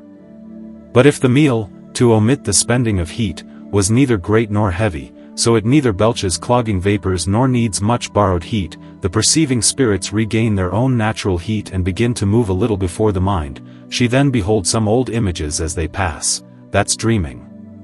If they recover their heat fully, they bestir themselves apace, run to the outside, bring new tidings, and the mind, perceiving them, is called awake. So the cause of wisdom is at last clear, a clean and stirring glass. The cause of folly, when it is foul and still. If the glass is foul all over, it breeds natural or willful folly, as in fools, children, drunkards. If it's only smeared here and there with dark streaks of foul humors, the forms appear to the mind as images in a cracked mirror appear to the eye, by halves and confused, and this begets madness. But how did the spirits of this inward glass grow foul and slow, when of themselves, as befits beams of a heavenly soul, they are very fine, clear, quick, and lively? Indeed we could say only clear or foul, since those two make or mar the whole work of perceiving. If clear, they are in their own nature, therefore hot and quick; if foul, their kind is lost, and sluggishness follows. Nor is that ethereal thing, the spirit that carries the soul and all her beams into the body and breaks, as I said above, between them, foul or still of itself, for spirits are fed, not made, by the breaths of our food, but very fine, clear, and lively, as all grant of ether. How then? It must needs follow that the whole cause of failure here springs from the body, especially from the part where the wits dwell.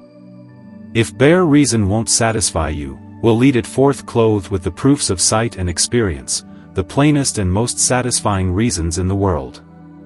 If man alone surpasses all other creatures in wit because of his airy and fiery temper above them, as we heard before, then if one man outstrips another in wit, it must likewise come from the same cause.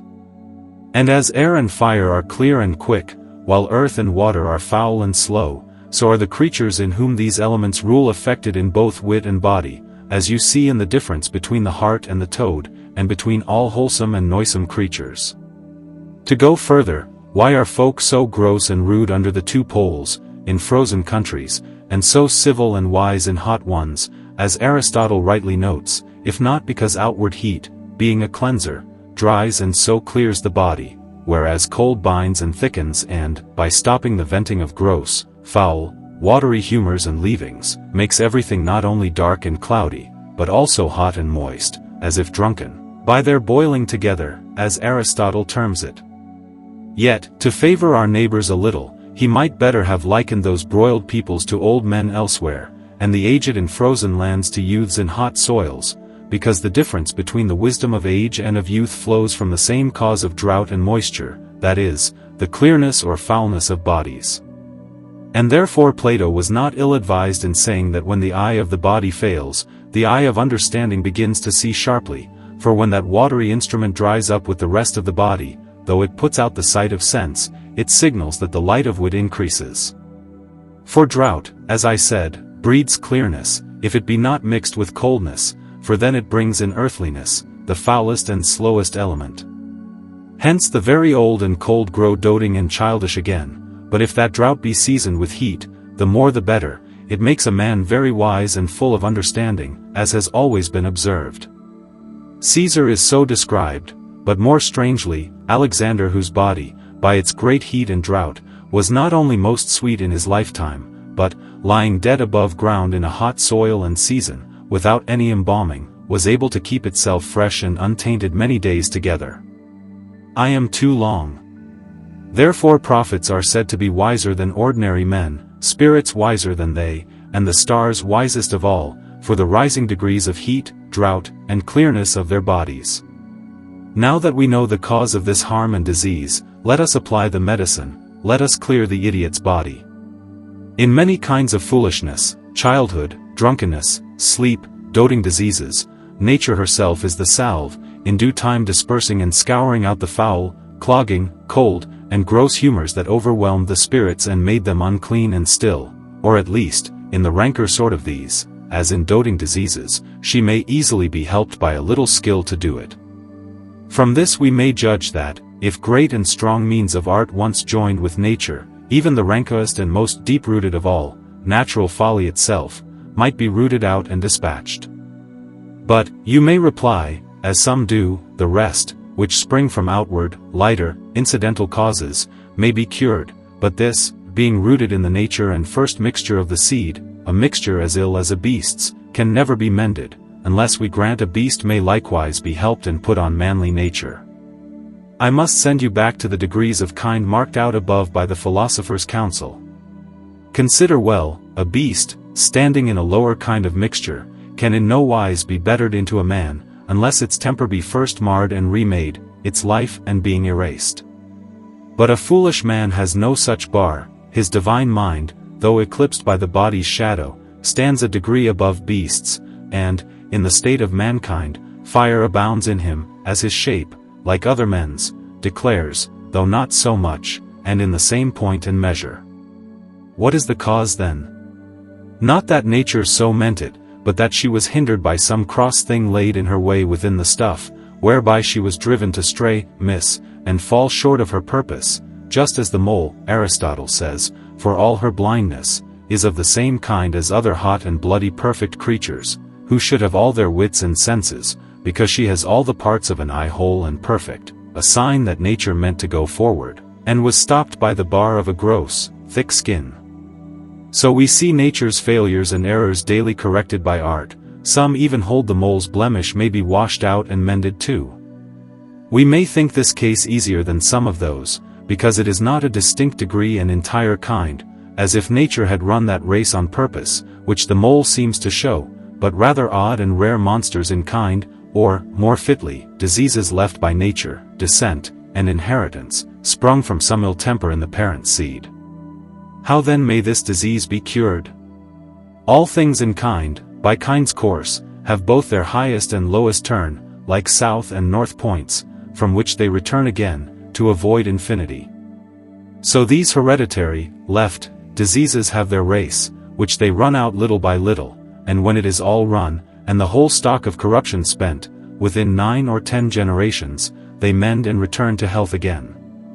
Such is the race of wisdom also, and of all bodily health, for the mind's health is wrapped in that other, as we see in the children the wise beget, and so forth. The case is plain and easy. Thus we see how nature inclines and is ready to help herself, and if art would lend a hand, the cure would be much more speedy, many years cut off. As in sores and lighter inward hurts this is done by slight means of slender skill, so by mighty means greater deeds may be performed. Why do I fetch it about, when it's proved above that all hereditary leprosies and other natural diseases of the body may be quite cleansed and driven away by those heavenly and mineral medicines, which I call the cure-alls and cure-the-greats? This, too, is among the number of hereditary and natural diseases, sprung from an ill frame of the parent seeds. And to omit the rest, if leprosy, flowing from the foulness of all the blood, may be cured, much more may this be, which proceeds from the ill frame of one part only, a muddy brain. Or, if that disease must be said to come from one part alone, the liver, because it makes all blood, yet that one is most dangerous when ill affected, as it must send to all places and so strikes all by contagion, whereas the brain, like others, keeps within bounds and stretches no further. Go further, if a good, fine temper, through ill diet and the passions of the soul, has often fallen from a good wit to a kind of madness scarce to be distinguished from the state of an idiot, then surely, by the contrary cause, a foul frame may be cleared and rise to wisdom, by as good reason as reason's art has any, especially if those contrary passions and diet be helped by meat medicines, which the Greeks both know and teach, and wherewith they work great changes in men's bodies.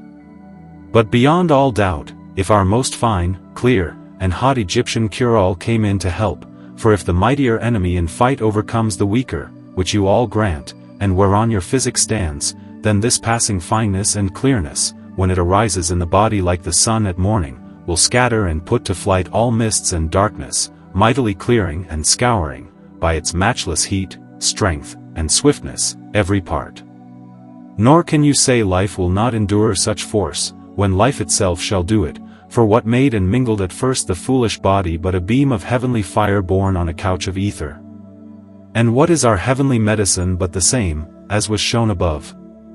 Let us then match like with like, strength with strength, and if one before was too weak to break and mingle the faulty body finally, now both together, helping each other and renewing the battle with fresh supplies, shall be able, so I judge, to overcome the work and at last bring it to the wished end and perfection. If you flee to your last hold and say the time is past, and the occasion of place and stuff lost and slipped away, too hard for nature now to work such exchanges on such hard stuff and in such a place, look at her ordinary course in all things. You'll see she daily rules, squares, and frames very gross and unfit stuff in places most unlikely to our thinking, much more unlikely than this work, not only the thick and stubborn stuff of minerals, purging the rocks down in earth's bowels, and that rude gear in the bottom of the sea to make shellfish, but also living, moving, sensing land creatures in close rocks, as you heard, and in cold snow and burning fire, as those worms and flies in Aristotle.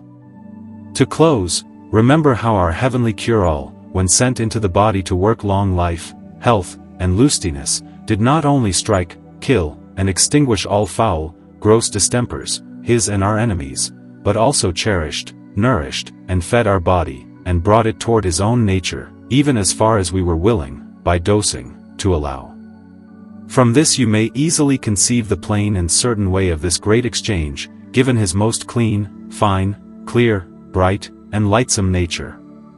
Now that we've finished the first part of bliss, let's go to the second.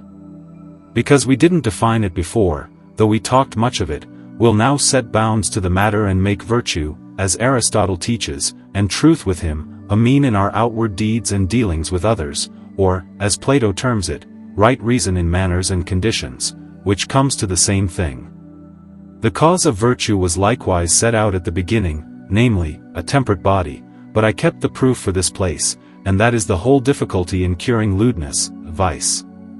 For once it's known that temperance of body is the cause of virtue, we can readily procure it by that temperate medicine so notable in the previous discourse. Why that is so has been said often enough already, here it's enough to prove that a temperate bodily state is the cause and way to virtue. First, do all manners, character, flow from the body or not, and, if so, from what condition of body? Those who have searched into nature lay the cause of manners on either the stars, or men's bodies, or their wills framed thus or thus by nature or by custom. Let's weigh it briefly. They cannot flow from the will of man's mind, else all men would of necessity be good, against daily experience, for the mind, as coming from goodness, is good, and equally good in all men, as said before. Nor can custom alone so turn a divine, straight will toward vice except by some strong necessity, and that force cannot be laid upon it by the stars, for whether the stars are living beings or not, they are all, as I showed above, of one good strain and quality. Or if they were not, or whatever they are in substance or quality, they cannot touch the mind immediately, they must come through the body, and so first change and dispose the body, and by that affect the mind. If the mind itself, finer than the stars, cannot pierce out of the body, as we heard, much less can the stars get in without the body's appointed inlets. And since those inlets are bodily, the nearest cause of manners must needs flow from the body. Further, if the inward spirits and wits do nothing without bodily instruments, and follow the body's disposition, then the appetite of the irrational soul, shared with beasts, on which Aristotle and his heirs lay the cause of manners, is dismissed, the entire current must clearly run from the body. Lest some universal denier shake these ancient foundations, I'll shore them with experience, which best satisfies those who have nothing but sense. As with diseases, so with manners, they spring either from the natural, inherited, or the acquired temper of the body. Leave the first for a moment.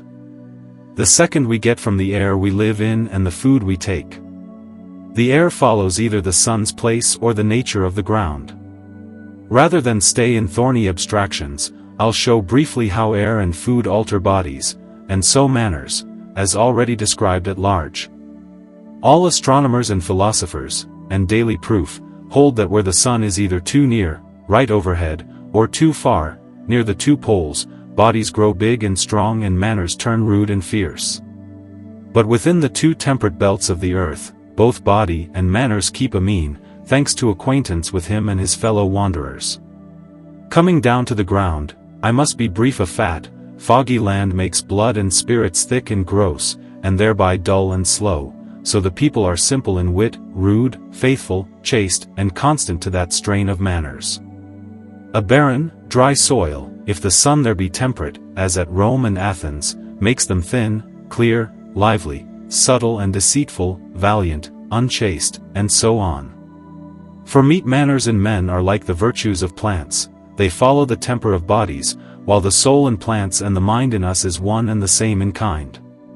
As mixtures, qualities, and powers of plants change with their food, to omit how the soil alone alters them, so that pepper brought from Calicut to Italy, after a few replantings, turns toward ivy, and the like, a skilled gardener, by steeping seed or slip, or better by enclosing the root or stalk, can give any plant any color, taste, smell, or healing virtue.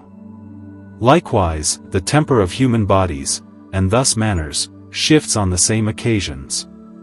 To pass by the medical rule that distempered meats breed like distempers in the humors, and their associated temperaments, why are the Tartars so beastly and barbarous in manners, if not because, besides their soil, they feed on the flesh and blood of horses?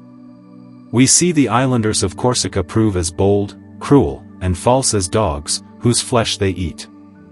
One might roam far in this field, let's draw nearer home. Not without cause do Plutarch, Plato, and other sober philosophers charge us to be very careful in choosing nurses. Is it not likely, indeed, to them certain, that the child sucks in with the milk both the outward shape and inward manners of the nurse? Why not, when beasts suckled out of kind plainly take much of the foster mother's qualities, as the foals in Africa that, by sucking camels, become more painful in labor than their kind, swift and healthy thereby? Many such examples could be given, if time allowed. Now, to our bodies left us by our parents, if we see manners ingrained in stocks and kindreds, children and grandchildren taking after them long, by nature, as in that cursed father-beating family in Aristotle, and other pilfering stocks who must steal though they lack nothing, to say nothing of lechery, valor, and other good and bad qualities we daily see descend and reign in families, whence come these? Not from the parents' minds, which do not propagate, nor can be grafted, but return straight and whole to that heavenly place whence they came. Nor are all their wits alike framed by use or custom, they are often bred quite contrary. Therefore, to cut off the astrologer's discordant string, these manners spring from the parent seed, a part of their bodies, their second bodies bought with meat and nourishment. If their diet is good and temperate, those second bodies remain like the first, otherwise they follow the nature of the meats and their distempers. Cardan notes, most notably, that drunken, over-studious, over-fasting, or onion-glutted parents commonly beget mad and frantic children. To seal this first part with one brief proof, if we find ourselves doing many things against our will, when danger comes, our hearts pant and fail with fear, when beauty appears, lust stirs whether we will or no, and incontinence grows from that root, then surely the body lays this force upon us. How does the body so overrule and carry the will and mind? When any image appears in thought, the judging mind takes it, bear with my terms till usage makes them easy, weighs it as good or bad, and, by comparing, decrees, then will and reason, which Plato places in the head, follow and desire. But at the same moment steps in a double appetite from the irrational, perceiving soul common to us and beasts, one seat in the heart, desiring external goods, the other in the liver, seeking the body's goods. Whichever has the stronger house, by descent or by acquisition, prevails and sets the spirits in motion to it, those spirits move the sinews, and they, by further means, the whole body or part thereof, at the commander's pleasure.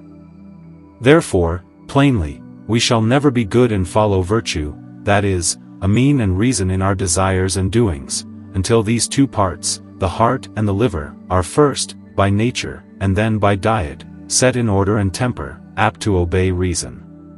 From the root. If the heart is very hot and moist, a man is courageous and liberal, desiring honor and great outward things. If hot and dry, he is cruel, angry, deceitful, etc. But if it keeps a mean, is temperate, it keeps a mean in those manners and obeys reason. As for the liver, if hot and moist, it chases venery and gluttony, if hot and dry, it does the same but crookedly and out of course, if cold and dry, the man is very chaste and abstinent, if cold and moist, somewhat chaste and abstinent, but awkwardly. A temperate liver holds the mean in both, and, following kind, desires to live soberly in company and honestly in marriage, a life as far from monks and hermits as from gluttons and lechers. Thus we see all manners proceed from the temper of these parts, and perhaps understanding also, if it varies with the diverse heats and moistures of the brain, and if these two parts are the springs of all heat and moisture in the body. So all good manners and all virtue sprout from the good, middle, equal mixture of the same parts. All our labor, if we seek virtue, must be to bring those two into square and temper, that is, as near as may be, equality of the four qualities, not only by the philosophical salve of use and custom, though Plato hits the mark in the Timaeus when he will have no man lewd by his will, and therefore not to be blamed, but through his body, by use or nature, ill-disposed, but rather by good diet and especially by right physic. And so, at last, we've finished these parts meant to prepare the minds of both common and learned people, and to make way for the truth of Hermes' medicine. The Third Book. Chapter 1. Of Mending and Bettering the State of Man's Body. Although we have previously shown diverse ways to bliss and happiness, and sundry means whereby the whole kind of men may come to long life, health, youth, riches, wisdom, and virtue, yet, in truth, they are all long and cumbersome ways, fit rather to put them in mind of a better way, which was the drift of that purpose, than to be gone and travelled by the lovers of wisdom and virtue.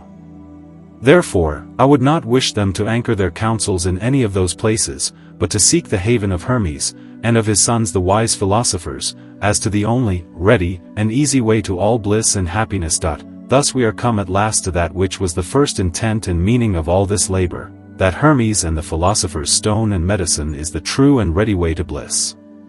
But how shall we prove this, unless we unlock the door of secrets and let in light to these matters, which have ever been most closely kept and hid in darkness? We must, I say, first open what Hermes' medicine is, unless we would put on a mask and make a long buzz and empty sound of words about that which no one understands. We are now like to be driven into a marvelous strait, either to flee the field, or to venture upon the curse and displeasure of many wise and godly men, yes, and of God himself, as we heard in the beginning. If Plato thought he had cause, when he took in hand that mighty work of the world, first to make his prayer, how much more may we, in such a world of doubts and dangers, and to ask of God that we may prove our point, not only with sufficient evidence, but with such discretion also, that those men who can use it, and are worthy of it, may see the truth, and the rest may be blinded. Then, both to direct my speech, which must have some ground to stand on, and their steps, which crave a little light to guide them, I think it best to come to the entrance of this way to bliss, and to point from afar to the end, leaving the middle way to their own wit and labor, for I may not be their guide, lest the rest should espy us and follow us fast. Hermes' medicine, and the ready way to bliss, lies among the metals, and upon the top and highest among them, even in gold, and the end of this journey, where bliss begins, is the sun of it. Although I am not ignorant that Father Hermes, and the rest of his wise foster children, hold and teach that out of any plant, creature, or mineral may be fetched a medicine for all diseases of men and metals, as good as this which we have described, neither do we, as though we had drunk the water of Lethe, forget the reason of it above declared, because all things are all things, and the same one thing, as having all one stuff and soul, if their stuff had the like, and not diverse minglings, and for that all things, if they were wrought to the top and highest of perfection, as they may be, flowed alike with all the virtues of heaven and earth, soul, body, life, and qualities. But these ways are long, cumbersome, and costly, as well as the rest, and I seek, you know, the most ready, near, and easy, which is gold, far above all other things in the world. The reason is, because nature has poured herself wholly upon it, and enfeoffed it with far more and greater gifts, both of soul and body, than all the rest, having given it not only great store of the heat of heaven, but also the most fine, temperate, and lasting body, whereby, but especially by reason of its exceeding tough and lasting body, wherein it wonderfully surpasses all things, we have it half ready dressed to our hands, and brought very near the journey's end, quickly to be led forward, and finished with little labor, whereas the rest are left in a very hard way, and finished with much labor. It is strange, I am persuaded that 1,000 ounces of plant or creature, as for minerals, they are much better, cannot, with great labor, cost, skill, and time, be brought to that goodness and nearness to perfection as 1 ounce of gold already has given it by nature. And I dare warrant you, that out of 1 ounce of gold, in less than 1 year's space, with a few pounds charge, there may be gotten a medicine as good as the philosopher's stone of a plant or creature that takes 1,000 ounces of stuff, many 100 pounds of charge, 3 years' time, and the wearing of many men's bodies. So we may think, although the wise philosophers in Egypt saw and showed the depth of nature and these works, yet they were not so mad and fond as to put them in practice. And therefore Geber says, it is possible out of plants to make the stone, and yet almost impossible also, because your life would first fail you. Wherefore we may be content also to know the secret, but let us use no other way but this, and so dispatch not only plants and creatures, as foul and earthly things, but also middle minerals, which are like the standing lights of heaven in this comparison. Nay, neither do we hold its fellow plants to be its equals, no, though they be quicksilver or silver themselves, the best and nearest of all the rest, especially silver, the wife of gold, but even let her pack away with the rest, for as her fire above glisters and makes a fair show, until she comes into the presence of her husband, as the wont of bad women is, so this our earthly moon, be she never so bright and excellent in another company, yet in the sight and regard of gold, her husband, she appears as nothing. If you marvel why, it is because she wants much in heat of heaven, temperateness, and toughness of body, but in fineness 100-fold. These things are high and lofty, and soar above the common sight, we will fetch them down anon and make them plain and easy. Then let us fall to the matter, that the sun of gold may be found the ready way to bliss, and the perfect medicine both of man and metals. And first, as is meet, let us regard ourselves and cure our own bodies, before we help a stranger. There is no gift, property, or virtue but it springs either from the soul or body. The best gift of the soul is the greatest store thereof, as we showed before, and of the body, fit temperateness in the first qualities, and then fineness and closeness, which cause lastingness, in the second. Let us see how gold excels in all these virtues and outgoes all other things, first by the gift of nature, and then by a divine science. But it would not be good, in such a heap of matters to be disposed and dispatched at once, to insist on those that are clear and received. So then let the fineness of gold go its ways as clear in all men's eyes, and its temperateness, which all leeches grant, and take the rest as things both more in doubt and of greater worth. Those that are longest in ripening and growing to perfection are both the most tough and lasting, and fullest of heavenly virtues, whereas on the other side, soon ripe, soon rotten, as they say, an ill weed grows apace, and so forth. The cause of this in bodies is because the first moisture, if it be fast and close, that is, fat, proceeds and spreads slowly, and is hardly consumed and eaten up with the fire of life, when thin and watery moisture both spreads apace and spends as fast. And for this, that heavenly virtue, when the stuff has long lain open under the hands of the spirits of heaven, must needs be received in great store, and be held surely by its strength and toughness. What reason can show this more plainly, except you will call me to examples? Then bend your ears a while, and mark the elephant, 2 years in the making in his mother's womb, and a long time in growing to his best estate and lustiness, to reach the highest and best pitch in mortality, for man is immortal, not only by his strength and long life, which you heard before, but through a kind of wit and good conditions also, drawing near to the nature of mankind. Consider again the mice, those little vermin, how soon they are bred, sometimes the earth creates them, sometimes the mother, without the male, by licking salt, and otherwhiles, for a wonder in nature, they conceive and are big with young in their mother's belly. Consider, I say, how soon again they are swept away, even with a shower of rain, as Aristotle reports, who tells of the one-day fly, bred in a leaf in the forenoon, at midday fledged, and ever dying at night with the setting of the sun. Again, Pliny writes of a child that within 3 years' space grew 3 cubits, and was now grown to man's estate, which they call pubertatum, but haste makes waste, as they say, and within 3 years after, his limbs shrank up again, and he died. Nay, he says that the whole kind of women among the Calingians conceive at 5 years of age, and live but 8. To leave living creatures and come to plants, are not trees, the longer lived the better in use, for that long growth and ripening? And among trees, does not the oak, after its long growth to perfection, stand, to our great profit, almost forever? It is a strange thing that I say, and yet Josephus writes of one that stood from Abraham's time to the raising of Jerusalem, 2,000 years at least, and God knows how long after that time it lasted. To be short, the best tree of all that the earth brings forth, the cocos of India, in one man's age scarcely begins to bear any fruit, and lasts after that almost beyond all ages. Wherefore the minerals, by the course of reason and custom, being, by the grant of all men, longest in making and perfecting, must needs, of all others, be both best in virtue and last the longest, and among them, gold above all, because it is the end of all, and so far, in that point, surpasses the most part of them that, as some men think, 1,000 years are spent before it comes to perfection. For its long lasting, we plainly see it is everlasting. And if we doubt of its heavenly virtue, let us weigh the place and womb where it is bred and fashioned, and we shall see it a common gulf of all the beams of heaven, even as the sea is the receptacle of all rivers that run. All the beams of heaven set forth from a round and wide compass, and, like lines in a circle, after they have traveled a great wide way one from another, meet at last together, just in the navel of the earth, yes, and with great force and strength above all other spirits in other places, not only by reason of the length of their journey, for all natural things, the farther they go the more they mend their pace, but chiefly because, meeting in such a strait with such abundance, they violently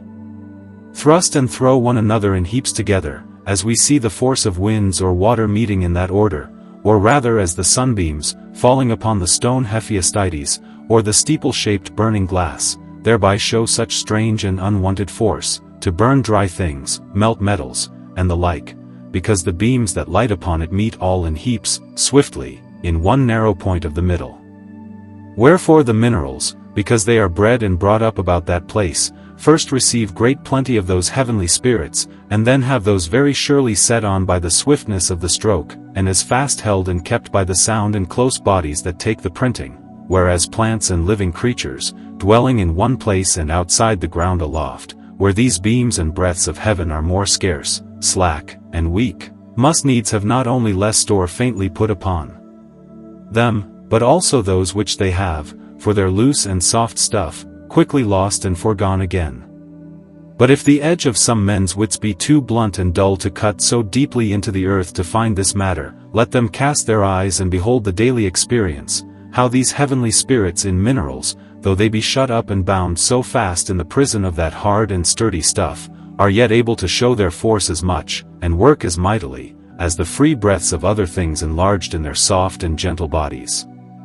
It would not be amiss, I think, to bring in a few and set them before us, because, through the sloth of times past and the spite of later physicians, these things have lain for the most part buried, as they be, and hid from the light and common knowledge.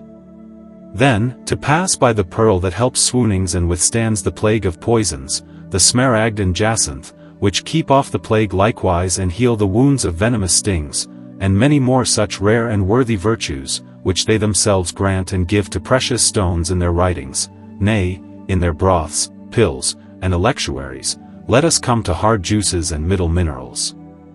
The water of Nile, which makes the women of Egypt so quick of conceit and so fruitful as to bear 7 at a birth, as Pliny writes, is known to be saltpeter water. It is found by common proof that the same saltpeter, or common salt, or copperas melted and made a water, kills the poison of the toadstool and juice of poppy, that a plaster of salt or brimstone heals the hurt of venomous stings, that amber, which is no stone but a hard, clammy juice called bitumen, eases the labor of women and the falling sickness of children. It is known likewise that almost all wholesome baths, both wet and dry, of water or its vapor, which are without number in the world, but especially that famous hothouse in Italy called Salviati, for the space of 3 miles compass wrought and hewn out of the ground very daintily, deserves to be named and delivered to the memory of men to come, flow from a sulphurous ground, and draw from thence all their nature, quality, force, and virtue, except a few of copperous water, as appears by their dyeing property, whereby they give any white metal their own yellow and copper color. Now for metals, if it be true that precious stones, in that hard and ungentle fashion, show such virtue and power of healing, why should we mark the German for a liar when he awards great praise to the mixture of all the metals, made in the conversion of their own planets, which he calls electrum, saying it will cure the cramp, benumbing, palsy, and falling sickness if it be worn on the hardy finger, and gives signs besides, if the body ail anything, by spots and sweating, and betrays poison. If it be made in plate, by the same tokens, though Pliny will have poison so described by the natural electrum, and by washing off of gold and silver, and by the signs of rainbows, and by the noise of fire when it hisses, and not by the artificial mixture to be made of silver and gold and copper, adulterando adulteria naturi, as he more finely than constantly says, when he had allotted so chaste a virtue to her before. But suppose this virtue in the hard form of metals not so apparent, yet no man shall deny the daily proof of them, opened by rude skill and set at liberty, as the great use of burnt brass, iron saffron, metal smoke, and this by Galen's own witness, and their marvelous help in surgery. Nay, the mighty power, both within and without, of antimony, which is unripe lead, and of quicksilver, very raw and running silver, so often tried before their eyes, has so amazed and quite daunted the later physicians, though Galen himself, in times past, termed this rank poison, set straight against our nature, and said the least part thereof taken inward would hurt and annoy us, to the great laughter of the country wits, who, even with child, a dangerous time to take physic, without any hurt at all, nay with speedy and only help, used to drink it against worms in great quantity. But Galen did but rove by guess at the matter, for in another place, forgetting himself, as he often does, he says he never had tried its force, neither within nor without the body. But if these stones, juices, and metals were by greater skill more finely dressed and freely set at liberty, as they are by the German, what wonders would they be likely to work in the art of healing? Neither let us think, as Galen and his band think of all things, that those great and rare mineral virtues could issue out and come from the gross and foul body, but from a heavenly gift of a mighty soul, which cannot be kept in awe and held so strapped with those earthly bonds, as not to be able, in some sort, to stir and break through, and show its force and power. Wherefore, to return to my purpose, if nature has bestowed upon these 3 sorts and suits of minerals such large gifts and virtues, what has she given to gold, the end and perfection of them all, which has passed in that travel through the midst of them all, so receiving and holding the virtues of them all with advantage? What say the physicians to this matter? They are loath to say anything, albeit their deeds speak enough, when they lay raw gold to the outside of the head to heal its ache, against the heart to comfort its sadness and trembling, and when in such sort they apply it to such purposes. Again, why do they boil it in their cullises, mix it with their pills and electuaries, bid the lepers swallow it, etc.? Do they not seem to smell its great and matchless power against diseases, and marvelous comfort and wholesomeness to our nature, but, like rude and unskilful cooks, they know not how to dress it? If they knew the skill, they would see it rise in power and virtue according to its degrees in freedom, and when it came to the top, which I call the sun of gold, to prove almighty, I mean within our compass.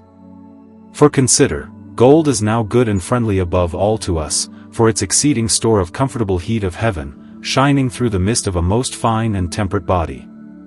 Then what would it be, if those properties of body were, by great mingling and breaking of the stuff, refined and raised in their kind 100 degrees at least, which our art professes, and those lively and piercing heaps of comfortable spirits freed and set at liberty, and all these seated upon a most mighty body subduing all things? Is there anything in the world to be compared to the marvelous work which it would make in our body?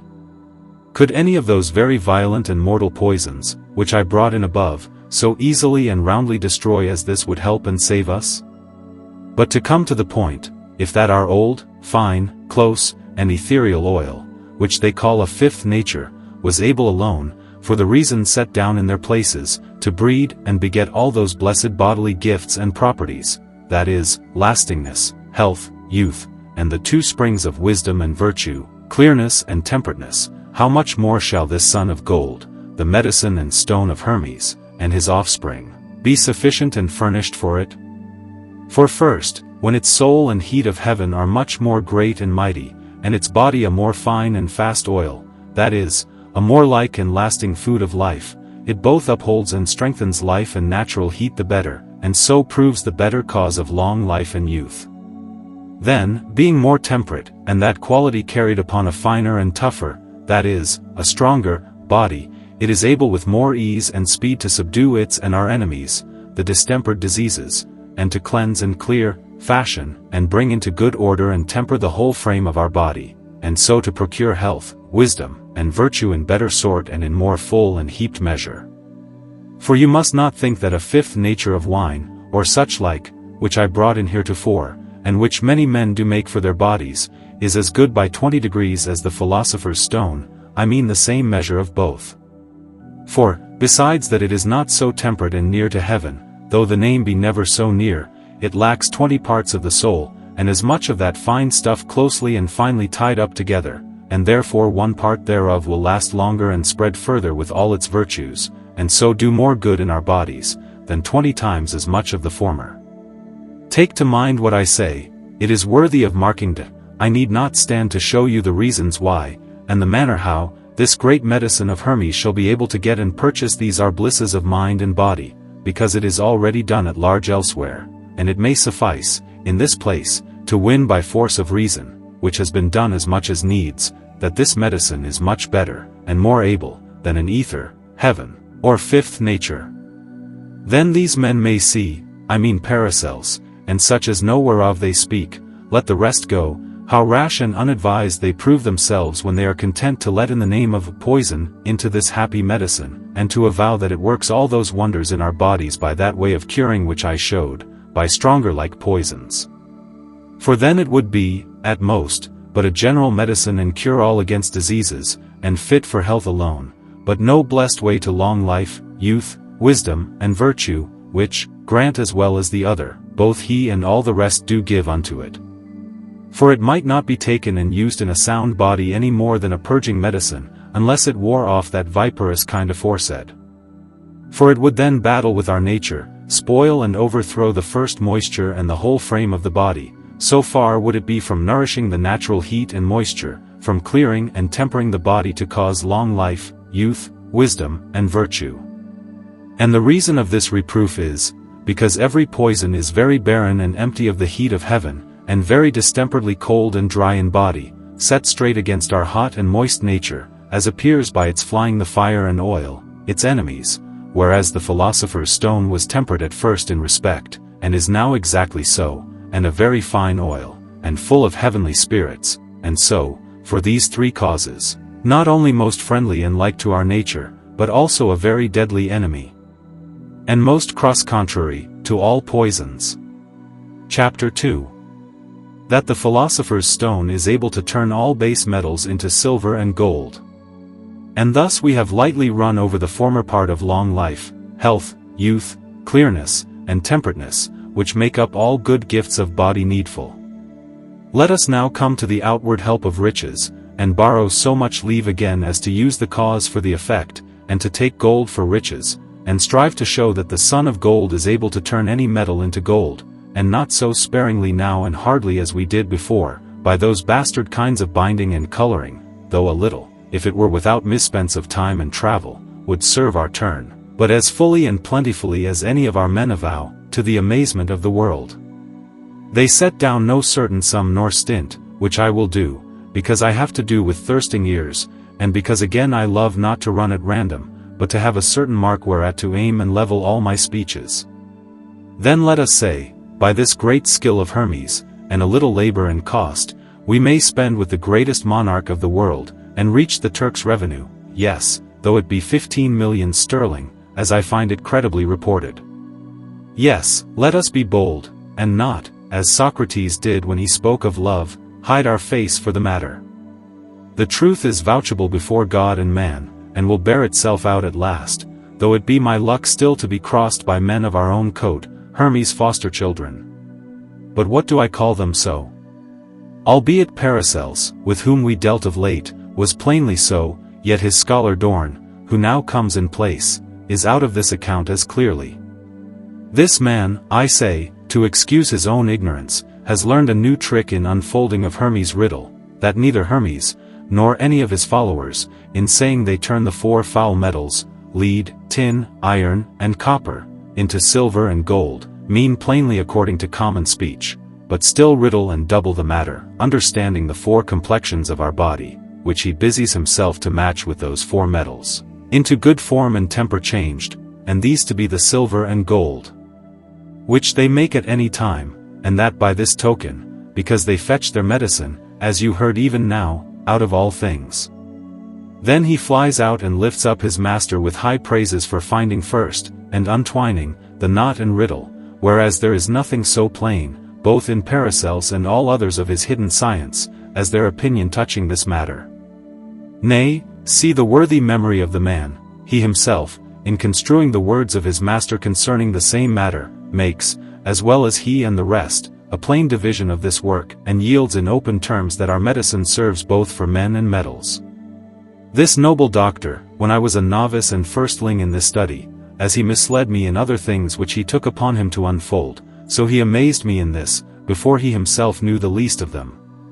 But after I went forward, and began to consider earnestly, and weigh the things by their own weight, and not by the weight of words and authorities, the only way to knowledge, I quickly saw the falsehood of that new opinion, and more plain reason and cause of belief for this point than for all the rest which he allows, and which I showed before. Then let us not stay for him, nor for anything else, but let us march forward with all speed and courage. And if it be never good, in discourse of speech, to heap and huddle up all together, but, for light's sake, to joint the matter and cut it in divers pieces, let us do so too, and prove first that the son of gold is able to turn metals that are base into gold, then that it can change so much as to make up that sum I said is needful. He is to turn metals two ways, first, as a seed, if a man list to sow it upon them, and then, after his birth, by nourishment, or turning them into his own nature. And this is either into his father's, which is his own, after a sort, or into his now being and self-same nature. Of these I will treat severally. And first, of seed, which cannot be denied unto gold, if all things have life, and life have three powers and abilities, to be nourished, to wax, and to beget its like also. The second part is clear and granted among all philosophers, and that all things have life has been often shown before by their feeding, and by divers other arguments. But because it is a thing whereon almost all the frame of my speech leans, and yet much in doubt and hardly believed among the learned, let us take it again and prove it by name in minerals, because they be both farthest from belief and nearest our drift and purpose. Those things that have diseases, age, and death cannot but live, and we see plainly the diseases, age, and death of precious stones, but most clearly in the precious lodestone, though it be foul in sight, which is kept, fed, and nourished in the filings of iron, his proper and like food, whereas quicksilver or garlic quite destroys him and puts out all his life, strength, and virtue. But how if the minerals, by feeding, wax and grow as well as plants or living creatures? Miners have good experience of that, when they see them, by those due and constant fits, so dangerously void their leavings. Agricola says that saltpeter, after that by draining it has lost its taste and virtue, if it be laid open to the weather, will, within 5 or 6 years' space, grow and ripen and recover its power and strength again. The same man tells of one lead mine and 2 others of iron which, after they are digged and emptied, within few years' space ripen and grow to be full again, and one of these every 10th year. But admit these, by the sleight and canvas of a crafty wit, may be shifted off, yet they shall never rid the next that follows, of lead, after it has been taken out of its proper womb, where it was bred and nourished and fashioned into its form for our use requisite. Yet, if it be laid in a moist place underground, it will wax and grow both in weight and bigness, by many good authors, yes, and by Galen's own witness, which, although it be light otherwise, yet is of weight in this matter because it makes so much against his own cause. Nay, mark what G. Agricola reports, that the same has been found true on the tops of houses, and shows where and how the proof was taken. But, to come to the very point, Paracelse says that gold buried in a good soil that lies east, and cherished well with pigeons' dung and urine, will do the same, and, sure, I dare not condemn his witness in this matter, because the rest that went before seem to say as much in effect, and to avow the truth of this story. Then, if it be so certain that gold has life, there is no help but it shall beget its like also, if philosophy and common proof be received. But they will say that nothing does so that lacks seed, as many living creatures and plants do, and all minerals. No man says so that knows what seed is. Seed is no gross thing that may be seen with eyes, but a fine and hot heavenly breath, which we call life and soul, wherewith not only the common soul of the world, but also living creatures, yes, and perfect living creatures sometimes, beget without the company and sense of that frothy stuff and shell, as I said above, but yet, most commonly, nature takes the help and guard of that body called seed. This was proved to be not only a branch and part slipped from the whole body, but the whole itself sometimes, as by kind, in the four beginnings, and in minerals, and in seedless plants and creatures, and by skill, in all. Therefore minerals and all have their seed, and their whole body is their seed. Then, as by nature they are wholly sown and die, and, or else under moon things would prove mortal, rise again the same, increased according to the wont of nature, even so they will above ground, if we can, by skill, use them kindly, which we may, as well as nature, if we could espy her footings, not impossible to be seen, as I could show you quickly, if I might a little unwind the bottom of secrets and lay them open, but I must take heed. Then, as the seed of plants and creatures rises again much increased in store and bigness, because it draws unto it and turns into its nature much of the kindly stuff and ground that lies about it to corrupt it, even so, if you make the metals a ground fit to receive and corrupt the seed of gold, it will, after its due time, rise again, turning them, or much of them, into its own nature. Now Dr. Dorn may see, if he be not blinded, that this is no riddle matter, but a plain and certain truth, grounded upon the open and daily race of nature, which not I spied first, as he spied out the subtle falsehood, but the same all the troop of the wise Egyptians saw and taught before me, yes, and some of them that sit in darkness, as those worthy physicians whose aid we took before, Physcene, Fernal, and Cardan, especially the two first, because they bore goodwill to the truth of this science. But Cardan, as a man that neither knew nor loved it, halts a little, for when he had all about held for certain that minerals and all had life, and were nourished, and grew, and waxed, yet he buried the third point with silence. But let us not urge this so much in this place, because it is not the right son of gold and stone of Hermes, but a lesser skill and lower way to riches, fit to have been followed in the second book. Then how does the philosopher's stone and the natural son of gold itself turn base metals into gold? For that was the second thing to be handled in this place. When this child is born, keep him in his heat, which is his life, and give him his due and natural food of metals, and he must needs, if he be quick and able to be nourished, digest, change, and turn them into his own nature, much more easily than lead, which, in a cold place and in rude and hard fashion, was before able to turn strange meat and digest it. And as I showed above, the change of natural things when they meet in combat is either thorough or halfway, that is, either by consuming, to raise one another quite out and turn him into his own self-same nature, or when, by mixture, both their forces are broken and dulled equally.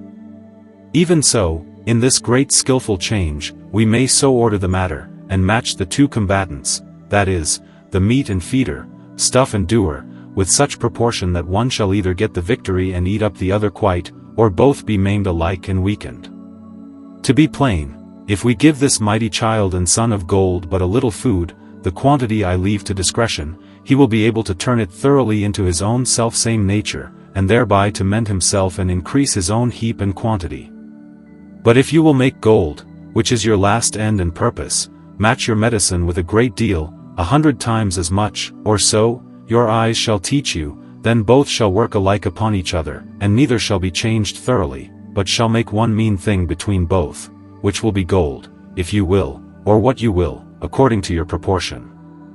And if you perceive not, mark how, the comparison is somewhat base, but fit and often used by our men, they make a sharp and strong medicine, called leaven, of the best wrought flour, which is dough, and such another of milk, well mingled in the calf's bag, named rennet, and how, by matching them with just proportion of flour and milk, they turn them into the middle natures of dough and curds. Nothing so fit, mark it well. Nay, since you begin to call me to examples, I will ply and load you with them, and yet I will lay no strange burdens upon you, no, not the quick nature of the Scottish sea, returning wood into geese, nor yet the eagle's feathers, that, lying among goose quills, eat them up, two more marvelous changes than all those that are professed in the art of changing. Yet I leave them, I say, for things too strange and far off my purpose. Here are many waters and earths which, I am credibly informed by G. Agricola and others as good authors, are endued with the properties to turn any plant, creature, or metal into stone. Cardan tells of a lake in Ireland wherein a stake, stuck down, will, within 1 year's space, turn so much as sticks in the mud into stone, and so much as stands in the water into iron, the rest remaining wood still. There is an old mine pit in the hill Carpad in Hungary, wherein the people daily steep their iron and make it copper. The reason of these things is plainly that which I brought for our great and golden change, and likened to rennet and leaven hard before. The waters and earths which astonish things in that order are evermore infected and mixed with some very strong stony juice, as Agricola says, and reason agrees plainly in the waters, when they no sooner rest from running than they go into a stone. Nay, Pliny says that stony slicks in Arcadia goes into stone running, which thing the foul traitor Antipater, belike perceiving, meant thereby to try such a change upon his lord, the great Grecian monarch, when he gave it him to drink and killed him. The Irish water is, without doubt, mineral, and, as I gather by the description, tempered and dried with that iron by juice which is called ferrugo. But every man knows for certain that the water of Carpad is copperous water.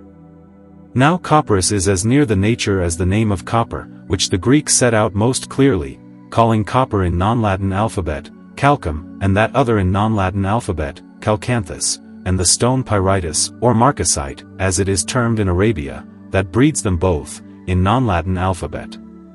It is like leaven to dough, made of copper, and raised to a sharp quality, which, when it is loosened into water, and by draining and distilling up and down in that hill refined, becomes yet more sharp and strong, able easily to overcome iron, a like and near, weaker thing, for what is so near as iron to copper, and turn it into its own old, mean, and middle nature. But how shall we show that copperous came of copper in that order? First, the proof of our men makes it clear, when they turn that into this, and this into that again, so commonly. Then the authorities of Geber and Agricola, the best skilled in mineral matters of all that ever wrote, the one, after he had observed it long in mines, setting it down for a rule, and Geber calling it the gum and, as it were, the droppings of copper. But chiefly the workman's daily practice, who, by following the steps of nature, softening and dissolving that brazen stone pyritus, do commonly make copper. Let us now see what art has done by counterfeiting these patterns by nature set so plainly before her.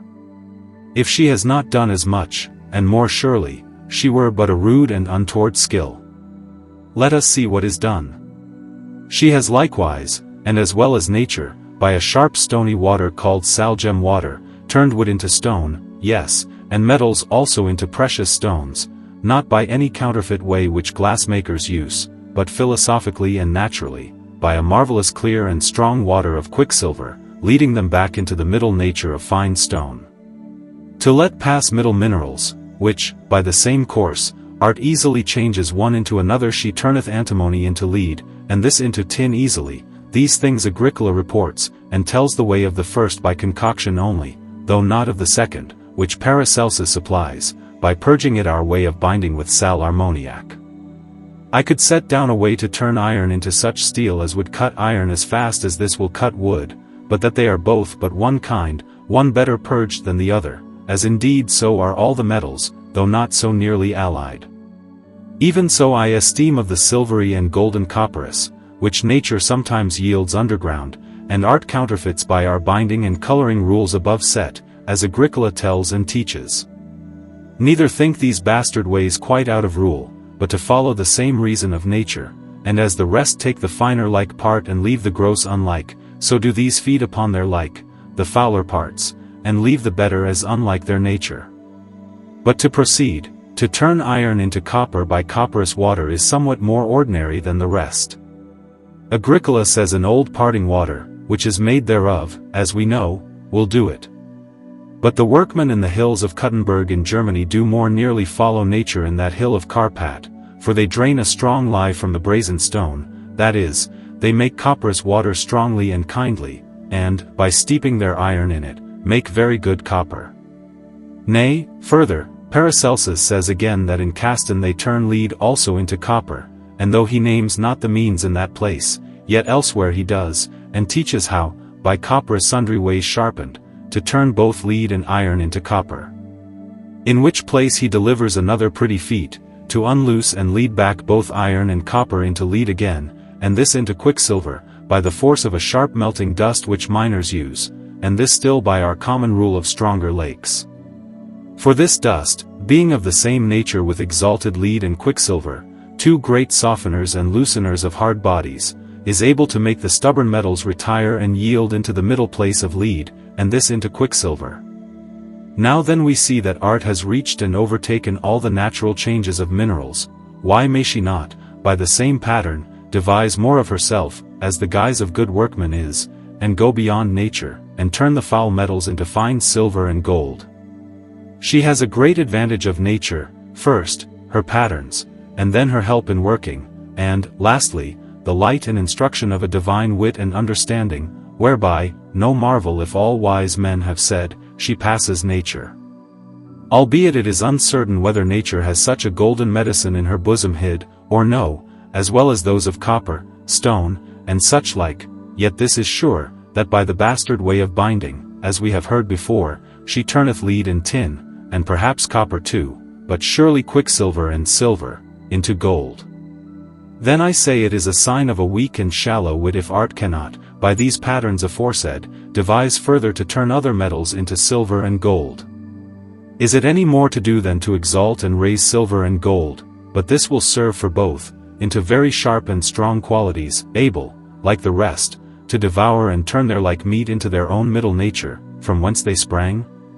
Certainly the reason is so plain and ready that I must needs deem him less than a child that cannot conceive it. Nay, bend your ears and minds, by reason, if the workman be very strong over the stuff, he will turn, in trial, things unlike and contrary as well, though not so easily, as like and friendly. And, for the proof of stony juices turning all sorts of things, even metals themselves into stone, as has been found by the stamp remaining, of antimony and copper is turned into lead and copper, of the ripening of the mineral mines of lead and gold, of eating dung and urine, and such like exchanges set down before, I am led to think that a very lusty and strong medicine would be able to change other things as well as metals, especially minerals, into gold. Some of our men say no, because there wants in the rest the ground of quicksilver, the knot of friendship and unity. I grant it very hard, in respect of the right way, and yet I hold it possible. And thus you have seen the ability of Hermes' medicine to turn base metals into gold by three sundry ways. First, as he is sown and rises again to be made a medicine, which I call begetting. And then, by changing the little food that is given him into his own nature, to make him wax and grow in heap and bigness, which I term nourishment. And lastly, by changing the great store of stuff wherewith we match him halfway, into the middle nature of gold, which is the best change and drift of our purpose. And this I may do well to call miction, though Ficene and Fernal name it begetting also, as it is a kind indeed, but because it goes not the kindly way, let it go, and let us keep our order. Chapter 3. That the philosopher's stone will turn base metals with as much advantage as we will. But how shall our son of gold be able to subdue and turn so much of base metals with so little charge and travel, and so great return and gain, as we have promised? It is for three causes: first, for the fitness and readiness of the stuff to be changed, then for the great store and strength of the changing workman, to send away the lightest still first and foremost, and lastly, for his increase in store and quantity, which may be made either by sowing or nourishing the son of gold without end and number. For sowing first there are sundry sorts of sowing and making this our medicine. One is an excellent way, but a bare, naked, and lone way, because if gold can be made open and fit to be wrought, as behoves a seed within itself, then the less contagion there is of unclean stuff, the more excellent and mighty will he rise again. This way, by deep and painful wits, has been sometimes taken, but very seldom, because it is very hard, long, and irksome, and therefore we will leave it also, but chiefly because it crosses my purpose aforesaid, for if he be sown alone, he cannot rise increased, whereas we desire to augment his heap and quantity. Then there are two kinds of grounds, and yet both one kind, which we may put unto him to corrupt him easily, and raise him again with increase in quantity, one nearer his nature than another, one better than another, so much is enough for that. Now, for the store of ground fit to be laid about him, there is a choice, better or worse also, but that is no great matter, so you keep the measure and discretion which a common seedsman can keep, neither to overlay and drown him, nor to leave him dry and barren. Then to our purpose. Cast with yourself what increase in store 1 grain of corn will yield within a few times sowing. When I had a little leisure, I once cast what 1 grain, by the increase of 50, which happens often, would arise to in 7 times sowing, and I wearied myself in an endless matter, a greater sum than any man would think. I have forgotten it, cast it, you that have leisure. Now a grain, I mean an ounce, of our seed, though it rises not with such advantage, for if it were so sown, it would be quite drowned, or at least not worth the tarrying, yet it rewards it another way, with speed in working. For albeit the first time be much alike, about 40 weeks, or such a matter, yet the second is run much sooner, both because now he is softer than the first seed, and easier to be loosened, and also mightier and more able to turn the work over, so that, if we keep ourselves within the number of 10, as some do set the bounds, yet I think the midst between duplum and decuplum a notable mean, although that be as it happens, yet by this great haste and speed we may quickly overtake infinity. But if you think this to be too slow a course, let us run to the next increase, by nourishment, whose great speed and readiness will easily supply all, and fill the biggest desire in the world. After the son of gold has been once sown and raised again, he is now able to work mightily, and not before, and to turn 100 parts of his due meat into a third, middle thing, gold, his father's nature. This we will show hereafter. Then, if he be able to turn 100 times as much halfway, he can sure turn as easily and quickly 1 part, that is, no more than himself, quite through into his own self-same nature, especially if that food be silver or gold, which is best of all to that purpose.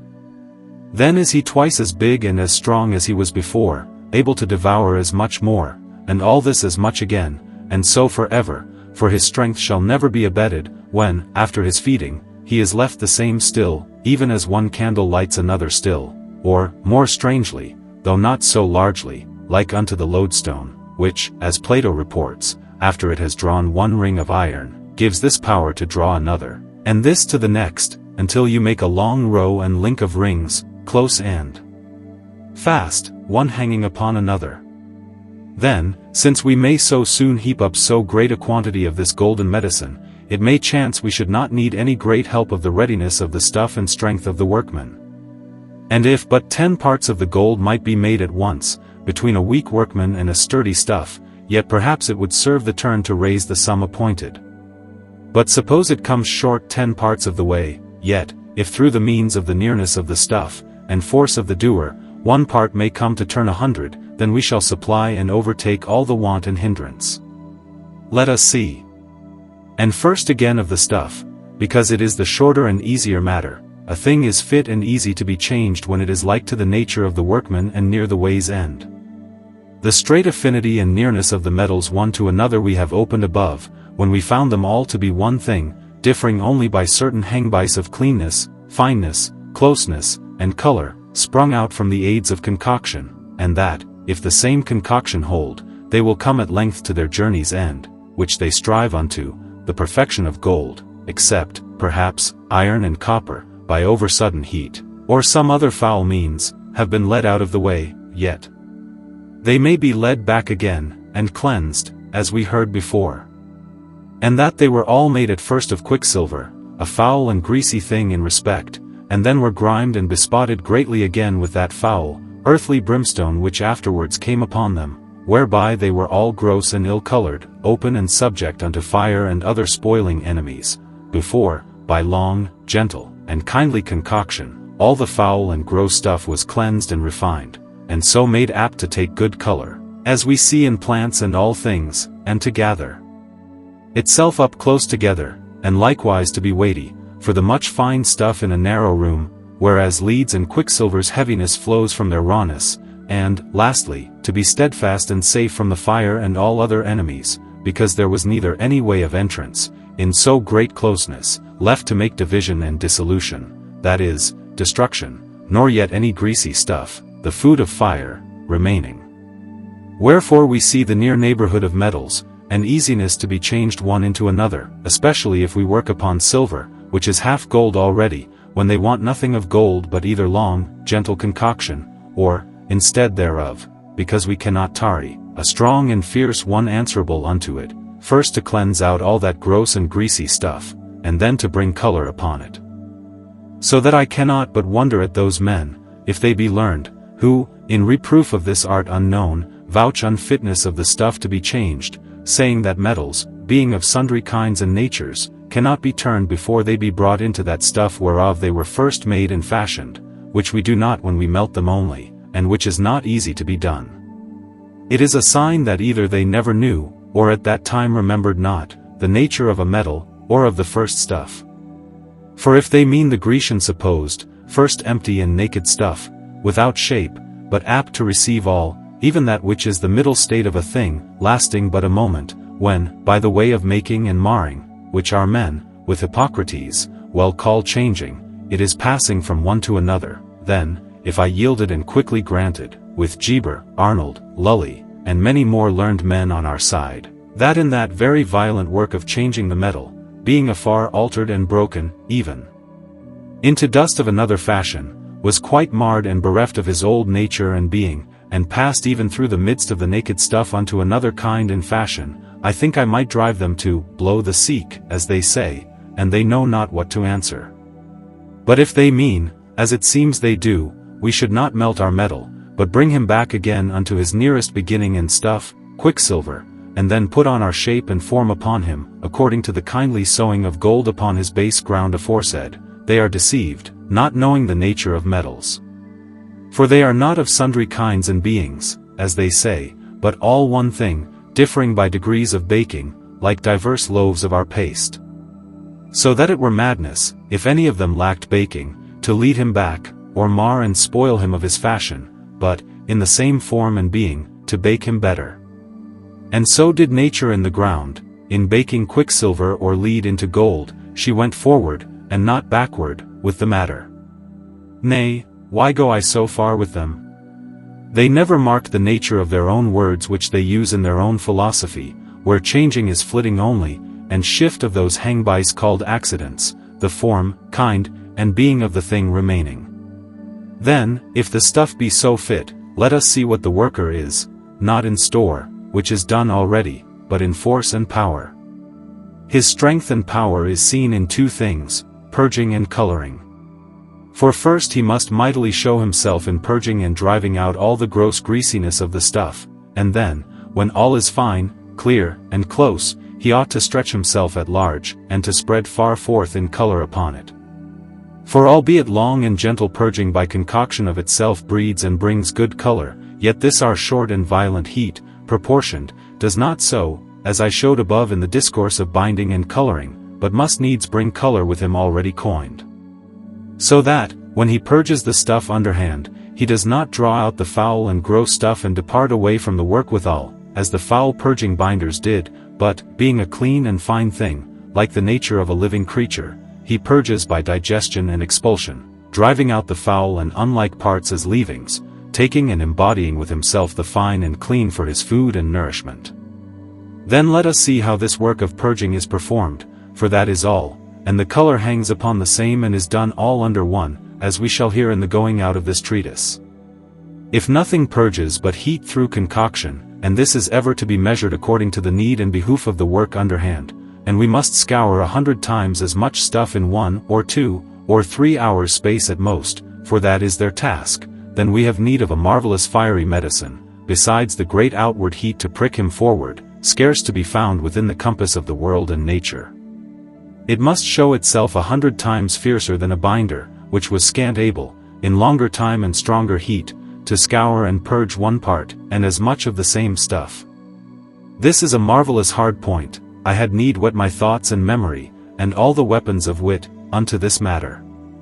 If we search all about, and rifle all the corners of kind, we shall find no fire in the world so hot and fierce as the lightning, able to kill plants and living creatures, and melt metals, and to perform other such like marvelous things in a moment.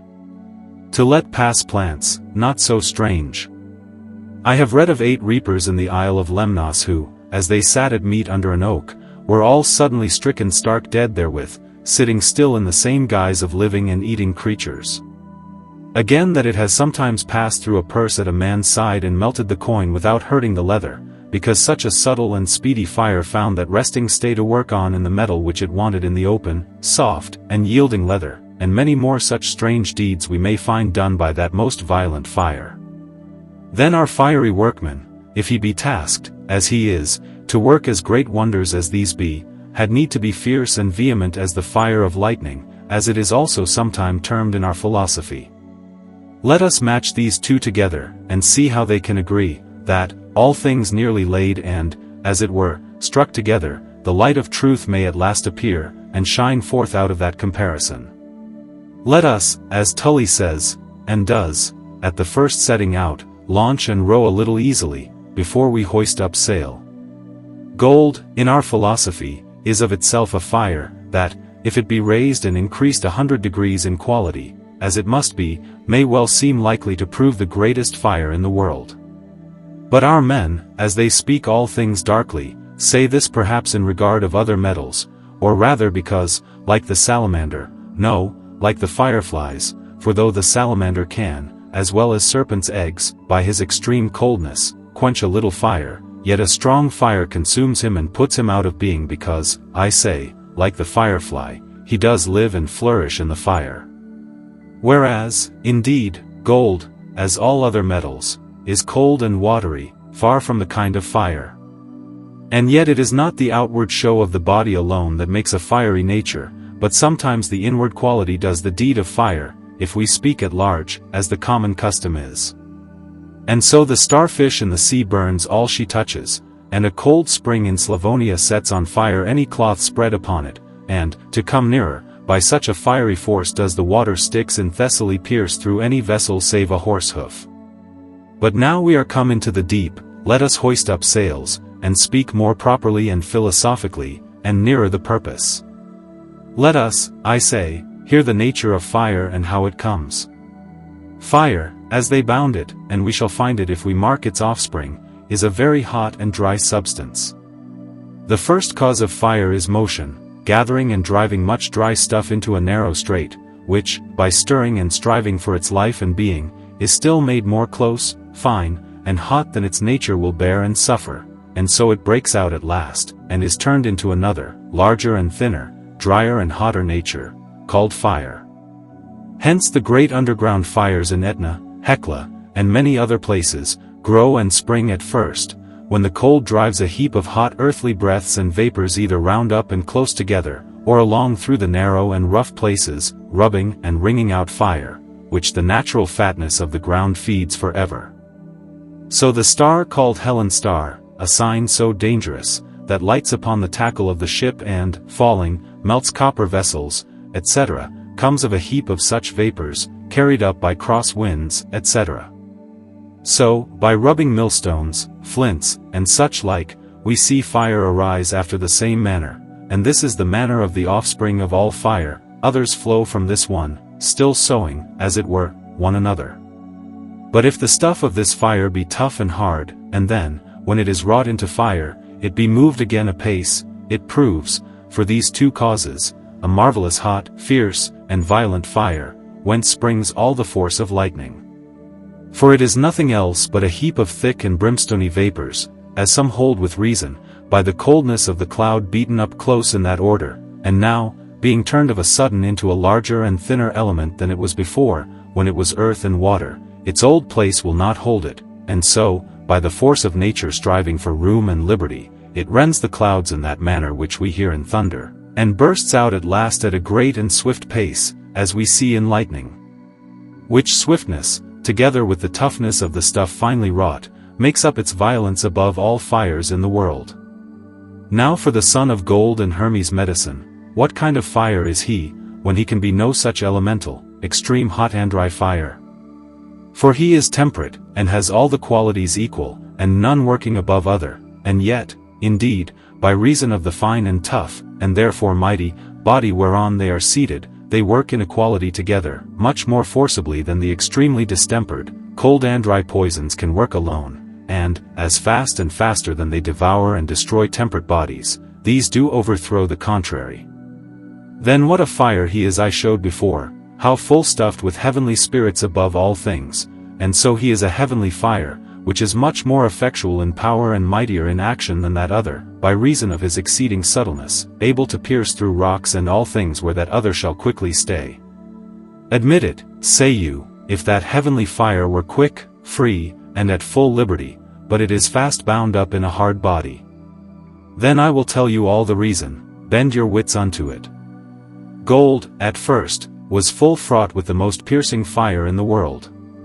Art then came and wrought it into a most fine, flowing oil, and so unbound it, and set it at full liberty, not so freely, indeed, as in heaven, but as can be in an earthly body, closely crowded up together, which helps heat, as we hear in a burning glass, upon a most strange and mighty body, far above all things in the world, and, lastly, with a violent outward fire, she sent all these apart away to work together. Judge then, you that have judgment, whether it were not like to bestir itself as lustily as the lightning. Compare, the heat of the hot spirits is as great, and if it were not, yet their passing subtleness would requite that matter easily and make it even, yes, and perhaps, when they are drawn and carried up close together, make some odds and difference between them. But sure, the exceeding toughness of the body, as we see in iron and the rest, augments its heat greatly and carries it far beyond it. Now for the pace, it is much swifter, as driven by a much stronger mover, even so much as a founder's fire passes, in strength, the top of a thick cloud, for this is he that sends the lightning, which else would have flown upwards. Therefore, because the fire is stronger, and has the helps of body and motion far more favorable, the fire of the son of gold must needs pass the lightning in power and wonderful working. Then bethink yourself with what ease and speed such a fiery medicine were likely to pierce and break through, sift and search all about, and so scour and cleanse a great mass of foul metals, how many times more than a weak and gross mineral binder. Fasten and bend your minds upon it. We see how a weak, watery, and earthly breath in a narrow place, within a cloud, the granado, or gun, all is but thunder, because it is so suddenly turned into a larger element and lacks room, bestirs itself and works marvelous deeds. What may we think then of the heaps of those fat vapors of heaven, and of that most strong golden body, closely couched up together in a little room, when they be, in a narrow vessel, drawn out and spread abroad at large by a mighty fire, and thereby still pricked and egged forward? For as long as the fire holds, they cannot be still, nor draw in themselves again. What thing in the sturdiest metal can be able to withstand them? How easily shall they cast down all that comes in their way, break and bruise all to powder? May we not all say plainly that which the poet avows by borrowed speech, that gold loves to go through the midst of the guard, yes, and pass through the rocks, being more mighty than the stroke of lightning? It is so fit, as if it had been made for the matter. I have heard that the extreme cold weather in Lappia and Finland, which lie under the pinny girdle of the world, pierces, freezes, and cracks the rocks, yes, and metallic vessels. Again, that the poisoned cockatrice, by his violent, cold, and dry breath, does the same on the rocks where he treads. Then what may we judge of the force of our fiery medicine upon the metals, by these comparisons? How fiercely and quickly were it like to divide and break them, having an extreme fire, the greatest spoiler of all things, to overmatch the cold and dry quality, and a much stronger body than those vapors which carried those former qualities, and both these sent with far greater speed and swiftness, as appears in the difference of the movers. Lift up your ears and mark what I say. A deaf judge had need not hear these matters, who has not seen how quicksilver enters, cuts, and rends the metals, though many doubt and differ about the cause thereof. Cardan thinks that, like as we said of the cold weather in those frozen countries, so this marvelous cold metallic water, entering the metals, freezes their moisture within them and makes them crack and fall asunder, and therefore gold, soonest of all others, because its moisture is finest, even as sodden water, for its fineness, freezes sooner than cold. Surely, very wittily Paracelsus deems this done by the spiritual subtlety of the body, even as the understanding spirits of the air and the lively spirits of heaven used to pierce through stone walls and rocks by the same strength, without the force of qualities. But I think it is rather for its stronger, like nature, seeking to devour them, else it would pierce your hand, and leather, and such like easy things, which it leaves untouched as unlike and strangers. As for the qualities of quicksilver, it is a question what they are, and which excels.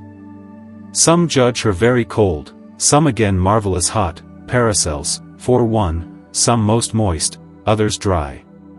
But, as she has them all apparently, so I deem her temperate, like him that has sprung from her and is most like unto her, gold, I mean, though perhaps the qualities be not all in her, as in him, so equally balanced. But let the cause be what it will, I love not to settle upon uncertain matters. The great spirit of metals, after she is first wrought into gold, and then into his Son, our medicine, shall be, in any reason, both for soul and body, 100 times stronger and more able to do it. Nay, antimony and lead are much grosser than quicksilver, and yet we see how they rend and tear and consume base metals even to nothing. But what say we to plants? There is as great difference in sharpness and ability to pierce and enter between them and minerals as is between a thorn and a needle, and yet you hear above, the gentle plant of the vine and the mild dew of heaven yielded stuff to an eating water, able, within 3 or 4 distillings, to devour and dissolve metals. Then what shall, not only other sharp mineral eaters, but this our almighty golden medicine show upon them, which, besides that wonderful passing sharp and piercing body, has the great help, which they want, of that heavenly fire and of its swiftness, stirred up by a mighty mover. These things are enough to satisfy any reasonable man, if they will not stop their ears against the sound of reason, touching the power, might, and strength of our medicine. What is then behind? Yes, many, I heard them whisper, that albeit this stone of ours has such thundering power, yet it may not force to our purpose, consuming all the metal, as the guise and forcible use of so fierce things is, without regard or choice of any part or portion. But it is not always, I hope, the guise of violent things. I need not go far. There is a natural stone in Asia, which, by a mighty and strong property, in 40 days' space, consumes and makes away all the flesh and bones of a dead man's body, saving the teeth, which it leaves ever safe and whole, and therefore they called it in times past, flesh-eater, and made tombs thereof for the dead and boots for gouty men. I could cloy a world of readers with like examples, if I might be suffered. But weigh this one and our artificial stone together, why may it not as well have its choice and save a part in this great waste and spoiling? They know not why. And how then? There are many deep, hidden, and causeless properties in the bosom of kind and nature which no man's wit is able to reach and see into. The world is full of them, when art is open, and all his ways known. Indeed, the world is, of late, full of such causeless and blind philosophers who, like the poet, when they stick a little, calling upon Jove by many names to help to shore up the fall of a verse or stop a gap in the number, when their eyes are dazzled upon the view of a deep matter, fly to nature as fast, and to her hidden and unsearchable secrets to cover the shame of ignorance, as though God moved all with his finger, as they say, without any between means or instruments. There is nothing done without a middle cause forerunning, if it were known, as I think it is to some, though never so dark and hid from others. And therefore, to come to the purpose, as the reason of the natural eating stone was clear to Agricola, though unknown to Pliny and many more the reporters, and found to be for the loose and light temperature of its body, apt to drink up moisture, and for its copperous nature, fit to eat the flesh and softer bones, and yet unable to do a thing above its strength, that is, to overcome the harder, Even so, you may think the reason in this like property of the philosopher's stone is seen to some. And certain, howsoever it was my luck to see it I cannot tell, it has, sure, been unfolded 20 times at least in the speech going before, if you remember well. It follows but the high and common way of all nature, I mean that eating nature, for all things eat, and that is the cause of things done below. Then, there is nothing eats and devours all the stuff it overcomes, but only so much as is like and turnable, the rest it leaves as strange and untouchable. So did all the foul binders purge above, nay, so, and no otherwise, does the lightning and all fire eat and consume the stuff subdued, turning the air and water into fire and leaving the earth in ashes. Even so does our medicine, after it has driven out and scattered all uncleanness, take and stick to the fine part, like unto itself, and make it like itself, as far as its strength will carry. What need I pray in aid of any more examples? Is it not clear enough that all things seek their likes and shun their contraries? Yet, because these mineral matters have been evermore very strange and unacquainted with the Grecians, I will set down one or two of the clearer examples. Why does copperas water part and draw away silver from gold? But that copperas is like to copper, and this to silver. For as lead is to gold, so is copper to silver, both very like one another, both in weight and softness, and therefore counted leprous gold and silver. For try all of both together, when you have so parted gold and silver, cast in plates of lead and copper, and that will cleave to the gold, and this to the silver. But silver is liker to silver than copper, therefore, to part silver from copper, the miners used to season a lump of lead with a little silver, that softens the work and makes it ready, then one silver draws the other part unto her. Nay, view quicksilver, as she is strange in all things, so in this very wonderful. Quicksilver, I say, the grandmother of our medicine, and the spring of all her goodness, will quickly receive and swallow, either in heat or cold, her near friend and very like, clean, fine, and temperate body of gold, and therefore, as the one is termed unripe gold, so the other ripe quicksilver, whereas the rest she refuses and bears aloof, as foul, gross, and unlike her nature, and this secret the miners also, by their practice, have opened unto us, when they so part gold from the rest, mashed all together in a dust heap. Wherefore, when this fine and clean body quicksilver is made, by nature and art, yet much finer and clearer, and again, as much more piercing and spiritual, and able to perform it, how much more readily will she run to her like and devour it, the clean, fine, and spiritual, that is, the quicksilvery part of the metal. And if she does devour it, then it cannot be lost, but must needs go into a better nature, even the nature which we desire. What is then to be said more? I have not yet bounded the matter, as I promised, and shown how the golden stone should turn 100 times as much into gold. I have shot a large compass, but all at random. Now it is time enough, everything has his due time and place. You have heard, I am sure, of the hot stomach of the elephant, lizard, and sea calf, able to digest and consume stones, yea, and, to come to the point, the struthio, estrage, that marvelous beast, iron also.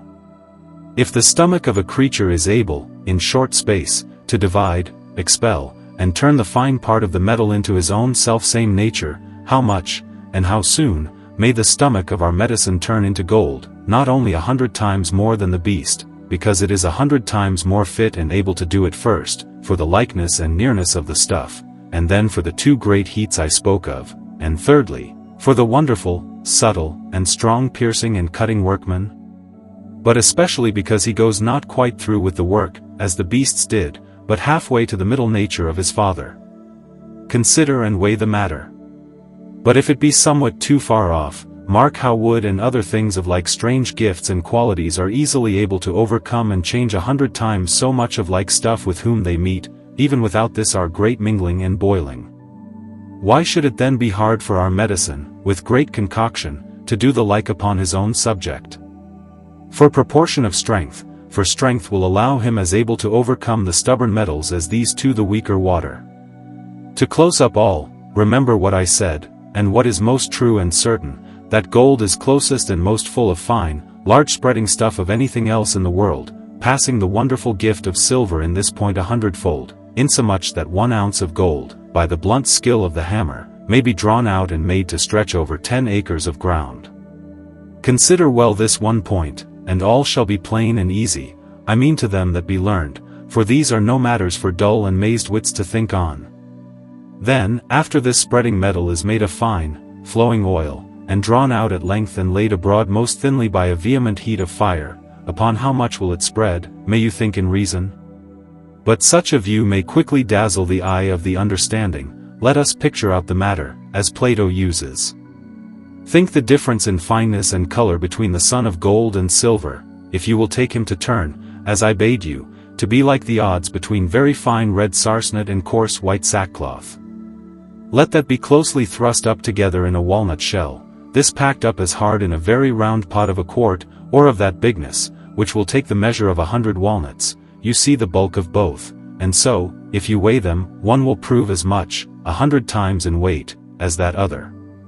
But draw them out and spread them abroad one upon another, and one shall overtake, match, and fit another on all sides. Now, one is very coarse and big, and the other fine and small, as appears by their threads, yet the small may be full as strong as the big, as we see in a little gall, poison, etc., it is common. Then these two encountering, as we must suppose, shall, of force, hurt and change each other equally, and so the exceeding fine and gross mingled make a middle thread, and the extreme red and white colors, carried with their bodies, take a yellow mean also.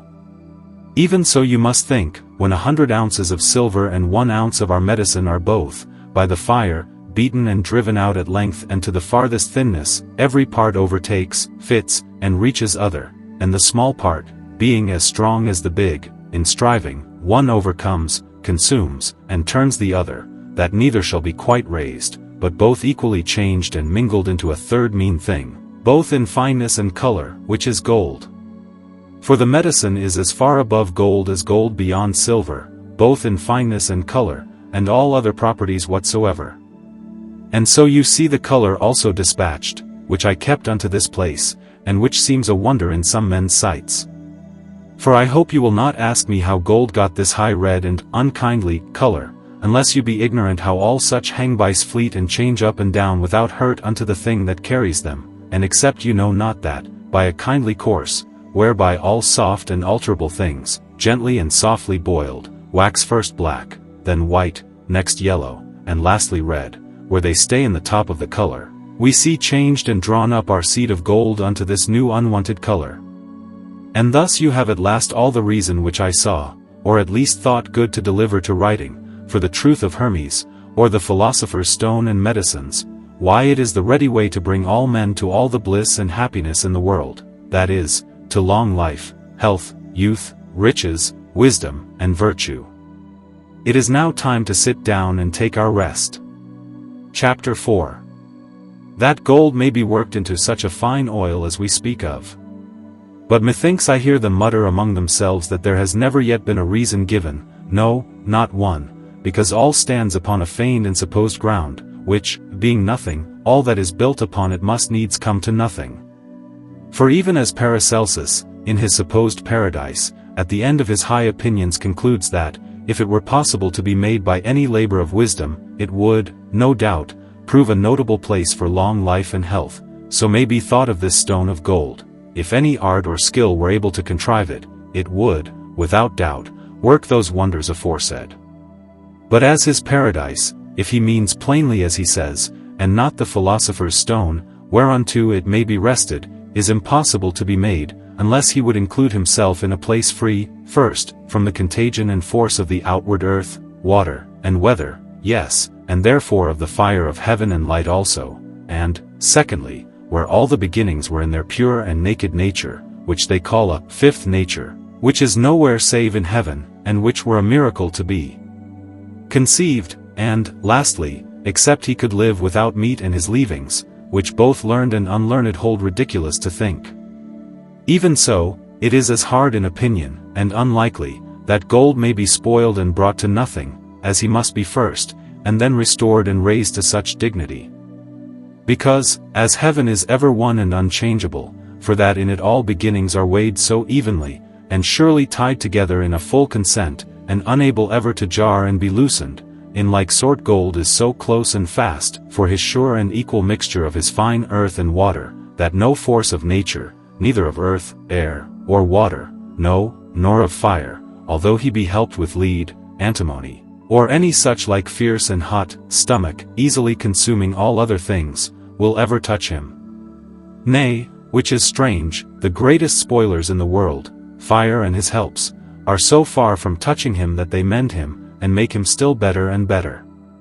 What is to be said to this? Albeit I confess that to be the main ground and stay of all the work and building, yet I supposed it not, nor took it as granted, as if I had been in geometry, but left it to be proved in the fittest place. As for that supposed paradise, it is hard to judge, because he did but glance at it, and so leaves it unlawful to be told. Albeit a man may devise in thought, as well as he, for I think he had not tried it, what may be done, and what nature will suffer.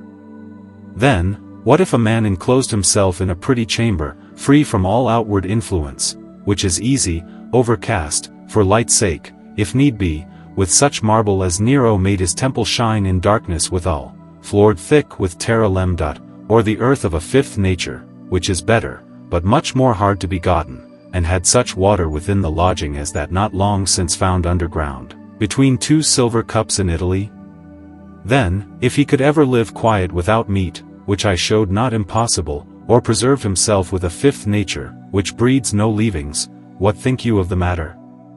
But think what you will, if it jar and sound not well in the ears of any man, let it be among his other incredible and impossible monsters. Yet our cause shall not be the worse for it, but easily possible, as I will open unto you, as far as my leave will suffer me, which has been large indeed, and must be, because I made a large promise at first, perhaps too rashly, but for good meaning, which must be paid and performed. Aristotle says, like a wise philosopher, that nature makes her creatures and subjects apt to move and rest, that is, changeable, and again, that a body that is bounded cannot be without end and everlasting, and therefore, that when heaven ever moves and earth ever rests, it is beyond the compass of nature and springs from a more divine cause. If his rule be true, as it is most certain, then gold, a thing not unbounded, nor yet an extraordinary and divine work, but made by the ordinary hand of kind, as we heard above, must needs decay and perish again, and cannot last forever. And if nature can dissolve him, much more shall she, with the help of art, perform it. And that which was said of fire and his helpers is nothing, for why do they better gold but because they remove his enemies, when nature had secretly laid about him to destroy him? And so a very stick, as I said above, may be saved from decay. But let nature have her swing underground, or skill above, and they shall cause his enemies in time to spoil and consume him. We cannot tell, say they, country-like. It may be a divine and no natural work, for we see it everlasting. Go to, be it so. I will overtake them that way too. For, as we know, that which Aristotle knew not, that both heaven and earth, by the same divine cause that made them both, may be, and once must be, marred and changed, so we may think that gold, although it were a divine work, yet, by the like skill following the divine pattern, might fall to decay and perish. But what is that divine pattern? And how shall men be like unto God? Even by the goodness of God, who has, as I said above, left this pattern open in all places, and easy to be seen, to them that seek to be like the main pattern, whereof we were all made, and this, as Hermes says, is gentle and witty separation, wherewith he avows both the great, and this our little, work made and woven, and so to be marred and unwoven again. To figure unto us privily that there is no great and cunning work performed by such rude and smith-like violence as you speak of, viz. Concilii expers mol rud sua, but by gentle skill and counsel. As we may see plainly, fitly, by a thing, in virtue and price, I mean in worldly estimation, most near unto gold, the noble and untamed diamond, which, when he comes into the smith's hands, will neither yield to fire nor hammer, but will break these rather than he will break, and not so much as be hot, as Pliny says, much less be hurt, as they all grant, by that other. And yet, by the gentle means of lion's or goat's blood, though they be hot bloods, that by kind, and this by disease of a continual ague, you may so soften and bring under this stout and noble stone as he will yield to be handled at your pleasure. Nay, by the flowing tears of molten lead, a thing not so hot as may be, he will quite relent and melt withal. Even so we may judge of gold, that albeit the more roughly it is handled the less it stoops, as the nature of stout things is, yet there is a gentle and heavenly skill, and a way to soften him and make him willingly yield and go to corruption, though this, as well as that, be not common and known abroad, as no reason it should. But what need we fly with Aristotle to any divine shelter? As gold was made by a common course of kind, and must die and perish the same way, so this skill of ours needs not be fetched from any hid and divine secret, whatsoever our men say, to keep off the unworthy, but from a plain art following the ordinary and daily steps of nature in all her kindly works and changes. Then mark and chew my words well, and I will open the whole art unto you. God, because he would have none of these lower creatures eternal, as is aforesaid, first sowed the 4 seeds of strife in the world, one to fight with, and destroy, the other. And if that would not serve, as it will not here, he made those that spring from them of the same nature, and there is nothing in the world that has not his match, either like or contrary, able to combat with him and devour him. But the like eats up and consumes the like with more ease and more kindly than the contrary, for their nearness and agreement. Then, if nature means to spoil gold and make him perish, because it is so strong a thing, she takes the nearest and most kindly way, she sets a strange like upon him to eat him up and consume him. What should I say more, or more plainly? You know the thing most like and nearest unto him. This is, in all men's sight, corrupt and subject to decay, and then, when it is loosened, very strong and fierce. It is evermore wrapped about him, and so, by contagion, it strikes and enters and pulls him after, and, all in their own natural heat and furnace, rot together, and in due time rise again, and the same. For, being all one in effect, as the seeds of male and female, it boots not whether overcome in the end, and a new thing, like the old, must needs arise, if some occasion in the place, as I said of heat and brimstone, come not between and turn the course. You have heard of nature, let us now come to art. If she cannot follow those steps of nature, she is but a rude skill. Nay, she must pass them far if she means to take profit by the work. For, albeit I deny not but all things may fall out so luckily that our son of gold may start up underground, though never found, for who would know it, yet nature may so easily fail in the choice of the corrupting ground, but chiefly in tempering the degrees of her kindly heat, without which the work will never see end, and, again, the lets are so many and so casual that, perhaps, we would be warned before the work were finished. Then how shall art, her counterfeit, pass this kindly pattern? Very easily, by the understanding skill of a divine mind, which I said to pass nature in her own works. First, in choosing the best ground, and best proportion for generation, which nature, in this, respects not, aiming at destruction only. Then, in removing all lets to come between. But especially, in well ordering that gentle and witty fire of Hermes, wherewith all the work is sundered, that is, turned, altered, and mingled. But what is this witty fire? For here is all the hardness, here all the work is blinded. All the rest is easy. Bend your minds, I say, I will tell you all the art. Enclose the seed of gold in a common, and yet kindly, place. Lo, here is all the art. All the rest is written to blind and shadow this. So far as I may do good and avoid hurt, I will unfold this short, hid, and dark matter, and yet hermetically and philosophically.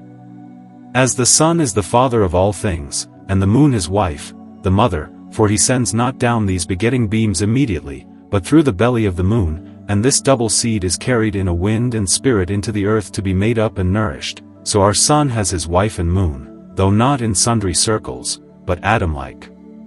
And both these are carried in a spirit also, and put into a kindly furnace. To be more plain, this seed of gold is his whole body, loosened and softened with his own water, I care not how, but best with his beloved, for ease in working. There is all your stuff and preparation, a very contemned trifle. Here is the fire, this belly is full of blood of a strange nature, it is earthy and yet watery, airy, and very fiery. It is a bath, it is a dunghill, and it is ashes also. And yet these are not common ones, but heavenly and philosophical, as it becomes philosophers to deal with nothing but heavenly things. Search then this rare kind of heat, for here is all the cunning. This is the key of all, this makes the seeds and brings forth. Search wisely, and where it is, in the midst of heaven and earth, for it is in the midst of both these places, and yet but in one indeed. You may think I cross myself, and know not what I say, but compare and look about, and you shall find nothing prosper but in his own place. Let then the dew of this starry blood beat about the womb, and your seed shall joy and prosper, yet so much the better, and sooner also, if that blood be whole and sound, and standing of all his parts. Wherefore, no marvel if the world misses this happy stone, when they think to make it above the ground. I say they must either climb up to heaven, or go down deep within the earth, for there, and nowhere else, is this kindly heat. Living creatures are heated with blood, and plants with earth, but minerals with a heavenly breath. To be short, because men are too heavy to mount up to heaven, you must go down to the midst of the earth, and put your seed into his mind again, that he may take that influence of heaven equally round about him. Muse and conjecture well upon my words, you that are fit and skilled in nature, for this is a very natural heat, and yet here all the world is blinded. Nay, indeed, if a man could read little and think much upon the ways of nature, he might easily hit this art, and before that, never. What now remains? We have all the way to mar and spoil our gold, and that was all the doubt, I trow, for if he be once down so kindly, he will rise again, sure, or else all nature will fail and lose her custom. And if he rise, he shall rise ever in virtue tenfold increased, I mean, if he be not debased, as the seeds of plants and living creatures are, and as the seed of gold was, by that base way aforesaid, with the ground that corrupts it. So, if a poison plant or creature be rotted in a glass, she will rise again a most venomous beast, and perhaps a cockatrice, for that is her offspring. Corrupt in like sort a good plant, and it will prove a worm, or such like, with much increased virtue. What is the reason? Because the same temper and measure of the qualities still rises in power as the body is refined, and the gross stuff that hinders the working being stripped off, the lets of body all the qualities shall be raised equally, and shall work mightily, devour and draw things to their own nature more than anything else, because they are not only free and in their clean and naked nature, but also seated upon a most subtle and tough body, able to pierce, divide, and subdue all things. Again, both metals and stones, the more heat they have, as in hotter countries, the finer and better, and therefore, the oftener they be brought back to their first matter and baked with temperate heat, the more they increase in goodness. And if he be brought to such a temperate fineness, that is, to such a heavenly nature, then he keeps no longer the nature of a metal in respect of any quality, save the lastingness of the body, nor of any other gross meat nor medicine, and therefore he cannot be an enemy to our nature, nor yet need any ordinary digestion in our body, but straightway flies out, as I said before, and scours most swiftly through all the parts of the body, and by extraordinary means and passages, as well as nature herself, and so coins with our first moisture, and does all other good deeds belonging to this bliss of body, in such sort, and better, than I have showed you of a fifth nature. And so Erastus, and all other slanderous mouths, may now begin again, for there is not a word spoken to any purpose, because all runs upon a false and unknown ground. A wise man would first have known the nature of the thing he speaks of, if he meant not to move laughter to them that hear him and know the matter. But indeed, these railers are safe enough, because these things are so hid and unknown to the world, that no man, but one of their household, can espy them or control them. Therefore I took in hand this hard and dangerous labor, which all other of our ancestors have refused, both that they might be ashamed of their wrongful slanders, and the wise and well-disposed see and take profit by the truth of so great a blessing. If they ever find it, let them thank God, and use it, as no doubt they will, to do good to good men. If I have slipped in words or truth of matter, let them think how common it is among men, and weigh the good and bad together. Or else Homer himself, when he slips now and then, could never escape it, and yet he was in an easy matter, a man may feign forever, and had Orpheus and Musaeus, I think, before him.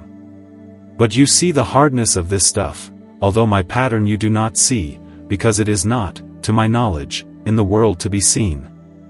But what care I? These men whom I regard will take all things well, and then the rest I passed by long since, unregarded.